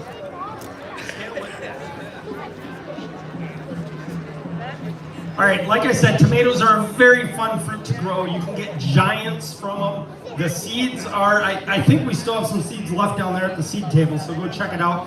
Very easy grow, very, very easy to grow, very big tomatoes. If you don't do anything special, you can easily, during peak season, August, you can usually get a few that pop up at 4 pounds. If you do some of the techniques, and there's a few techniques that will really help up your game, you can easily get up into that 5 to 7 pound range. My biggest this year was a 7.24 pound tomato, which is pretty good size.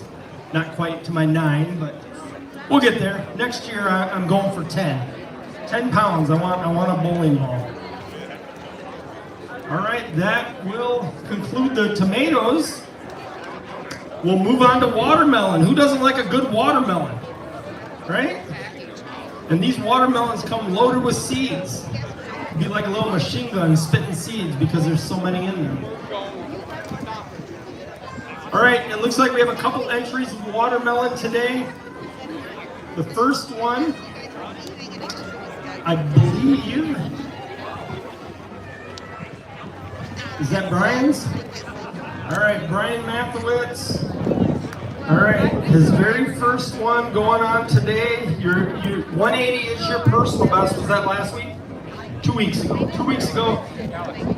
Last week, okay. Last week, he got a 180-pound watermelon. That is incredible. However, the Wisconsin state record, I think, is right around 256.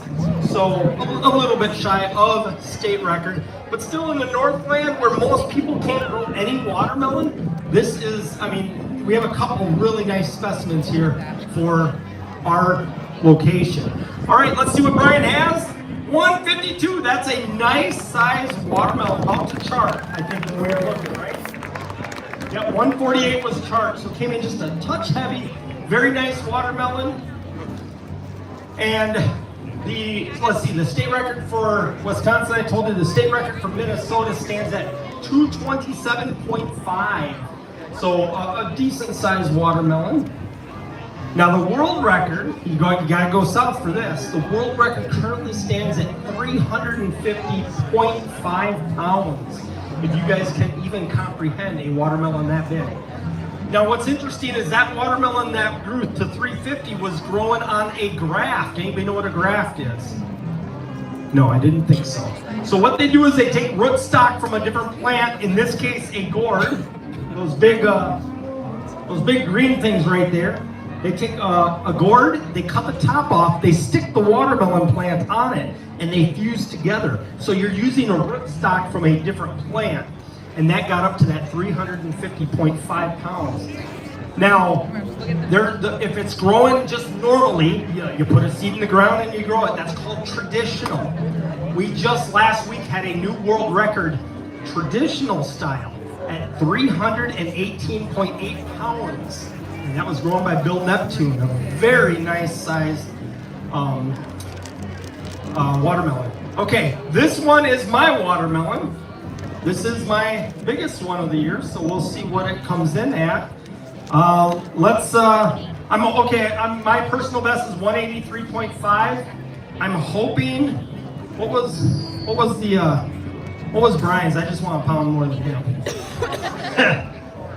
152? Okay, I would love to see 160. All right, let's see it, Mark. 150, oh my gosh, are you kidding me? Yeah, I knew mine would go light, and it went really light. Oh yeah, I'll go up.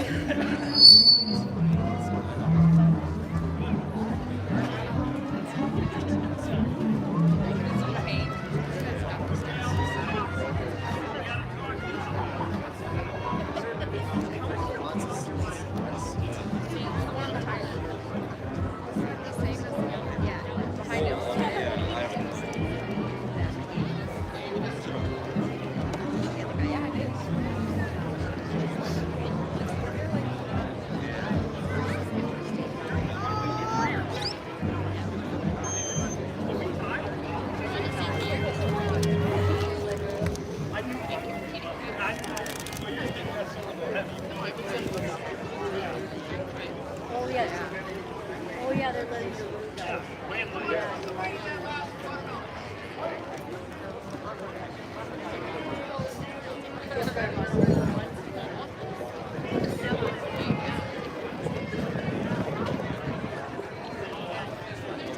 All right.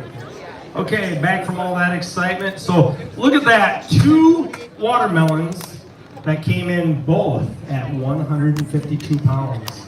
That is crazy.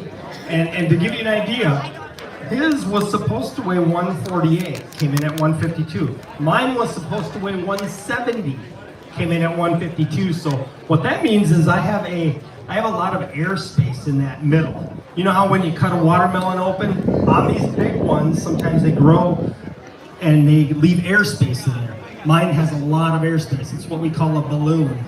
We don't necessarily want that. All right, next is a bushel gourd. This one is Alex's. Alex is in the orange hat up there assisting, making sure that they're being very careful with his. He doesn't want anything to go wrong with it. No, I'm just kidding. Alex branched out this year. He normally just grows giant pumpkins, but he decided to grow a few other things this year. Now, Alex had a very, very good season as he became the Minnesota State Fair champion for giant pumpkin.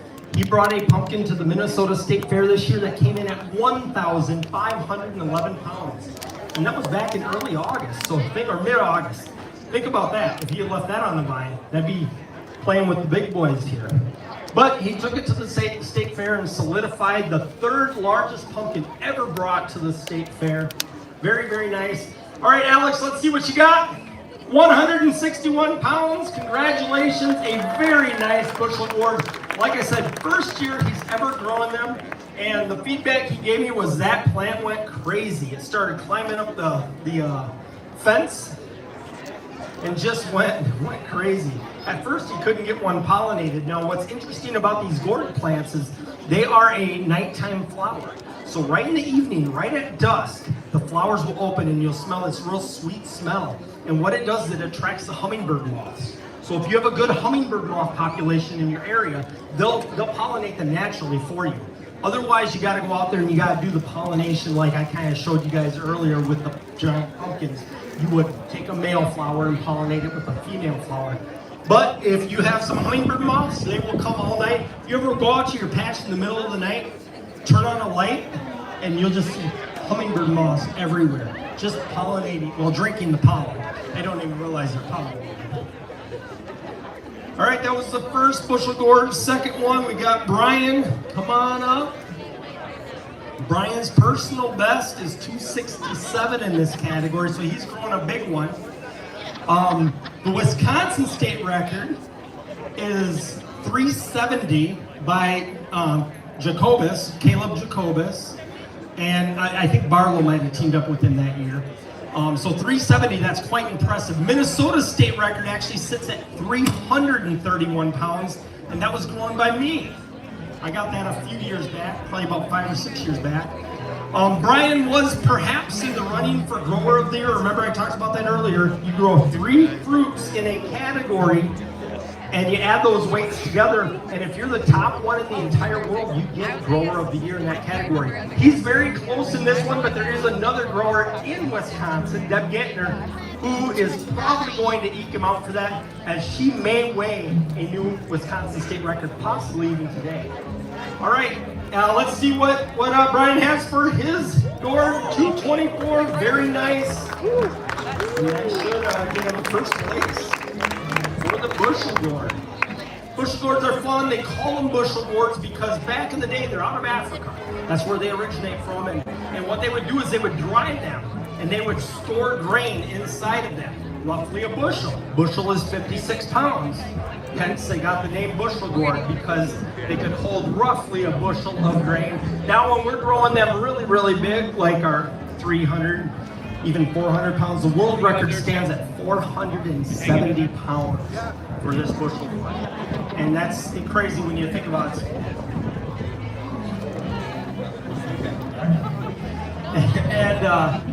And so it's pretty neat that you can dry them out and you can actually store stuff in them. Or what a lot of people will do nowadays is they'll do art.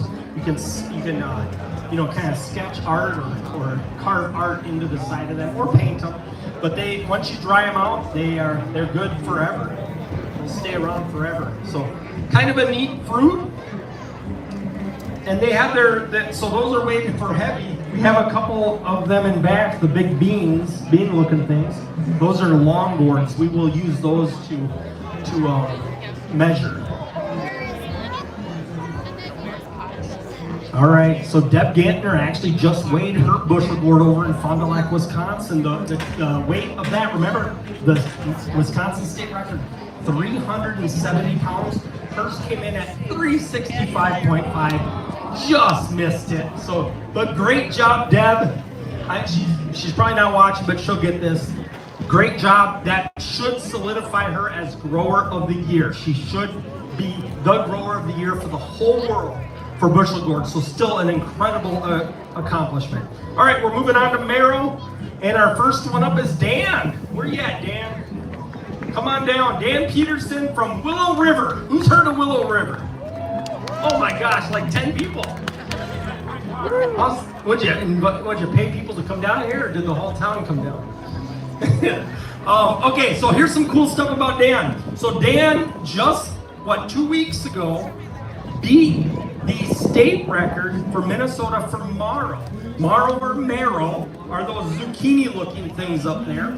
The state record for Minnesota stood at 74 pounds until Dan put one on the scale just 2 weeks ago, and it came in at 105 pounds. So quite incredible. He really pushed the bar up.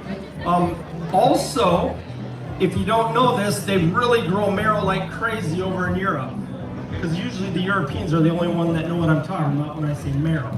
We call them gator zucchini because look at that. Look at that skin. It looks like a gator. If you threw that out in the river and it floated down, put some eyeballs on it, they'd think it's a gator. But the world record stands at 256 pounds. So even though 105 pounds seems quite incredible, which it is for the United States, our North American record only stands at about 152 pounds, I think. The world record is 256. Dan has the state record for Minnesota at 105. What are you hoping on this one? End of season, 55. 50 to 55. Let's see what we got, Mark. 53, that's perfect. Right in the ballpark. Good job. A very nice marrow. And as of right now, in first place.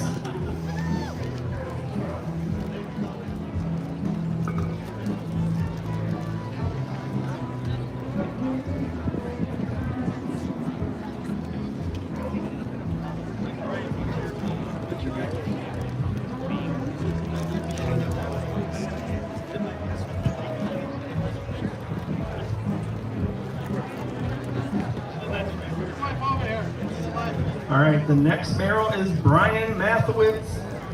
Now this is an interesting one. Remember, he's from Wisconsin, guys, and Wisconsin's state record is 124.5. Was it last week? Just last week, he got a 123 pounder coming in just a pound and a half shy of a new state record. What are you hoping on this one? 65. All right, he wants anything over 53 in all reality. But let's see 65, Mark. Oh, 65 right on the nose. Man, get him to work at a carnival for guessing weight. That was perfect. 65 pounds on a marrow, or what we call gator zucchini. There might still be seeds of these guys left if you really want to impress your neighbors. You know, you say, hey, you want a zucchini boat? Anybody know what a zucchini boat is? You cook them? You can say, I make zucchini cruises. That's good. Right now for later. Yes, we do cruises in the zucchini world when it comes to giant marrow. I do want to show off here.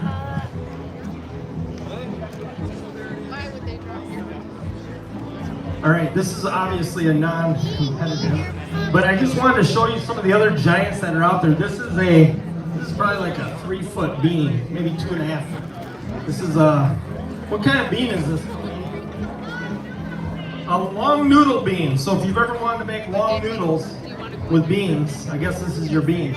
But what this tells you is you can grow giants in a lot of different categories. So what's really neat is I actually am doing a little bit of a grassroots thing where I keep track of 55 giant fruits, veggies, and flowers for all the states and Canada and worldwide.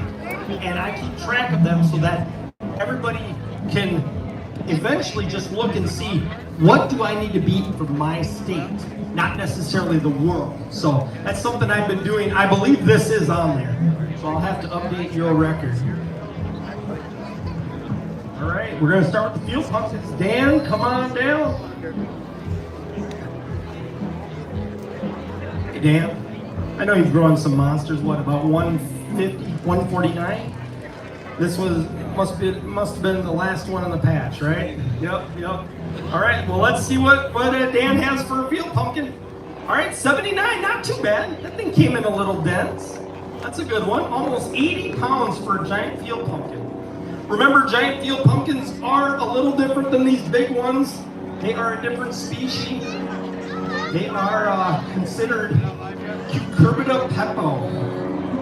And Cucurbita pepo, just so you guys know, is the same family as the marrow and the zucchini, which means a zucchini could cross with these field pumpkins. Now, if that happens, it ruins them, and they're not pure. So we look for that here. If that marrow, you seen that marrow we had up, the 2 marrows, if they had showed any orange at all in them, they would be disqualified. Wouldn't even count, because it's a contaminated cross.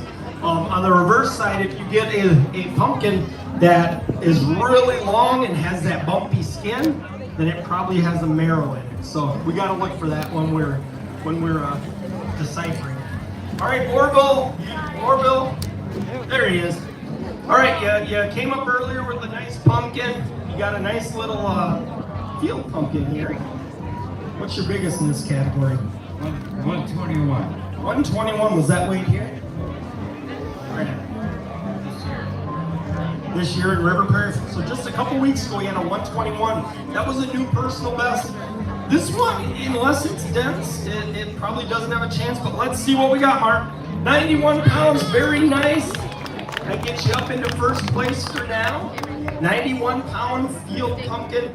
Remember, these field pumpkins, the world record is 268 pounds out of the United Kingdom, grown by Mark Baggs. But if we come a little closer to home, right here in Minnesota, we actually have a very high state record. Our state record sits currently at 197 pounds, which is very high. It's grown by Scott Style, who lives up by St. Cloud. But a very, very nice state record that will be very tough to beat, as you would need a very large pumpkin to beat that.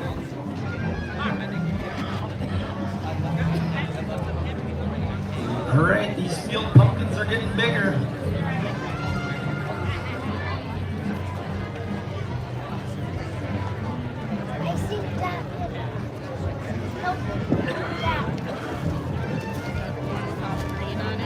All right, oh, who do we got next here?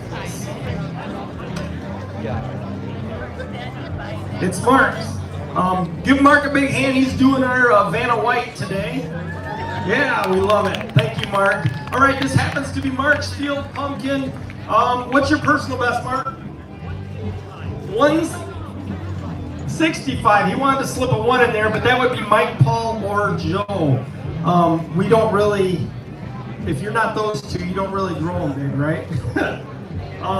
All right, so Mark's personal best is 65. Let's see what you got here. 86.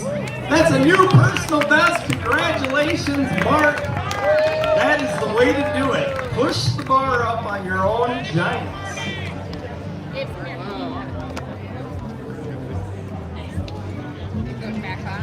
86 pounds.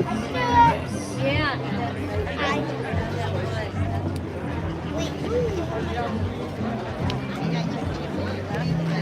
All right, these things are getting bigger.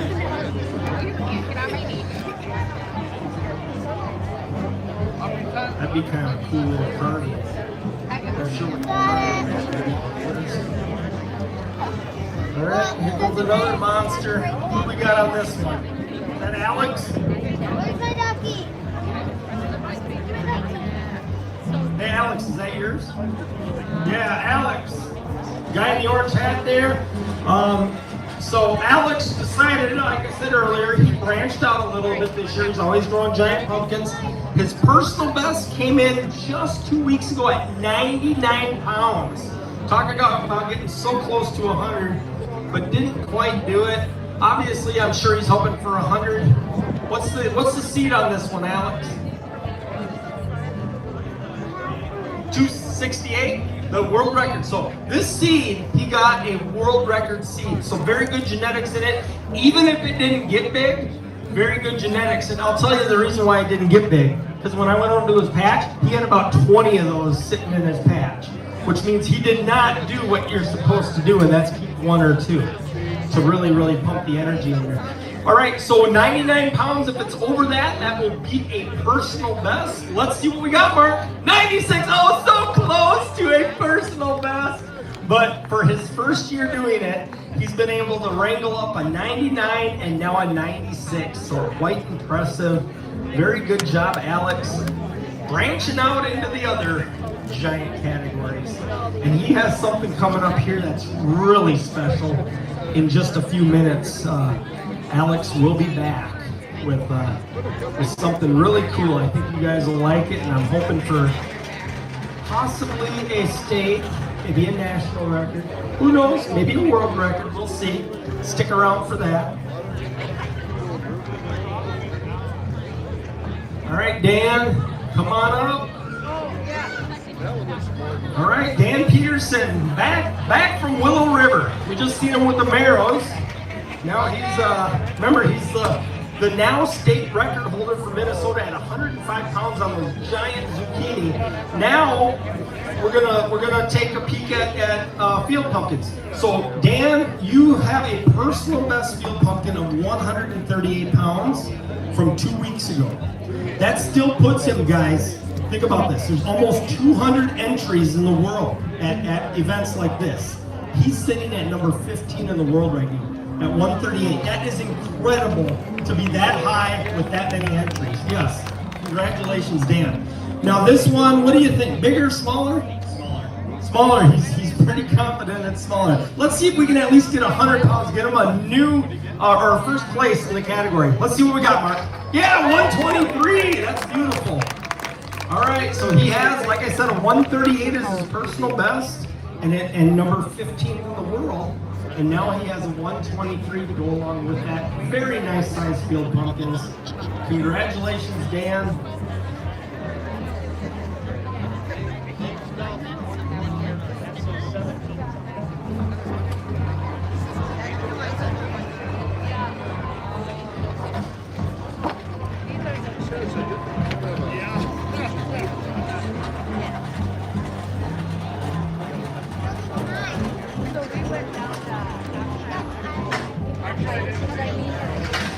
All right, before we do the, before we do the butternuts, can we do the longboards too? And then we'll do the butternuts last. But it looks like we have one more giant field pumpkin here.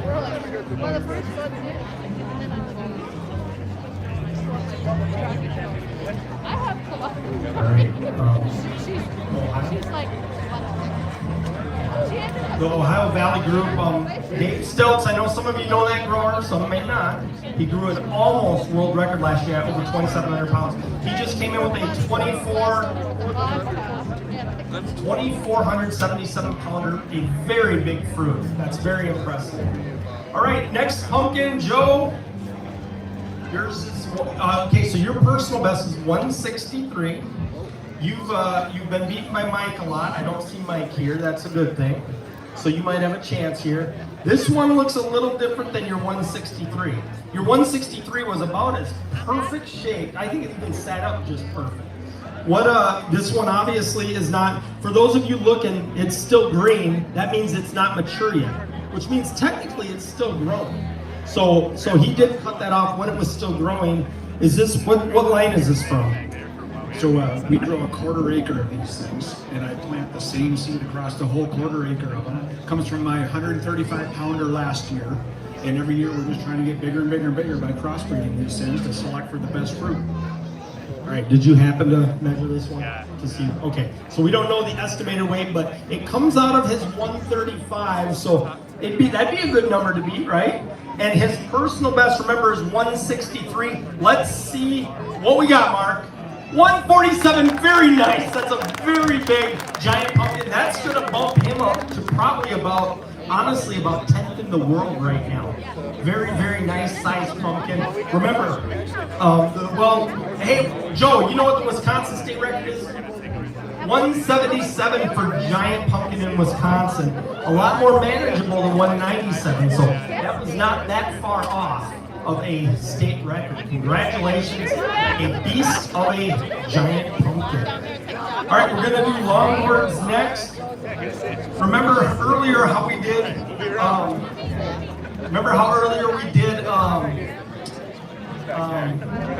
the heavy gourds, the bushel gourds? Those we weigh for weight. This is the exact same family, we just grow them for length. Now a lot of you guys might know this category as a snake gourd. So snake gourds, you plant them as they grow. Every time they bump into something, they snake around. So you get this gnarly, twirled up, gourd. However, if you grow them from a trellis and you grow them straight down, gravity brings them in a straight line, and then you win the competition. Very, very important. The Minnesota state record was attained, I think, just last year by Jim Horson at 153.75 inches. Almost 152 inches. That is crazy. That's like what? Somebody do the math. 14 feet, 15 feet. The world record stands in at 173.75 inches. That's like 16, 17 feet. Just incredible. So these long gourds, a lot of people think they're beans. They're, but they're actually a gourd. And how we do the measurement on it is we'll measure them from one end to the other.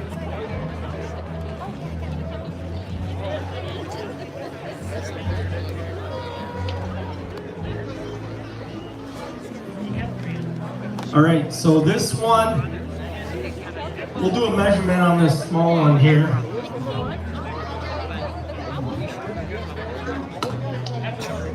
I think this one came in at about 61 inches.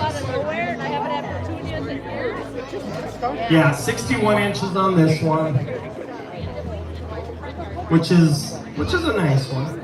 That one's about 3 weeks old. They can grow their full size, so that 173 incher grew that big in just 50 days. So they can grow at times 10 to 12 inches every single day, which is incredible. A very fast growing species. Like I said, most people get them growing completely in about 40 to 50 days. That is my little one, because my big one, did anybody get the really, really strong winds last Saturday and Sunday? Yeah, my 8-footer broke. It blew against the trellis too much and fell into 3 pieces. So you can't bring those in. All All right, this next one, this real tall one here is Orville. Come on up. Get out there. This is a very, very tall one. What's your personal best in this category? 126 and a half, and if I'm spying it right, is it 128 and a half? So that one comes in at 128 and a half. Think about this, 10 feet is 120 inches. So this thing is over 10 feet long, which is incredible. Congratulations, first place at Stillwater Harvest Fest. First place over a 10-foot gourd. And if you can imagine another 6-7 feet on that for the world record, that's just almost uncomprehendable. But very, very good. Congratulations, Orville. Very nice. And then, so those were all the categories that are GPC approved or sanctioned. That means they give awards out for them. Remember, there's 8 of them. We're going to now get into a category that is not a category that is sanctioned by the GPC, but it is a very, very interesting category that a lot of people have jumped onto. It's butternut squash. Everybody knows what a butternut squash is, and it's been a bit of a rage lately. People love it. They love growing them. All right, the first one's Titus. Come on up, Titus. He's around here somewhere. He's probably helping. Oh, there he is. He's helping move the pumpkins. Come on, Titus. All right, first year growing butternut? Yes, it is. This one, oh, is this a baby? All right. Let's see what the little butternut weighs for Titus. 5 pounds, not bad. We'll get you some good seeds. How's that? All right. We'll get him some really good seeds. So giant butternut there's different varieties. There's a variety that is called Rugosus violinus out of Italy, which is your big ones, your big giant ones. They typically get 15 to 20 pounds over in Italy. However, I was fortunate enough about 5 years ago in 2020 to come across a seed in my stash that simply said giant butternut. I planted that seed and it ended up growing to the Guinness World Record at 55.5 pounds. If you look in the book, I'm in the 2022 book.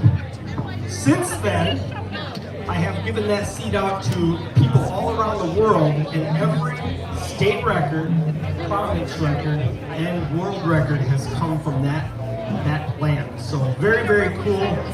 This next one, Colleen, down. Colleen, this is your second butternut you weighed this year, right? Well, how big was your first one? 60. 60 pounds on the nose. Boy, you would love to see bigger than that, wouldn't you? I don't think anybody does. All right. Yes, she says making it to the scale is the most important thing, and that's what every giant grower tries to achieve. All right, Mark, let's see what Colleen has. 63 pounds, a brand new personal best. Congratulations. A 63-pound butternut squash. That beats the world record from just 5 years ago. But we have some bigger ones coming. Looks like a couple bigger ones. So the state records were actually beat a couple weeks ago. And now then, our state record before this season came in at 71 pounds right here in Minnesota. However, 2 weeks ago and now then, we had a grower, Rochelle, she's talking. But Rochelle brought a butternut that came in at 75 pounds, beating the 71-pound butternut squash. Well, then just a few minutes later, we had Alex come in with a behemoth, and he now has the new state record at 94 pounds. So 94 pounds is the current Minnesota state record. We will see, this next one's Dan Peterson. Come on down, Dan. Now Dan, his personal best is 68 pounds. This one looks pretty big and pretty heavy, so I think we have a chance at getting a brand new personal best. Maybe, you never know, maybe a new state record, we'll see. But let's see, so we need to beat 68 pounds to get a new personal best. What do we got? 82, wow, very nice. 82-pound butternut squash, putting him into first place. Almost, just 12 pounds shy of the Minnesota state record, but more importantly, a brand new personal best for Dan Peterson at 82 pounds. His old one was 68 pounds set just a couple weeks ago. Very, very nice. All right. Boy, we're moving up. We're almost to a state record. Now this next butternut is special. It is very special. First off, the grower is Alex, who we already talked about. He branched out this year from growing giant pumpkins to grow a few other giants. He did win the Minnesota State Fair this year with a 1,511-pound pumpkin. Very impressive. But what's more impressive is that he grew this butternut. Well, actually, I should back up a bit. He got the 94-pound state record butternut 2 weeks ago. That was Alex's butternut. You want to center that to scale a little more? I don't know if it matters. Probably doesn't, but just to make sure.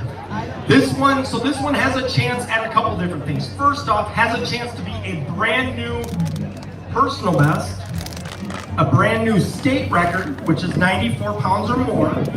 If it were to hit 131 pounds or more, it would be a North American record. And then if it came in at over 137 pounds, it would be a brand new world record. So a lot of possibilities when we pull this top. All right, Alex, what are you hoping for? New personal best? All right. Let's do a countdown because this is a big fruit. Let's start at 5, 4, 3, 2, 1. What do we got? 126! A brand new personal best, a brand new Minnesota State record. Absolutely incredible. A 126 pound. In fact, I'll tell you right now, guys, that is the third largest ever grown in history. In human history, that's the third largest butternut squash ever to be grown. So you are looking at history right there, guys. Incredible. And it with that green, so when they get fully mature, they turn that beautiful tan color. With that light green still in there, that means it was still growing. It was only 60 days old.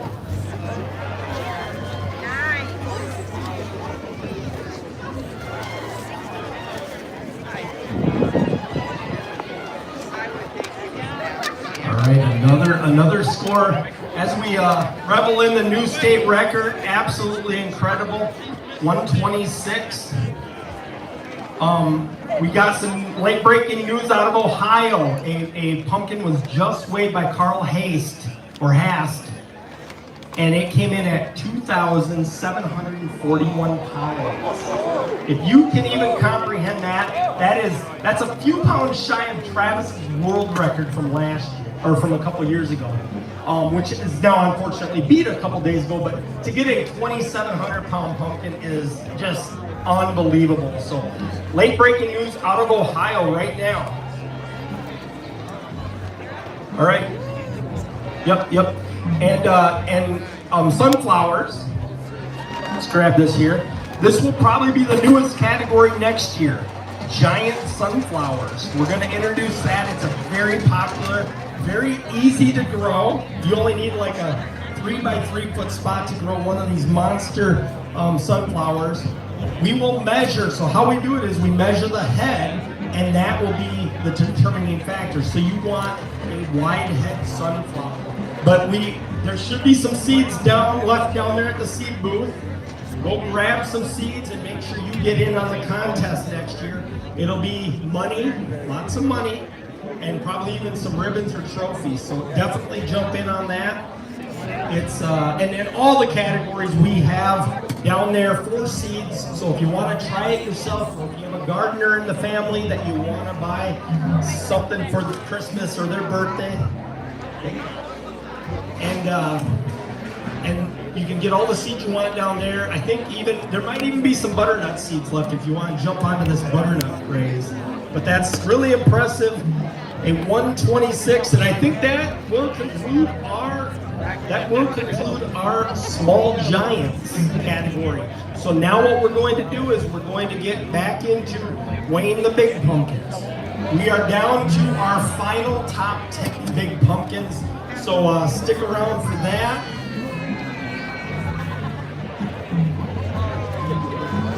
Okay.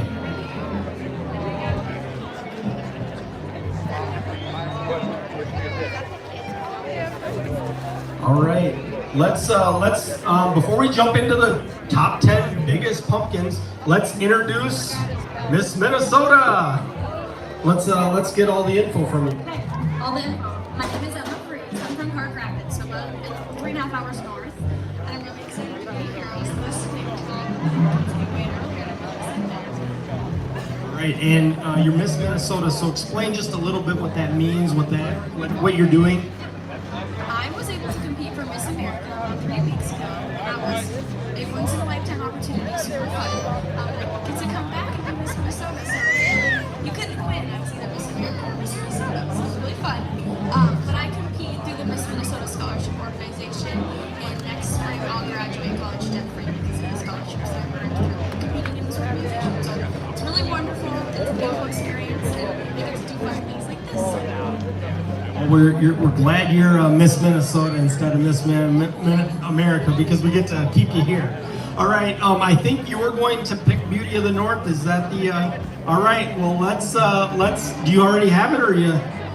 Okay. So look around. When you figure it out, you come back to me, and I'll let you make the decision. So, Beauty of the North, just to let people know that if you weigh a pumpkin at any way off across the country, you then get a free ticket into Beauty of the North. And what that means is, say this was your pumpkin and you weighed it 3 weeks ago at a site and it won the prettiest pumpkin there. You now get to bring it to Stillwater Harvest Fest, and then what that means is you go into competition with other pumpkins from other sites, and the winner of that is essentially the most beautiful pumpkin in the whole Midwest. So that's what that'll be, and obviously the most beautiful Miss Minnesota is going to pick the most beautiful pumpkin. So we will let her pick it. It might take a little while, so we'll get on to weighing some more giant pumpkins.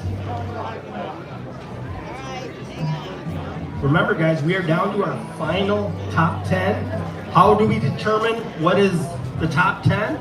Remember, we do measurements, a 3-way measurement, circumference, side to side, blossom to stem. We add those 3 together. The OTTs, over the top measurements, we then go from the smallest to the largest. So we're to number 10, the 10th largest, and we have Niles Jacobson from Stewartville, Minnesota. Anybody from Stewartville? Yeah, 1, 2. All right, Niles. Let's see your personal best. You were among the group that got us our top 10 average, so that puts you at 2,041 and a half pounds. All right. So he has grown an over 1 ton pumpkin. Very incredible, something so few people on this planet have done. This one is a very beautiful pumpkin. I love the shape. What are you thinking on this one? All right, we want 16 now. Is this what's the genetic on this? I think I was talking about this a bit earlier. 2469 lots. Okay, so this is a 2469 lots. So if anybody was around earlier, what did I say? This pumpkin here was a seed grown from a pumpkin from the largest pumpkin ever grown in the southern hemisphere. So South Africa. Remember, they're opposite of us. So in the spring, when we were getting ready to grow pumpkins, they were harvesting them and putting them on the scale. Well, this one went on the scale. They quickly dried the seeds, got them ready, sent them up to Minnesota, and he grew them. And this is the product of that pumpkin. Now that pumpkin seed, or the 2469 that was grown in South Africa, originally came from, was it Maverick? Maverick, which the record holder, Travis, wave your hand.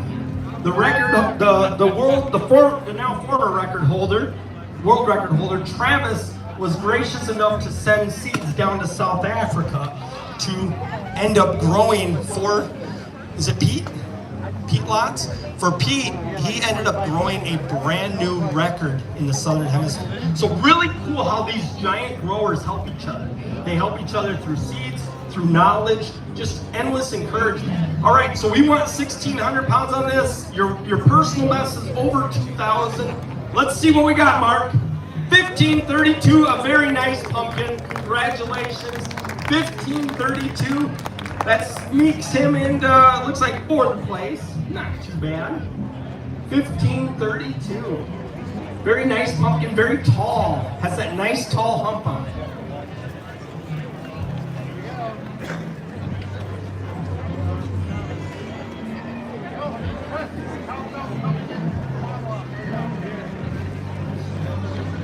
All right.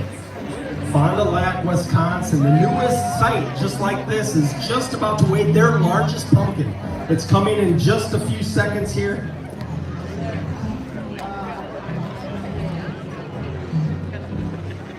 It's a big one.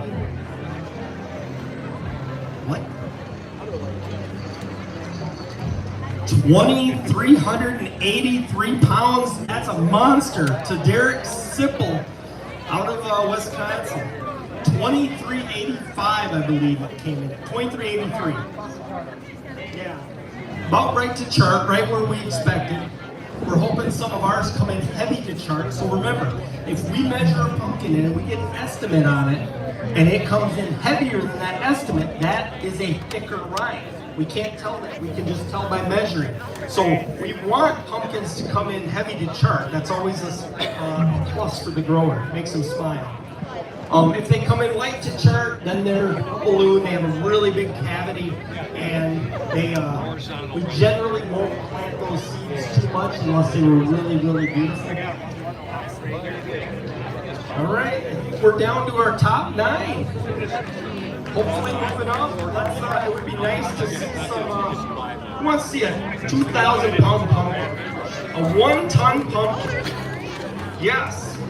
I should probably come up and ask you, what do you think your pumpkin weighs today? What do you think your pumpkin weighs today?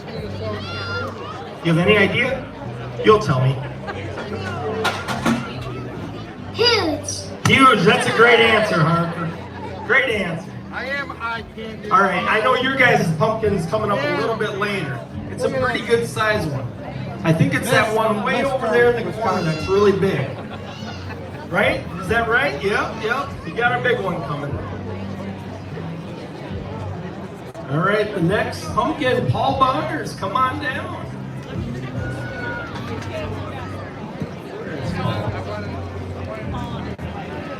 Oh, there he is. All right, Paul, you were among the top 10 growers back a couple years, so you know your personal best is 2,024 pounds. So you have grown them very, very nice size. What have been have you done 3 this year or just 2? 2 so far you've weighed? Oh, you did, okay. So you're not going for a patch or anything. I haven't even talked about this yet, but we'll talk about it now because he is currently first place in the world on this competition. There's a competition we do called the 150 square foot competition. Now that 150 square foot competition is you have to grow a giant pumpkin plant and the pumpkin in 150 square feet. So like a 10 by 15 foot area.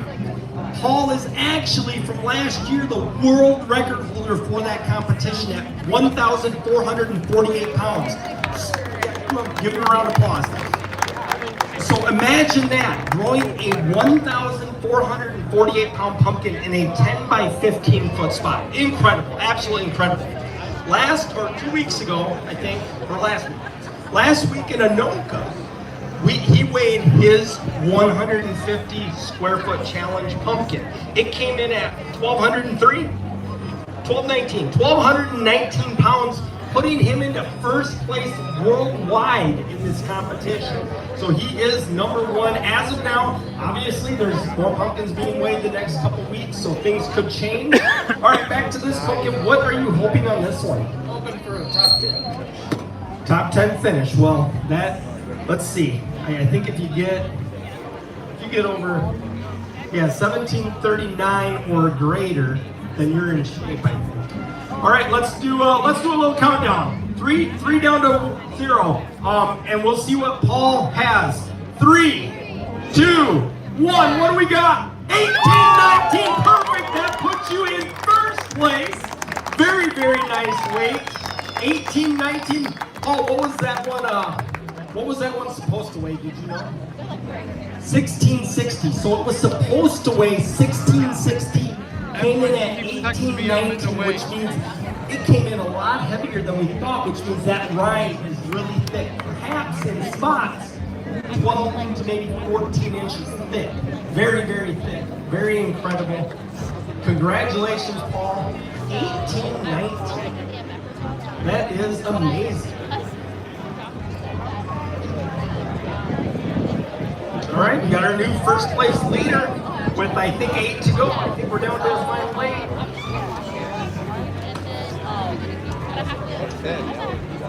Now, you know, a lot of people wonder, how the heck do we grow these things this big? How do they get this big? How is that even possible?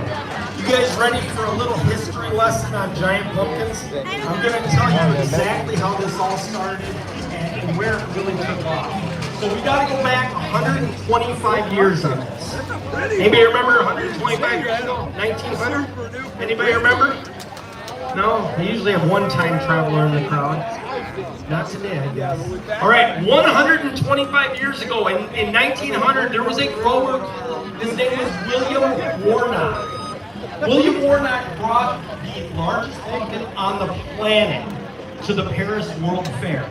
It came in, it astonished everybody. This pumpkin came in at an incredible, jaw-dropping 400 pounds. 400 pounds is where this one came in at, and it blew everything away up to that point, and it was back in 1900. And then we go through what I call the dark ages of giant pumpkin growing.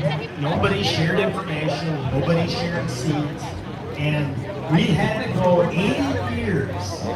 Anybody remember 1980? No? Anybody around 1980? A few people were. It's only 45 years ago, guys. So in 1980, a new grower came up from Nova Scotia, Canada. His name is Howard Dill. Remember earlier I talked about Howard Dill? That's the Prettiest Pumpkin Award, the Howard Dill Award. Prettiest pumpkin. We pay homage to Howard Dill, and this is the reason why. In 1980, he came in with an incredible pumpkin. This pumpkin would blow away 80 years worth of pumpkin growing. It came in at 459 pounds. So in 80 years, it went from 400 pounds to 459 pounds. Now, what the heck did they do in 80 years to get to move up 59 pounds? Well, the short answer is no. They didn't do a thing. But Howard Dill was determined to change that. And what he did was, he decided to do two things that are absolutely essential to getting fruits good. He decided to share seeds and share secrets. Share the techniques of how to grow these giants. So he started sharing those, and the world record and the largest pumpkins started to go up exponentially. So we moved to 1996. Now everybody said a 1,000-pound pumpkin could never be grown. Impossible. But in 1996, anybody remember that year? Not that long ago.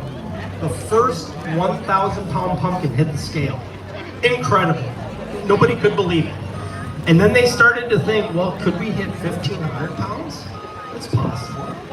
Well, in 2006, that's exactly what happened. 1,500 pounds by Ron Wallace out of Rhode Island. He hit the scales at over 1,500, and people started to think in their mind, could 2,000 pounds even be possible? Is that possible? And everybody said, nope, can't be done. Cannot be done. Well, you know what? Just 6 years later, in 2012, the first 2,000-pound pumpkin hit the scale. Came in at 2,009 pounds. It just something that everybody was around in 2012, or most of us were. It was something that was so amazing to finally hit that 1-ton pumpkin. That it literally changed the game. And then, since then, in 2014, we went to 2,600 pounds out of Belgium. Then just a couple years ago, right here in Minnesota, we had Travis bringing a 2,749-pound pumpkin, becoming the new world record holder, and really giving us that chance that, 3,000 is possible. Even though everybody says it isn't, it is.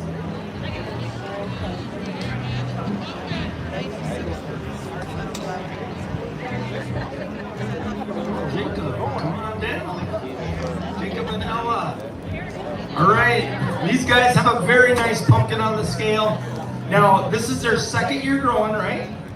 And last year, they brought a pumpkin here, correct?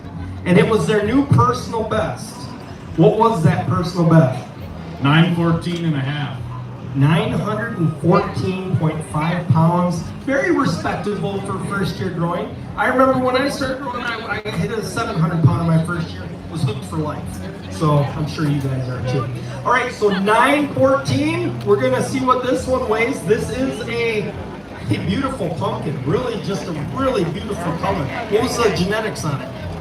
2222 by Travis and then crossed with the 2551 Ford. So Travis grew a 2,222 pound pumpkin. He got a seed from that. Then he crossed it with a nice heavy Ford. We'll see Jim Ford here a little bit later, but very nice cross and a very nice color, especially considering it coming from a 2222.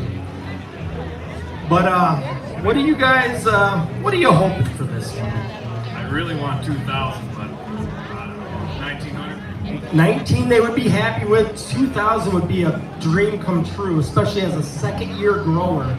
And think about this, their personal best is only 914 pounds, so this is easily going to give them a personal best, pushing that bar up. You guys grow 2 pumpkins a year, right?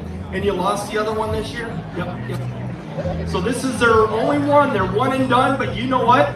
It looks like a very good one. All right, let's clear it all away. Oh, also notice, look at those little cushions on the bottom of that pallet. I think Ella did the pumpkin work, right? Yep, Ella made them look like pumpkins, which is only natural. But that gives the cushion when you're driving. How far did you guys drive? A couple hours, maybe not even? 45? Okay, so it didn't have to bounce around too much. Travis really was the first one that trailblazed those when he drove his pumpkin out to California.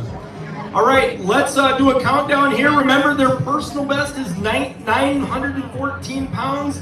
5, 4, 3, 2, 1. What do we got? 1576. 1570. Yeah, we'll call it 1576. Congratulations, a brand new personal best, beating their old by, oh man, almost 600 pounds. So 914 was their previous personal best. Now they're up to 1576. That's an incredible pumpkin for a second year grower. Congratulations, great job, guys.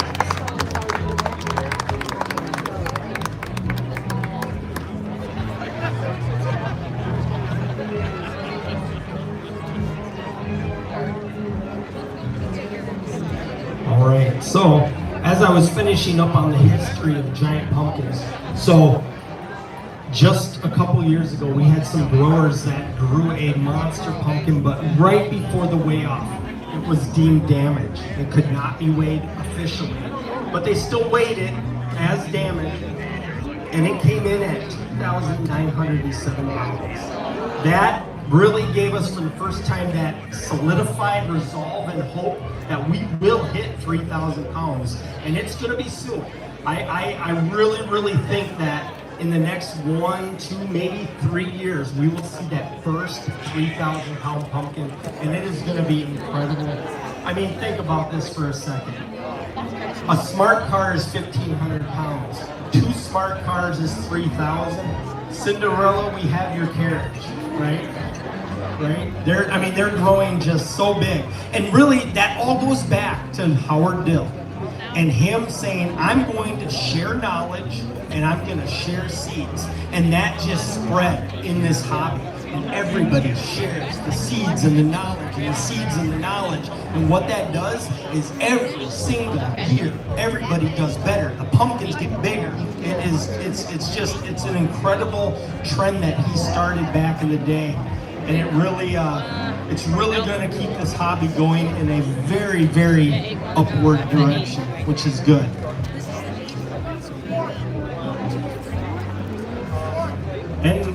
as Jim says, it's a sport. And I would agree. I mean, we're competitors. We are competitors at the highest level. Some of us literally go out to the garden every single night for 2 to 3 hours.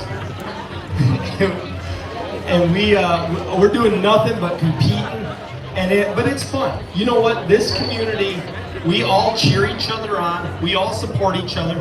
We've all been through that heartbreak when something goes wrong with your pumpkin. When you get a split, when you get a rot spot, when you lose your pumpkin. We've all been there, so we all know, and we're there cheering you on all the way. So whenever we see somebody else do good, we're just as happy as if we did good ourselves. Even though at the competitions it may not seem like that because we always want to do 1 pound better than everybody else, but we really are cheering them on. We want everybody to succeed and do the best they can do. All right, I think what are we down to? About number 6? 6 left, or 6 biggest coming up. Oh, Pete and Alba. Are you guys team growing this year? Oh, it's team grow. Or maybe it's Alba grow because you're working too much. Yeah. Alba has done a very good job. Now, which ones did you pollinate? Did you pollinate this next one? I pollinated all of them. All of them. She did everything this year. So, okay. Otherwise, we'd have to give her all the money. All right, these guys are from, you say Piasta? Piasta, Iowa. Anybody know where that is? What's it by? Davenport? Do you know where Dubuque? Dubuque. Anybody know Dubuque? Anybody even from Iowa here? Oh, there we go. Well, it's down by the Field of Dreams, so if anybody knows where the Field of Dreams is, they live right by it. When he goes and gets dirt from there and puts it in his garden. That's how he grows them so good. So Pete is the technical record holder for Iowa at 2,240? No, 2,424. I just got it backwards. 24-24. The Iowa state record holder, and actually, this is even more impressive, I think. There's only been 3 pumpkins ever grown over 2,000 pounds in Iowa, and every one has come from Pete. A 2088, a 24-24, and a 21-17.5. That's very impressive. He has really done some incredible work in Iowa. One thing I didn't mention earlier, but I'll tell you, pumpkins like a certain climate, and that climate they like is actually halfway between the equator and the North Pole, at latitude 45. Where's Stillwater? Latitude 45. So we live in the most perfect place on Earth to grow giant pumpkins. And what that means is Pete has to try to manipulate a little more than all of us to grow something big. Because why? A pumpkin doesn't like when it goes below 50 degrees. And it doesn't like when it goes above 93. So think about this. The Boundary Waters, Minnesota. It can frost there in the dead of summer. Now you go down to Iowa. It's 93 every day. So to get a big pumpkin south of Minnesota or up north into Canada is almost impossible. You really have to take some extra steps to really pull in those bigger numbers. And Pete has done that to just an incredible amount. All right, Pete, are you going for a patch this year? Alba, are you going for a patch this year? Yeah. Do you know what you need to get it on this one? 211. Oh, okay, to get a patch on their jacket, this is what they need. This has to happen. This pumpkin has to be at least 211 pounds. You think she has one? Yeah, I think she has one too. All right, is there another patch? What do they do patches? Every 300 pounds? Is that the a stretch on the next patch? Oh, okay. Well, we don't want to jinx anything. This one's a very nice round pumpkin. Not as pretty as some of us would like, but it is a nice pumpkin. It's probably what Jim Ford likes. But what seed is this? What's the genetics? 2670 Thompson by 2457.48. All right, so he has crossed 2 huge pumpkins that went heavy. So obviously hoping for some of those genetics in there. All right, let's do a countdown. We'll see what they need. They need at least 200 pounds. It'd be nice to, let's see. They need over 18, 19 to get into first place. Let's do a countdown from 5, 4, 3, 2, 1. What do we got, Mark? 1885. That gets them into first place.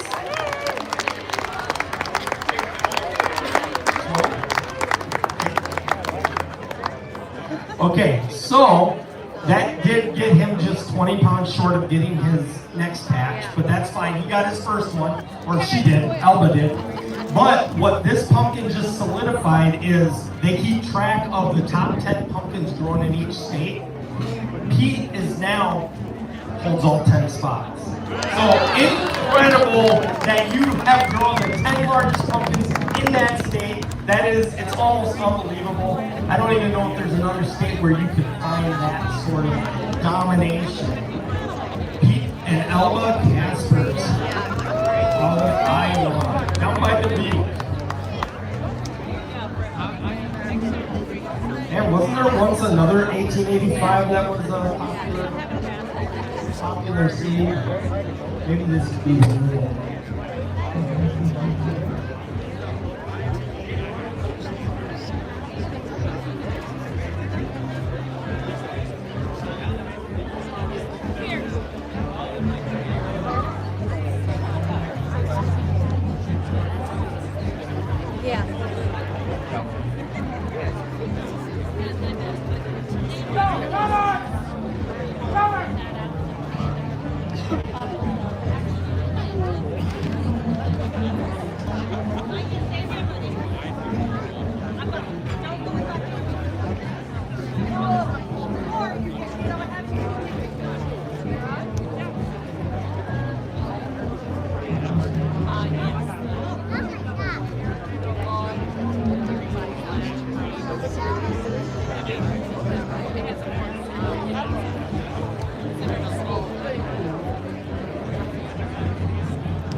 Continue upward and onward. 5 more pumpkins to go. You know, a lot of people ask me, what do you do with these giant pumpkins? Like, what is their purpose?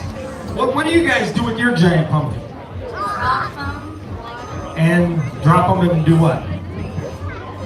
Smash them. They drop and blow up, and that will maybe lead me to what's going to happen. You guys look over there at that American flag. We are going to hoist a 1,200-pound pumpkin up there, over 100 feet in the air. We're going to drop it and let it explode. It's going to be really cool. I believe, you'll have to check with me later. I'll let you know if I know exactly when. I think it's at 5 o'clock today. 5 p.m. today, we're going to drop a massive pumpkin from 100 feet up. It's going to be incredible. So besides smashing pumpkins, dropping pumpkins, what do you do with these giants? Well, most people are so happy and just can't even believe they do something so big that they turn into a display in their front yard. They're just proud of what they've grown. So a lot of these will turn into displays in their own front yard. If you don't mind and you want to part with it, some places will buy these from you. You can find them at a lot of pumpkin mazes, casinos, the zoo. The zoos love getting them because they feed their animals. They let the pumpkins or the elephants step on them. Mall America has one right now. I think that one might be from Shannon, because he's going to be doing carving down there. But so a lot of places are eager to buy your giant pumpkin because there's so few giant pumpkins on the planet. Especially if you get up to that 2,000 pound level, there's only maybe 100 a year that are even in that, and that's worldwide, which is incredible. And you go back 10 years, and that number was 5 or 6 people a year was even at 2,000. So that's what a lot of people do with their giants. People do ask me, do you make pumpkin pie? Well, these really aren't the perfect pumpkin pie pumpkins, but there is a guy up in North Dakota who takes about a 60-pound chunk off his every year, and he cooks it up a bunch of it and makes some pumpkin pie. But you'd have to be in the kitchen for like 2 weeks to make enough pies out of one of these pumpkins, because you're probably looking at about 2,000 pies out of one pumpkin. And ain't nobody got time for that, right? All right, this next pumpkin, I think our number fifth biggest, is grown by Alex. Oh, there's Alex. Alex and Heather from Ham Lake, Minnesota. Now, we met Alex just a little bit ago when he got the brand new state record butternut squash at 126 pounds. Remember, that's the 3rd largest grower in human history, 2nd largest grower on this continent. So very, very impressive that he grew something that big. He also is the Minnesota State Fair champion with a 1,511-pound pumpkin weighed a couple, almost 2 months ago now. So very incredible there. Now he has his very last pumpkin of the year, and he brought it to Stillwater to see what we could get, what he could get. That is a very, who thinks that's a pretty pumpkin? So see how it has those lighter orange spots on it? That's called like sunbursting, or some people kind of call it Cali spots, based on a grower that kind of grew that way back in the day. But that sunbursting is a nice contrast from that orange. So very beautiful pumpkin, very round pumpkin. I don't know, that one looks pretty good.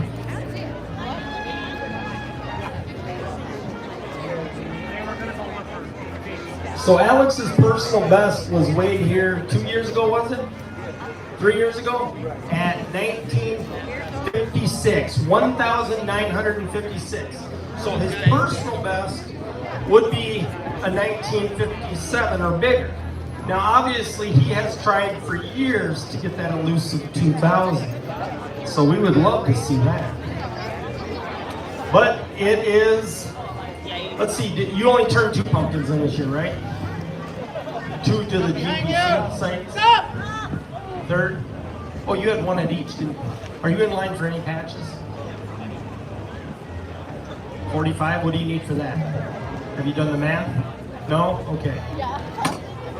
All right, well, he is going for a 4,500 pound patch. We'd have to figure out the numbers for that, so hopefully it's just as big as it can possibly be, and he'll probably get it. All right, again, Alex out of Ham Lake, Minnesota. And Heather, his very lovely, supportive wife.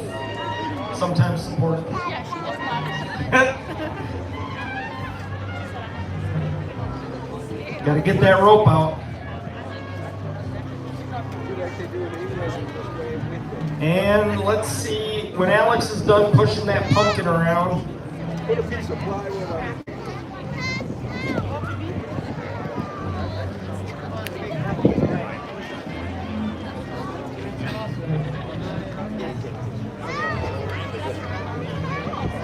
We'll see what genetic this is. It is a pretty one. Oh boy, that got under there good.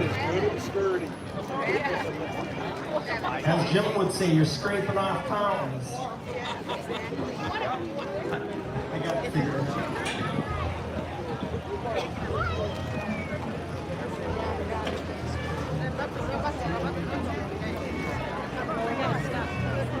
Oh, look at that. This is off the Maverick. The 2560 that Travis Gainer grew 3 or 4 years ago now. That was the North American record that year. So the 2560, now he went on the next year to grow a world record at 2749. So this has just some incredibly big genetics in it. Yay, we got the roll. We can weigh the pumpkin now. All right, so this one's off the Maverick seed, the 2560 Ginger. This showed up very beautiful. Just a gorgeous pumpkin. All right, we would love to see a new personal best, which I believe put it at 1957 or more. That'd be a new personal best. And we would love to see 2000. Let's do a countdown here from 5, 4, 3, 2, 1. What do we got? 1930! 1930 came in very, very nice. A 1930 that puts him into first place. Didn't quite see a new personal best or a 2,000 pounder, but still a very nice pumpkin. 1,930 pounds, which puts him into first place. And a beauty, very beautiful pumpkin. Congratulations, Alex, the state fair champion, the new Minnesota state record holder for Butternut squash, and the current leader at Stillwater Harvest Fest 2025.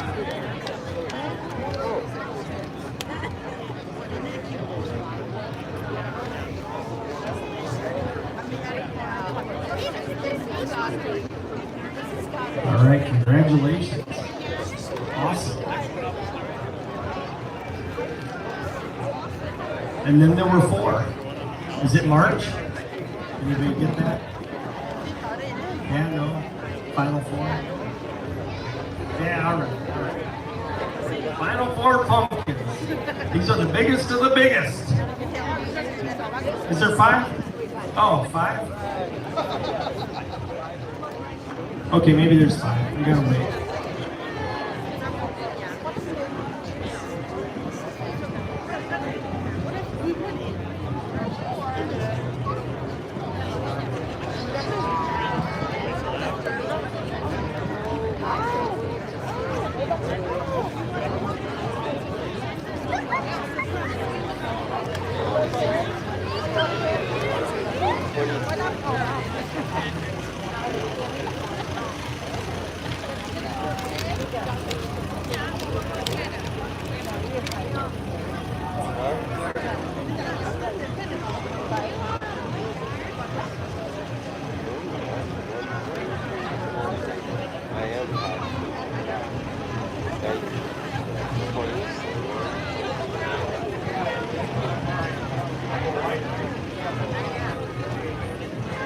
That one side, but on the right side.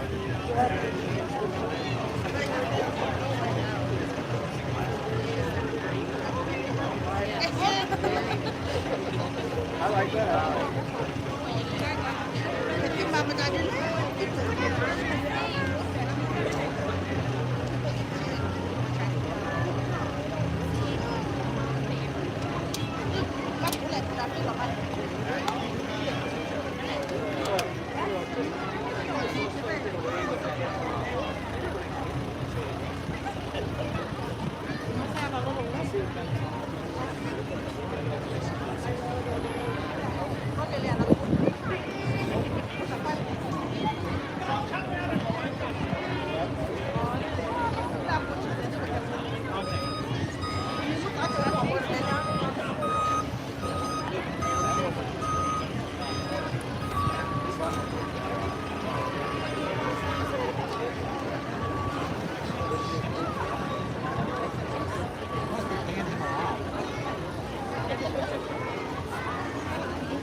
All right, the next one up, Ryan, come on down from Watertown, South Dakota.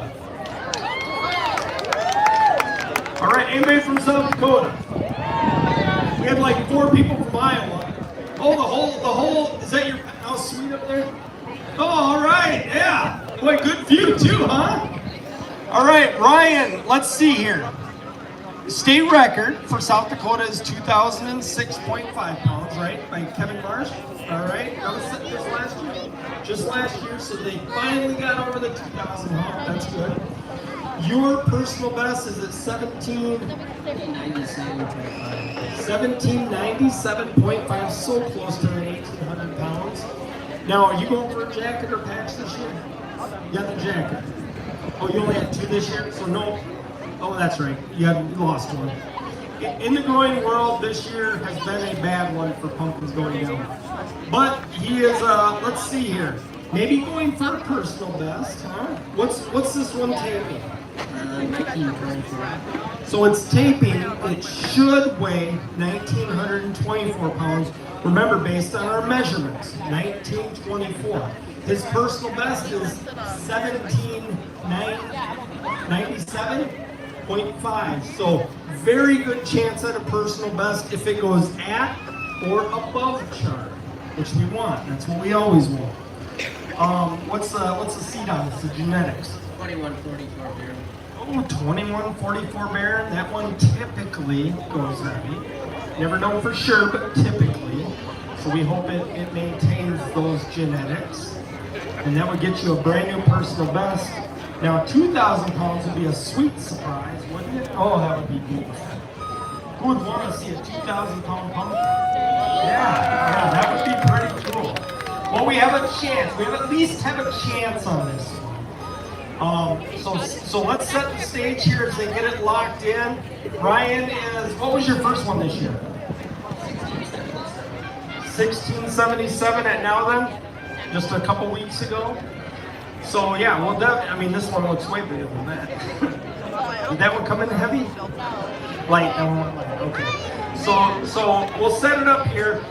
His personal best is 1797.5. This is taping roughly 1920, so 1,920 pounds. Now it could go heavy to chart, it could go light to chart. That all depends on how thick the rind is on the inside. If it's thicker, it could go heavier to chart. If it's thinner, it could go light to chart. If it's where we think it's at, it should go right at that 1920. Now he would be thrilled with the 1920 because that simply means that he gets a brand new personal best and inches that much closer to 2,000. If he were to get 2,000, that would tickle you. It would be good. It would be a long time accomplishment, and I would say you even have a small shot at a new South Dakota state record, which that would be ultimate. So he's been growing for 27 years. Is that crazy? 27 years. And he has a chance, an opportunity today to get a new personal best size pumpkin. So let's do a countdown because this could be special. Let's set it again. 1797.5 he needs to beat to get a new personal best. Let's start at 5, 4, 3, 2, 1. What do you got, Ryan? 1856. Very nice pumpkin. 1856. That puts you at 3rd place. 1856. Go on up and take a picture. Not too bad. 1856 gets him into 3rd place with just a few pumpkins to go.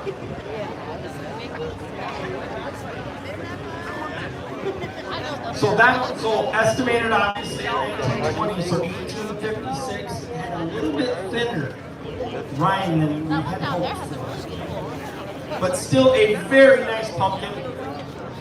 That gets him a brand new personal best. Remember, his personal best was 1797.5. So solidly a new personal best at 1856. Congratulations.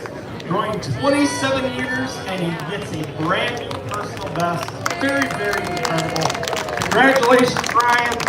Let's hear it from a peanut gallery. Scream, yeah.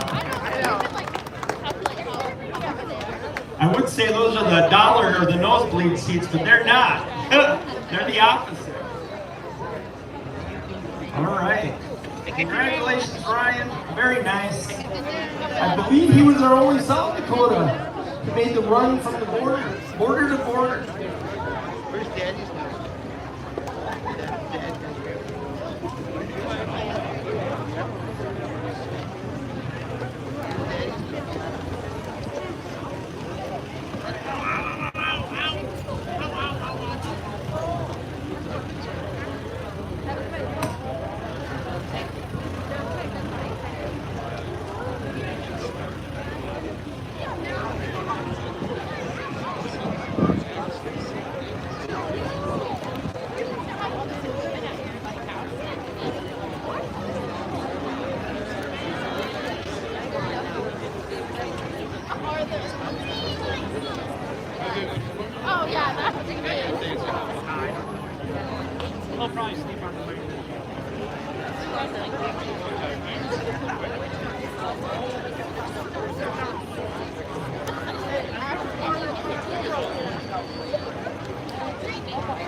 right, guys. We're down to our last couple here, our last few.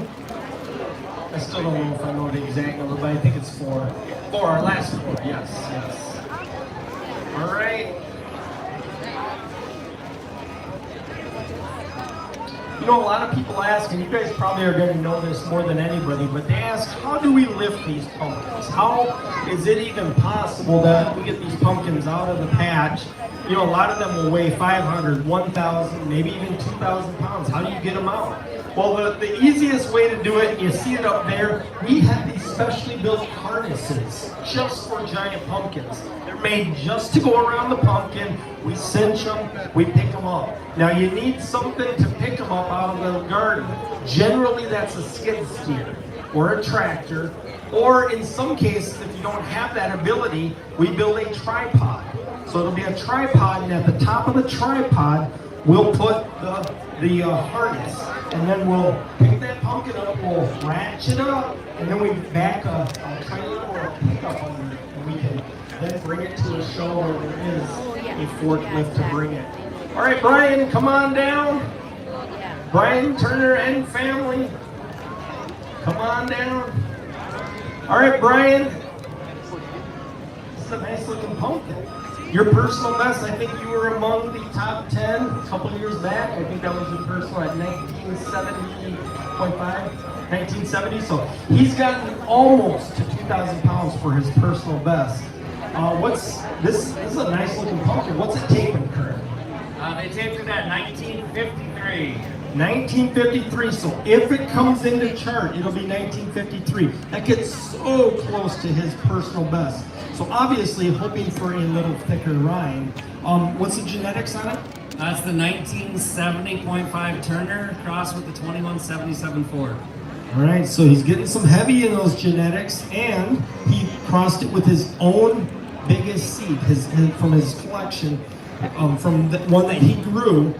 He crossed it with that, and let's see, you've chronicled this whole thing on your YouTube channel. What's that? It's the Turner Ranch, so I guess it's the Turner Ranch WI on YouTube. The Turner Ranch WI because they have a ranch because they ride horses, right? Which one of you guys ride horses? Oh, all of you do. What's your favorite horse? Or do you have all have one horse, or do you each have your own? You share one? Okay, what's that horse's name? Penny. Benny? Benny? With a B? Benny. Benny the horse. And do you dressage? Do you barrel race? It's not dressage, it's just like English. English riding? Okay. You send the dogs after the fox? No, I'm just kidding. That's what I think when I think of. Oh, am I making you guys nervous? Be really happy because your dad grew another fantastic pumpkin. We're hoping, obviously, for a new personal best. That would be phenomenal, but even more than that, a 2,000 pounder would be sweet. So let's do a countdown. Remember, 1970.5 is his personal best. It's taping 1950. We want it to come in heavy and maybe even see our first 2,000 pounder of the day. That would be pretty sweet. All right, let's do a countdown here. 5, 4, 3, 2, 1. What do we got? 1986. So close. It is a brand new personal best. Remember, 1970 was his personal, so a brand new personal best. 1986 got so close to 2,000 pounds. Oh, one more week in that patch and maybe, right? Maybe. If nothing else, Brian grows pumpkins bigger than you have horses. Right? Very nice, Brian. 1986. Beautiful.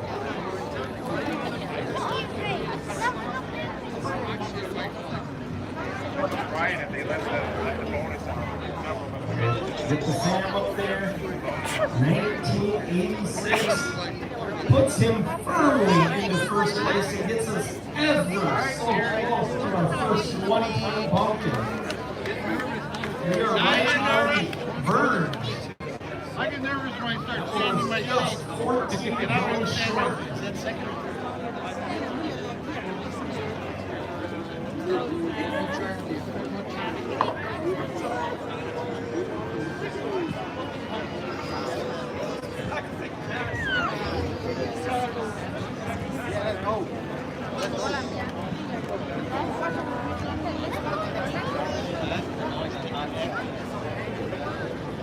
Hey, is Benny gonna eat that now? You can feed it to a horse. I don't know, I got horses now. I might probably get in trouble for trying to feed it. All right, we're almost there, almost to a 2,000 pound pumpkin. What's our official? How many we got left? 3, top 3? Okay, we're at the top 3, which means we are gonna pause here to let, to pick our prettiest pumpkin of the day. So this is a very, very prestigious award. Remember, it's called the Howard Bill Award, or the HD Award. Remember how earlier I talked about Howard Bill and what he's done for this incredible hobby? You know, he grew that first record pumpkin back in the 1980s to beat that 80 years drought, and then since then has shared seeds and knowledge. He is no longer with us, but his legacy is definitely with us. And we're gonna pick out the prettiest pumpkin, which is the award. As Jim's having a heart attack here. All right, Tony, or no, I think we're having. I think the mayor is gonna pick the prettiest pumpkin, if I recall right.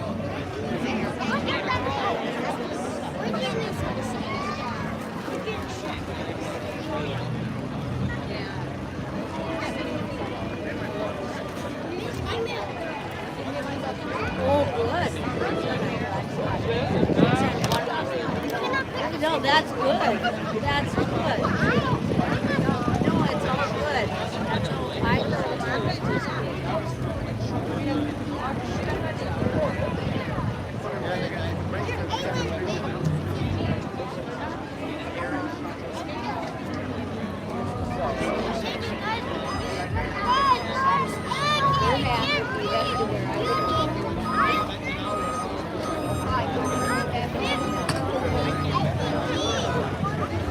that thing was 49.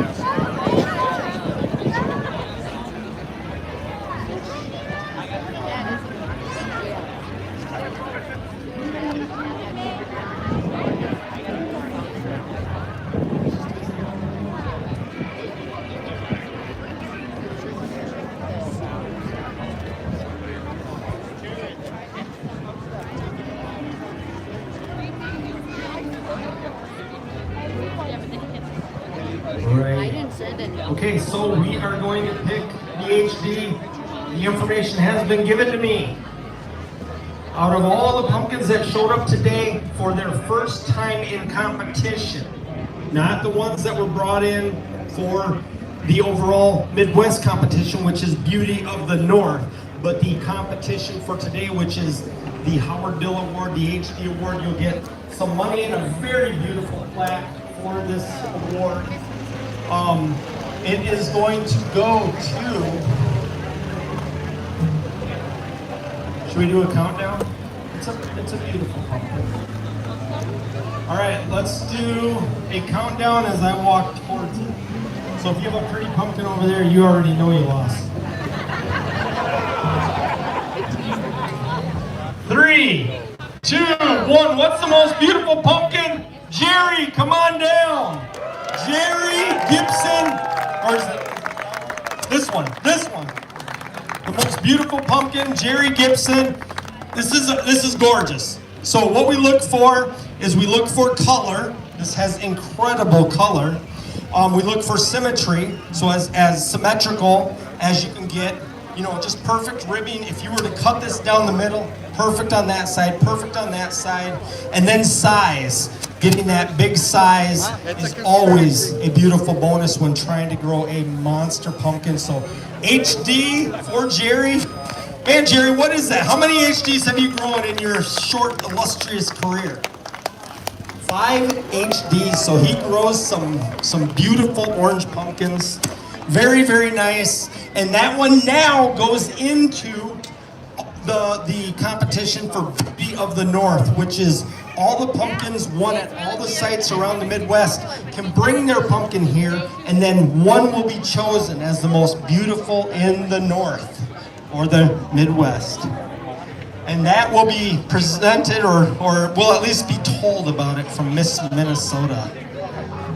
Wave, Miss Minnesota. She's gonna present it here at the end. I think before we start our top three, Joe, are we taking a little break? Or jumping right in? Okay, we're gonna jump right into the top three. We're gonna let you guys see those monsters hit the scale.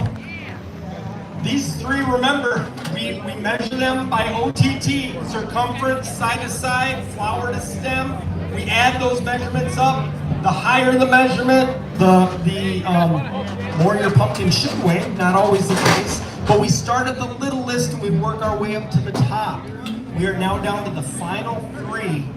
These are the three largest pumpkins by volume. Now let's see if they can fill in by weight.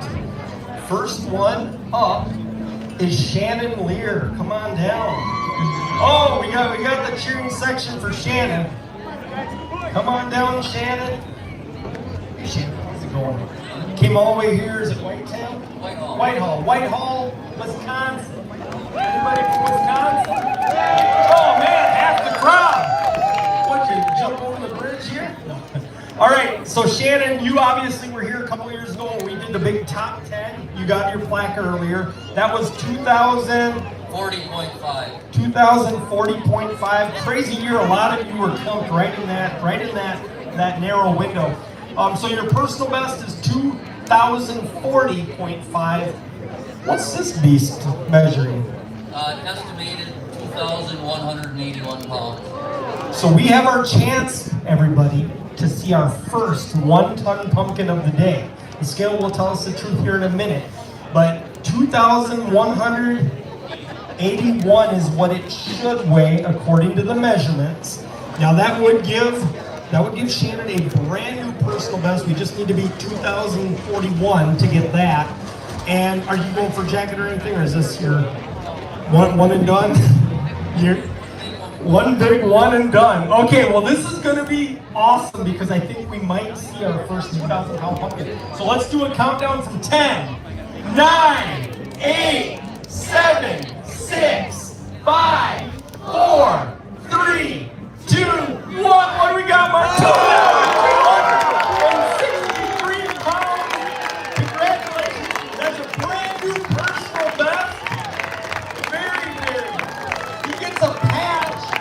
We're growing over a 2,200 pound pumpkin. He'll get a patch for his jacket. 2263. His old personal best was 2,040.5. That puts him in the first place, 2263. There you go, folks. If you've never seen a 1-ton pumpkin, you are looking at one that is over a ton. Incredible. And Wisconsin, yep, give it up for Wisconsin. They know how to grow over there. They know how to grow over there, I guess. Let's see, I think our top two, I think the next one's from Minnesota, and then the other one's from Wisconsin. So we might have battle of the borders here for our last two. Jim with the last one.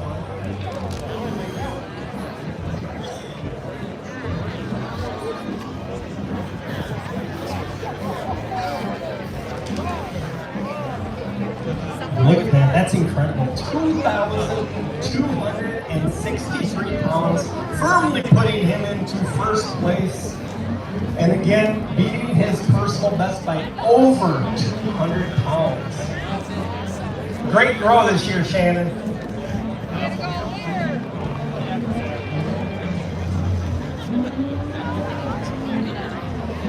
And so I mentioned earlier, if you bring 3 pumpkins to 3 different sites and they weigh a combined total of 4,300 pounds or greater, you get a jacket.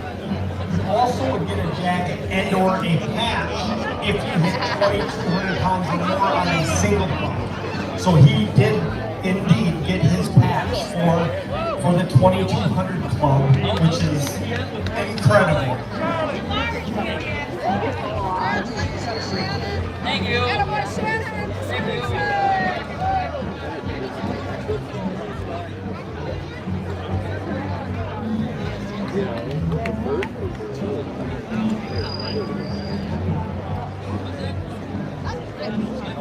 All right.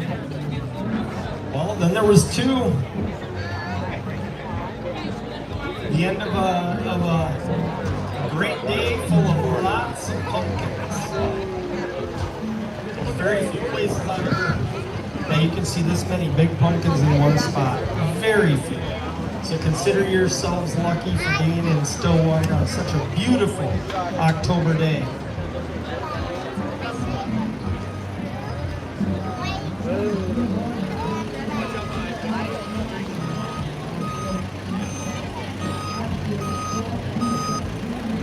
All right.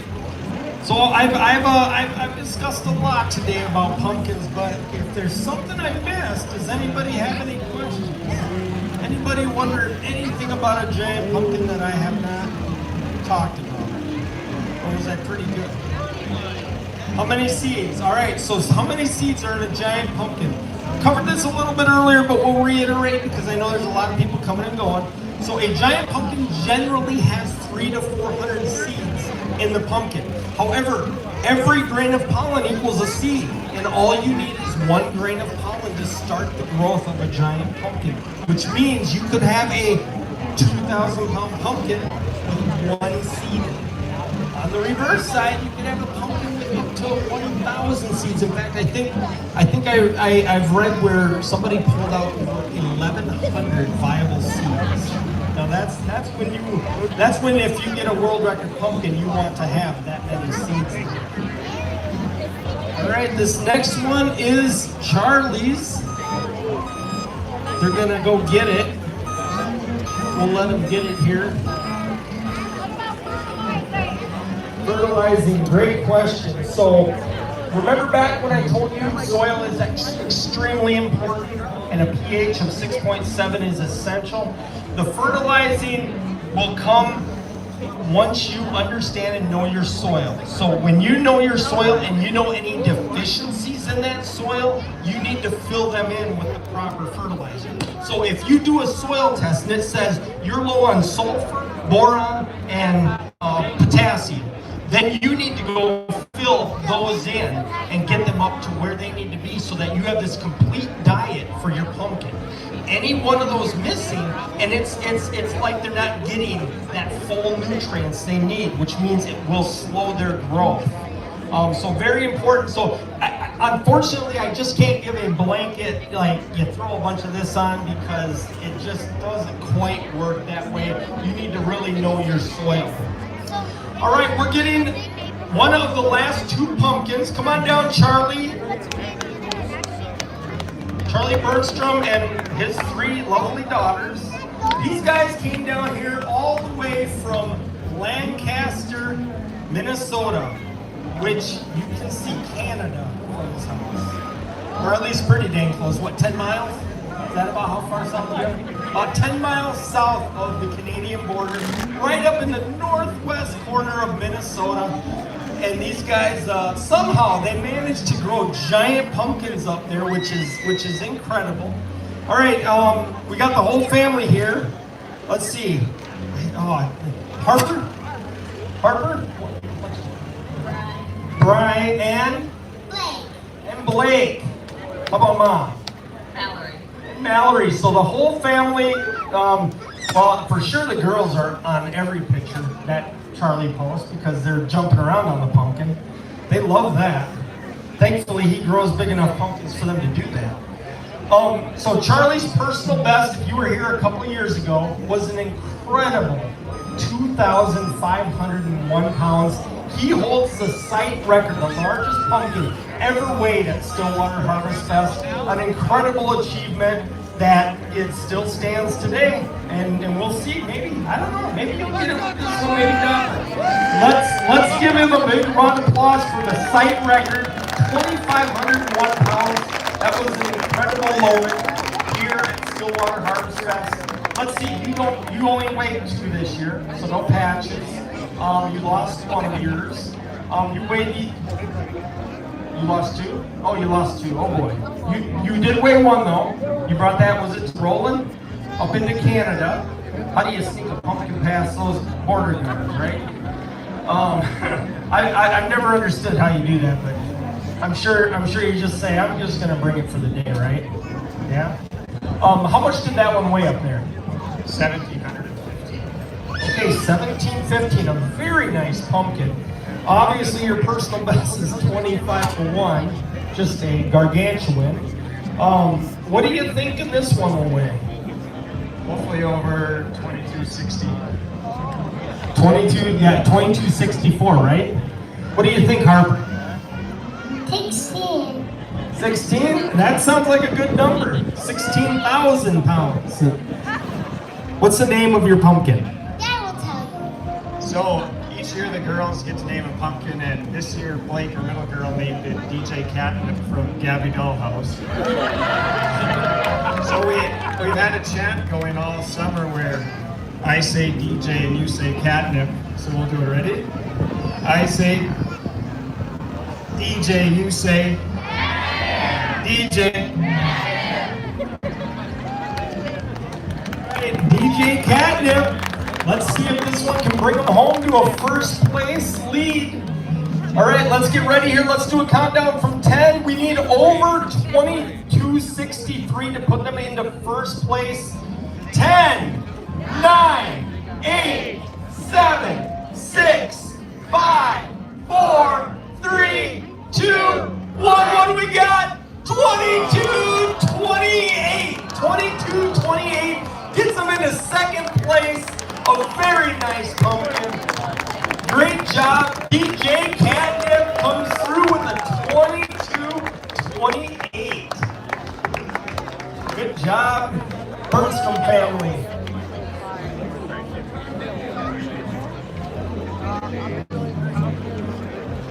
Wow, another incredible pumpkin.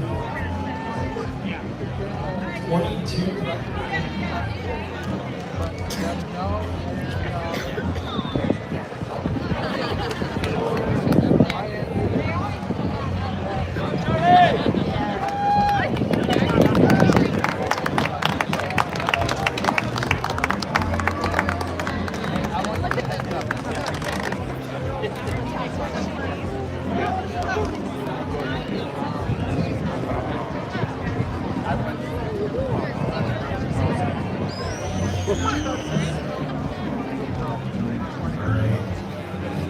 Perfect.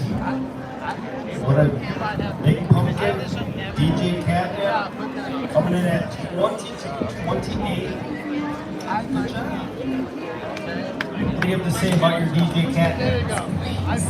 Oh, it's Blake. Oh, Blake picked that one, right? What do you have to say about your pumpkin? You love it? Yeah. What do you love so much about it? Just that it's really big and huge and you get to climb on it? All right, well, thank you so much, guys. Another round of applause. DJ Catnip, 2,228 pounds. And give it up. Charlie's been helping us all day and every year on the big equipment. So helping move these pumpkins around. So really, really appreciative of Charlie and the rest of the crew.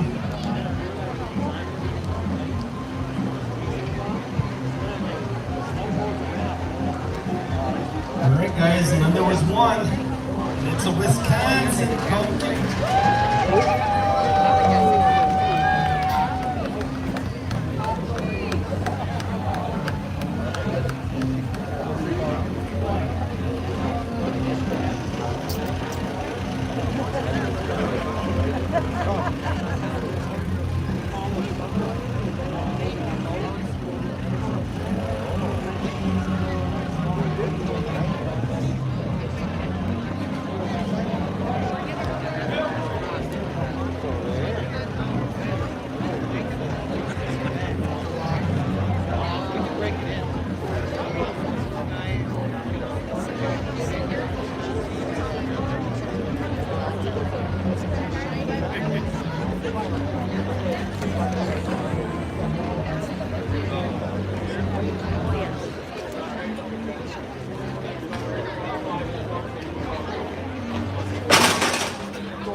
We stage our last and biggest pumpkin, hopefully something that just takes all of our breath away on the size. In fact, it has a chance to break Charlie's site record here, which is 2,501 pounds. That's how big this next one is. It has that opportunity. Nothing's guaranteed. But first, before we get to the largest pumpkin at Harvest Fest 2025, we are going to pick Beauty of the North. Remember earlier, we picked a pretty pumpkin for the pumpkins put in today.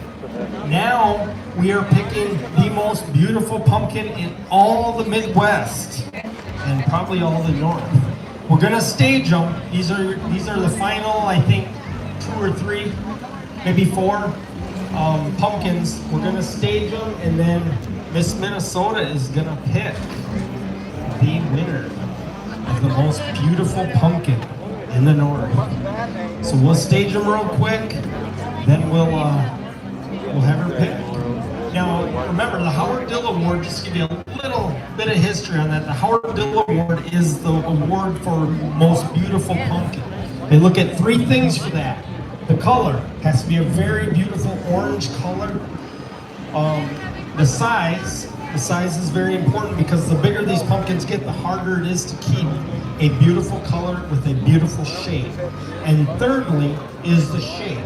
So you want symmetry. You want something that looks really, really symmetrical, round, maybe has some nice ribs to it. The nicer you can get from all 3 of those categories, the better chance you have of winning the Howard Dill Award or the Prettiest Pumpkin Award.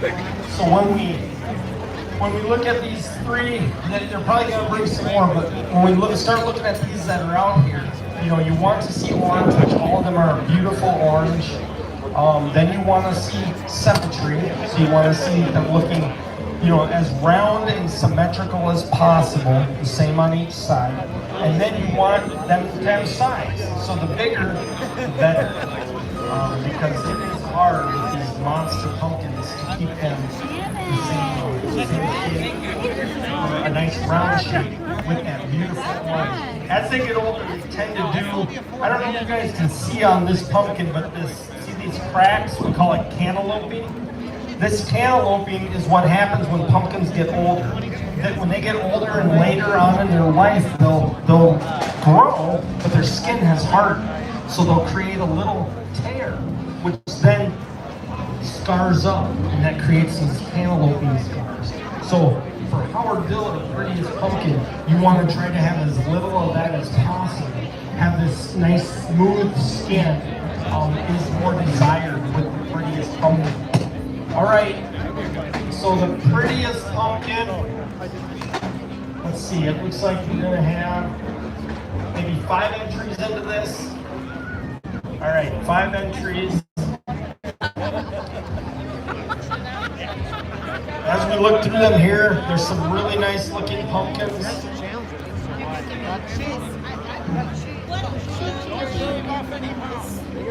We'll have Miss Minnesota make the final determination, but what I'm looking at here so far is there are some very nice pumpkins here. Remember, we want beautiful orange. We want beautiful symmetry, so as perfectly round and symmetrical on both sides as possible. And we want size. Size is very difficult in this category.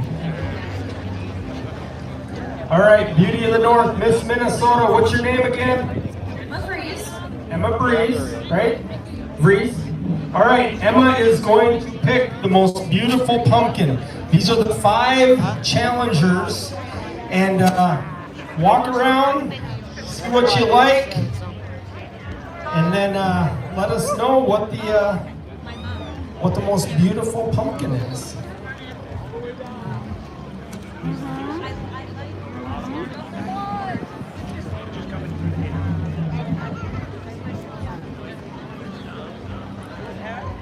All right, it's gonna be Jerry Gibson. Come on down, Jerry.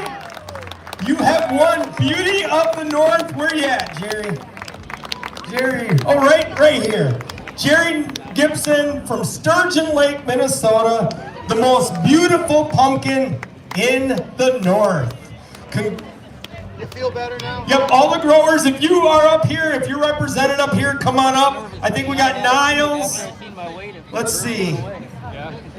Travis Ginger, come on up. We're going to take your picture. Pete Caspers, come on down. Congratulations, guys. Just to get into these final couple here is very special. Yeah, I'm telling you, if this was bigger, it would be something special. I need an able-bodied man. Right? Oh, to pick you up? Want to help you? Very, very well done. Beauty of the North goes to Jerry Gibson. I'll help you up with an arm. Seriously, I was talking to Cindy the other day. Last weekend, she came down. All right, a very, very prestigious award. First of all, Getting the most beautiful pumpkin in all the North. And if you look at his had incredible size. That's a huge thing. You get that size in there with those beautiful orange. You look at that orange on his pumpkin, very beautiful. And then look at that symmetry. You can cut that pumpkin right down the middle and it's equal on both sides. Has that real nice round shape to it with these beautiful ribs. Just a really nice pumpkin. Perfect pumpkin. Congratulations, Jerry. Well deserved. All right. It's going to bring us down to our very last pumpkin. Get your cameras out. All right. We'll take a little bit here. We're going to melt this out. Make sure nobody can see that weight. Make sure that thing stays solid. All right. So Jim Ford, Team Ford. He's hoping to grow a truck or a pumpkin the size of a truck, right? So Team Ford, Jim is the current Wisconsin state record holder at 2,551 pounds. He did that just last year. You have weighed a couple pumpkins this year, correct? What were the weights on those two? One was a little over 1,300 pounds, and one a couple weeks ago was 2,469 pounds. Now to give you an idea, that one came in 22% heavier than what it was supposed to. What was it taping? 2,030 pounds, and it came in at 2,469. That's incredible.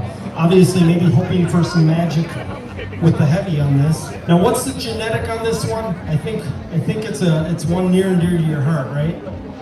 This is the 2177 Ford that I grew a couple years ago and grew my 2551 last year. So he's using the same seed that he grew his Wisconsin state record off of. He used it again to try to get some more magic, obviously. And that's a beautiful pumpkin. It's very big. Jim, you want to say a few words before we do a countdown? Yeah, my first 4 years in Wisconsin as a giant pumpkin grower, I grew 16 plants and brought only one hole to the scale. Not too good, but we declare, even in my defeat, my lowest time as a giant pumpkin grower, Jesus is Lord. I don't care what this pumpkin weighs, Jesus is Lord. Remember that? A little church on Saturday, right? All right, well, let's see if we can get a heavenly weight here and get Jim a brand new personal best, maybe a brand new state record. This could be pretty incredible. So let's do a countdown from 10. 10, 9, 8, 7, 6, 5, 4, 3, 2, 1. What do we got? 2,491, the brand new champion.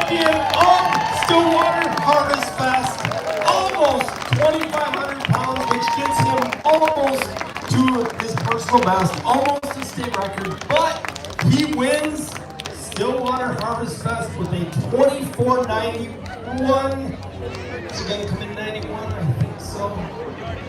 Yep. Congratulations, a near 2,500 pound pumpkin. Is that not incredible?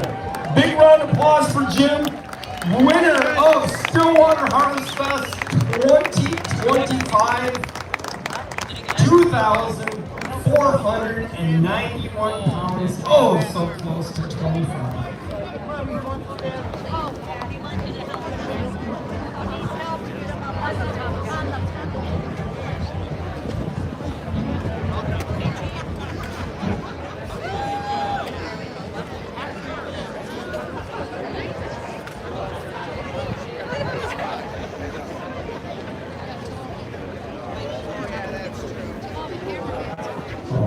Giant growers, after Jim takes all of the pictures with his incredible monster pumpkin, we want all of you guys to come up here and take a group photo. All the growers that participated today, doesn't matter the category, if you grew something, and even volunteers, come on up and jump in a photo. Go for it. Better get myself. One of my kids was taking a picture. Oh, yeah. There you go.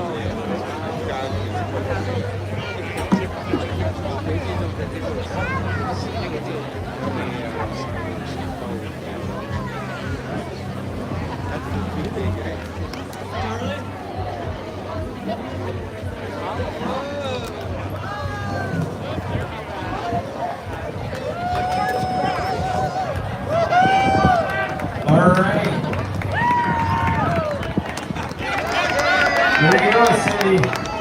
You got some competition there. Look at that. You need a big pumpkin to hold on that guy. Good. Good job. 24.91. Incredible pumpkin.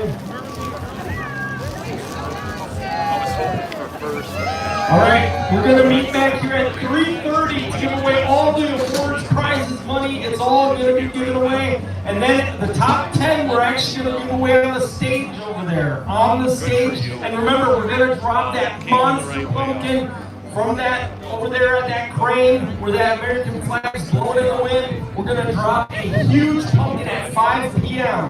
from that crane and see if we can't get a little seismic activity right here in Stillwater.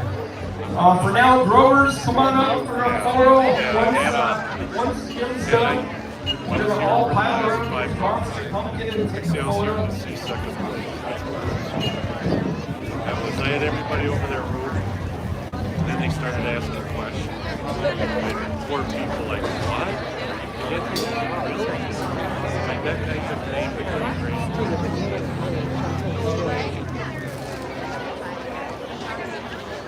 Yeah, good job.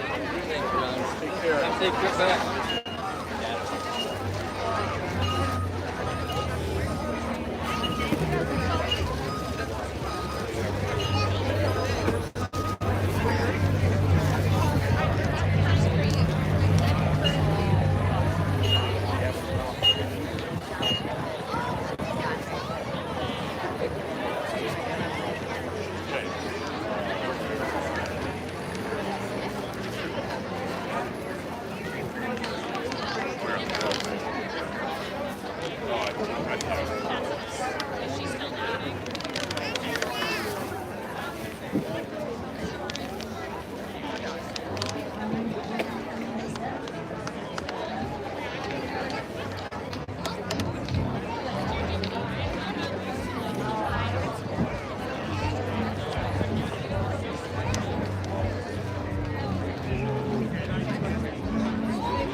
No, I haven't. This is the first time I've been here.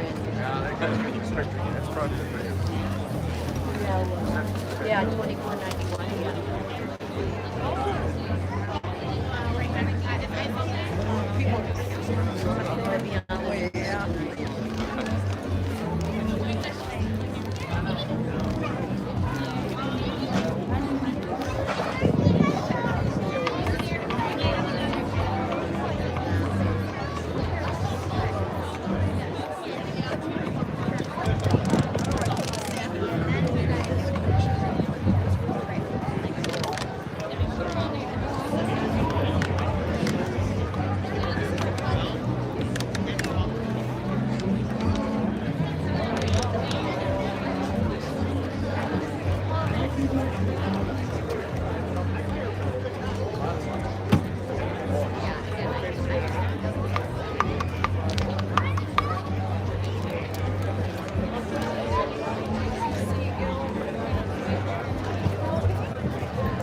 I usually just see one and never see like two big dogs. Oh, yeah. Some of my friends from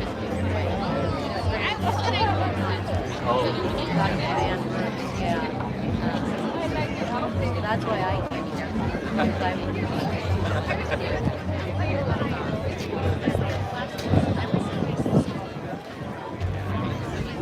I look forward to the ground. Oh, yeah, that's okay. Yeah, that's Stillwater.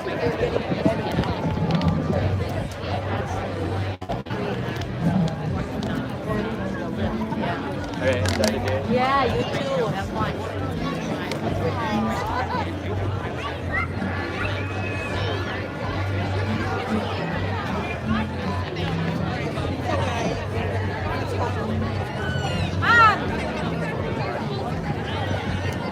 Tracy! I can't believe you heard me. Looks like a job to get Ryan. What's that? Looks like a job to get Ryan. Where's Ryan at? We brought a beer for him. Yeah, I brought him a beer. He just He's over there to the right. Way over. Just walk that way, you'll see him. Let's go over here. Turn. He's coming back, I think. That's all. But like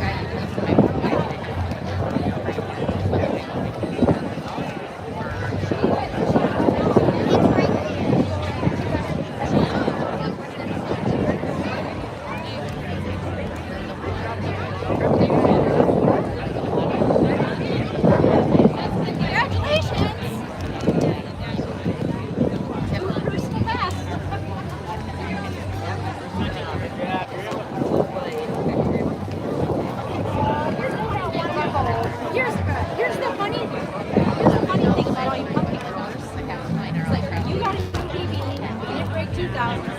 Then this guy who wins the competition, he was still like not his personal best, not over 2,500 like this is just like wrestling. Where it's like, oh yeah, you won, but you didn't major him, you didn't pin him. He Gage Tech is good last night. I heard that I didn't hear exactly, but I heard that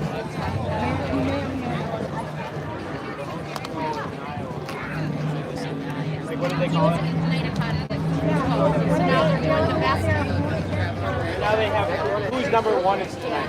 Yeah, who's number one is tonight. But it's basically they set up like these fantasy matches, kind of. Right. So like they were most of them were like Fargo All-American state champs. But like tonight is number one ranked kid and number two ranked kid in the country. Every weight class. Gage isn't wrestling in that, he's watching it. He's going to watch it. But he demolished his kid last night. Because Mo's brother wrestled last night. And from lacrosse. So he was a Fargo All-American. So Fargo All-American. But yeah, Gage. We've never met each other? I don't think so. Gage thought he did. Gage, yeah, Max goes, he's going to get Gage goes, no. Fargo All-American, state champ. Gage, technically. Their guy, the guy they Well, no, Gage doesn't think he wrestling sucks. But he's like a Fargo All-American, state champ. Because it was 6-2 going into the third period. But Gage took him down, let him up. And then Gage goes down. Oh, I gotta go take that. Okay.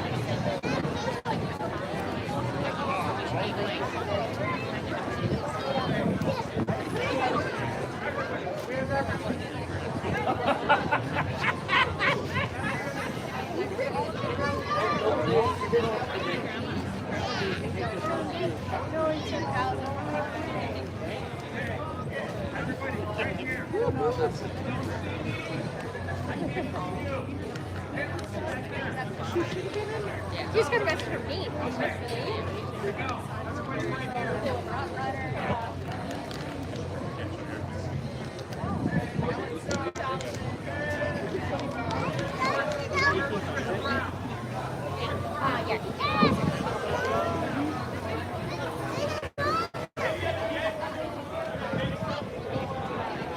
Yeah. Yeah, let me do that.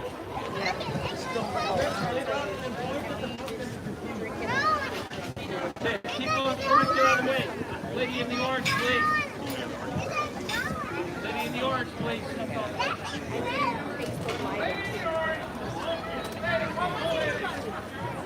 Okay, here we go, guys. Let's get something like this. Yeah. Stillwater. All right.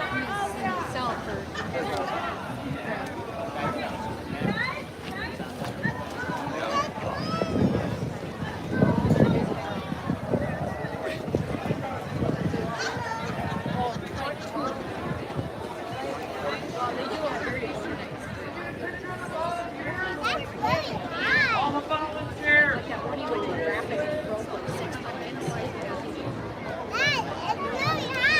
Yeah.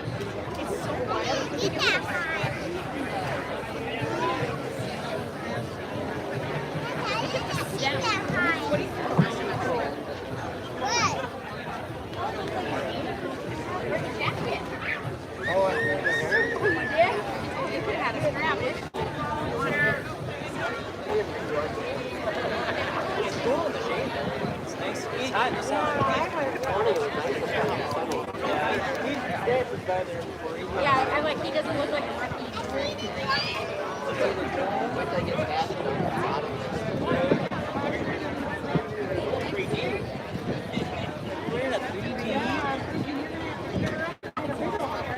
Yeah, Asher, we asked Asher if he's bigger than the company.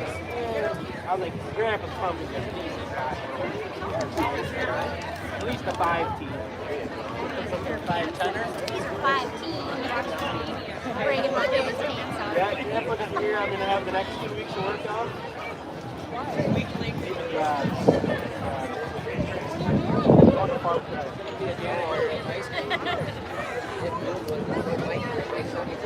Yeah, well, I'm going to a different I'm going to be the same job. And the reason is they have a branch in here.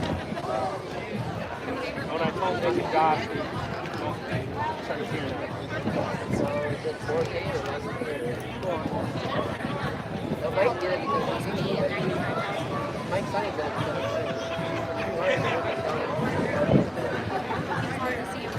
Yeah. has the same job, more of a sales approach, more meeting new customers, trying to grow the book? Yeah, he was heading into But yeah, because apparently it's a very competitive interview process. I interviewed on Wednesday, had a call on Thursday morning. I told him maybe 7 to 10 days before I hear back, and then next week I'm gonna call him. Our biggest company vehicle. 95,000 base pay. With 20%. It only has to be in the office. With a 20%, 20% of that base pay.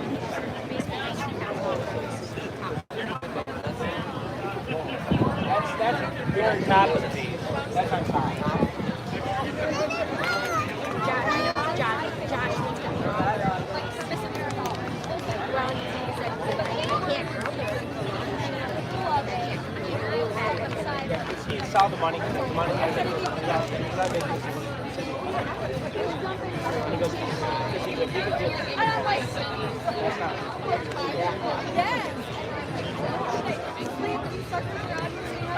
Well, Josh, I couldn't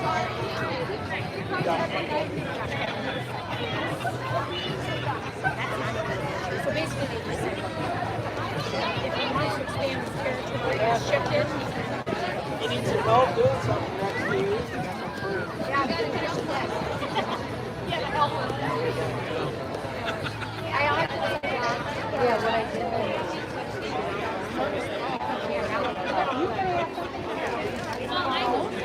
What did you do? I knew there was something.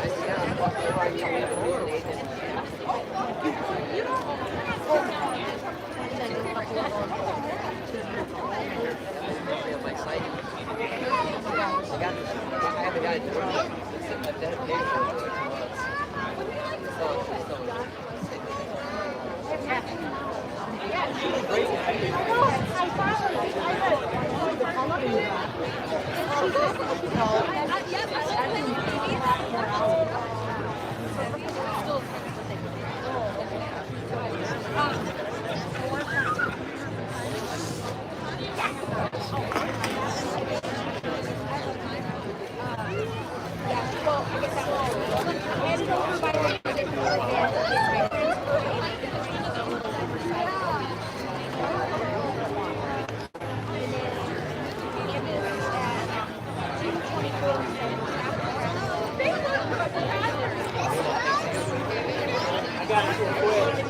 I got it quick. We went 7 to 694 to make your own 694. We went up right before 36. Then we came north and down Stillwater Road. Ends up right on this road right here. We came from 694 straight on this road basically. So there's no traffic. We went through. No, they did not. We went through. We saw a lot of land.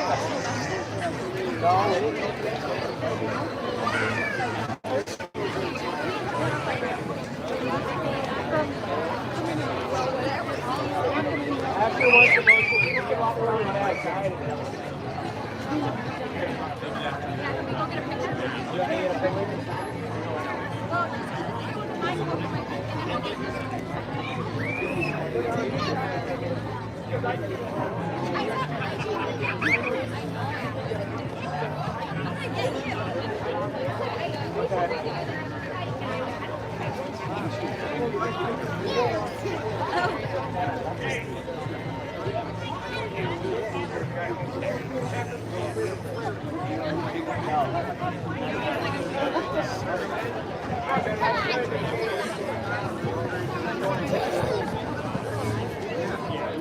Well, in this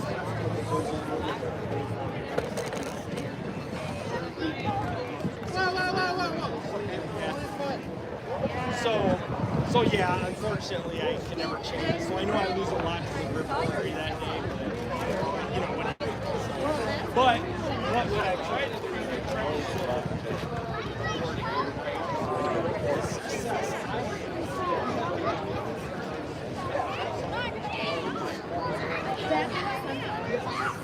it was incredible just watching. So what I showed you. Yeah.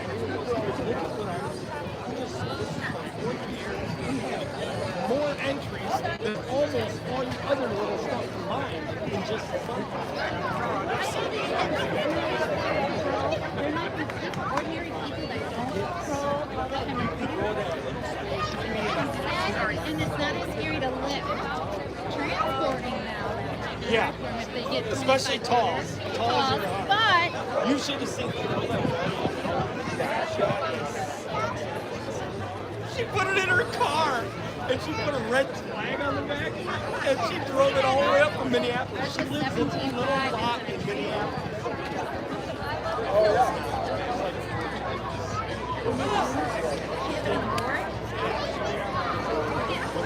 I said, man, yeah, but that much. she did. She made it there. Did you have some like out the front and then the rest? Yeah, I should have taken. Hey, you know what? If you're that But you know what? would do You know it. what? She's one of the biggest. And I saw it. How big was why was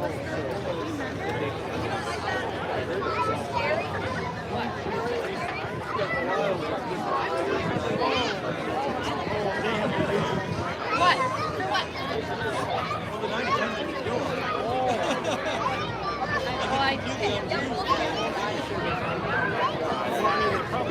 Oh, for you're talking for.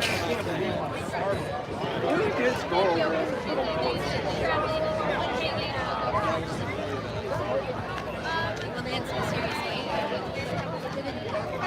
Looking at those top like 5 or 6, I would have guaranteed world record. It'll be interesting to add like 2,000. That's pretty good. But you know, we actually.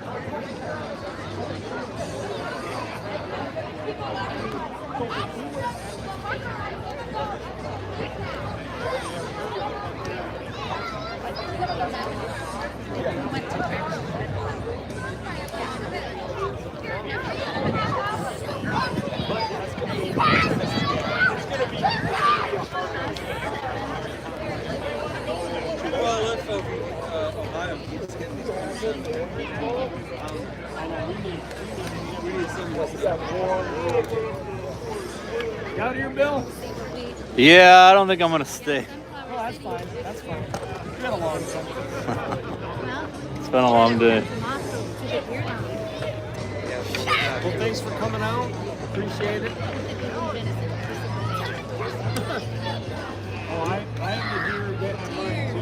She's a kind that she'd come with her babies and when the sunflowers were young. Should eat them all? They wouldn't think I would have shot her up. Isn't there some law where you can shoot them? There is in our house.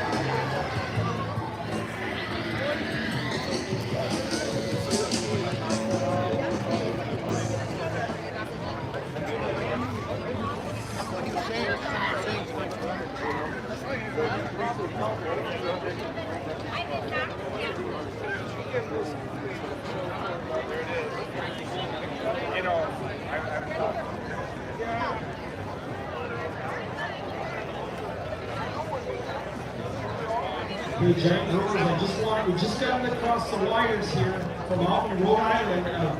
Giant Green Squash was just winning just moments ago. Remember, Giant Green Squash are the squash like this. They have to be 100% green. And it just came across another world record. You guys leaving? $2,200. Thank you.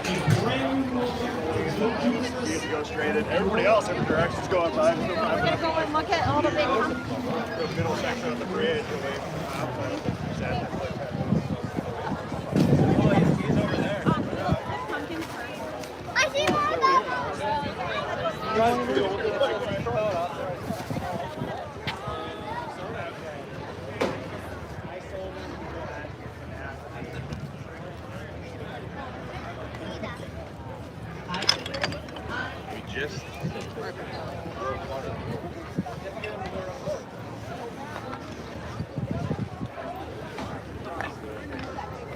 easier to figure out.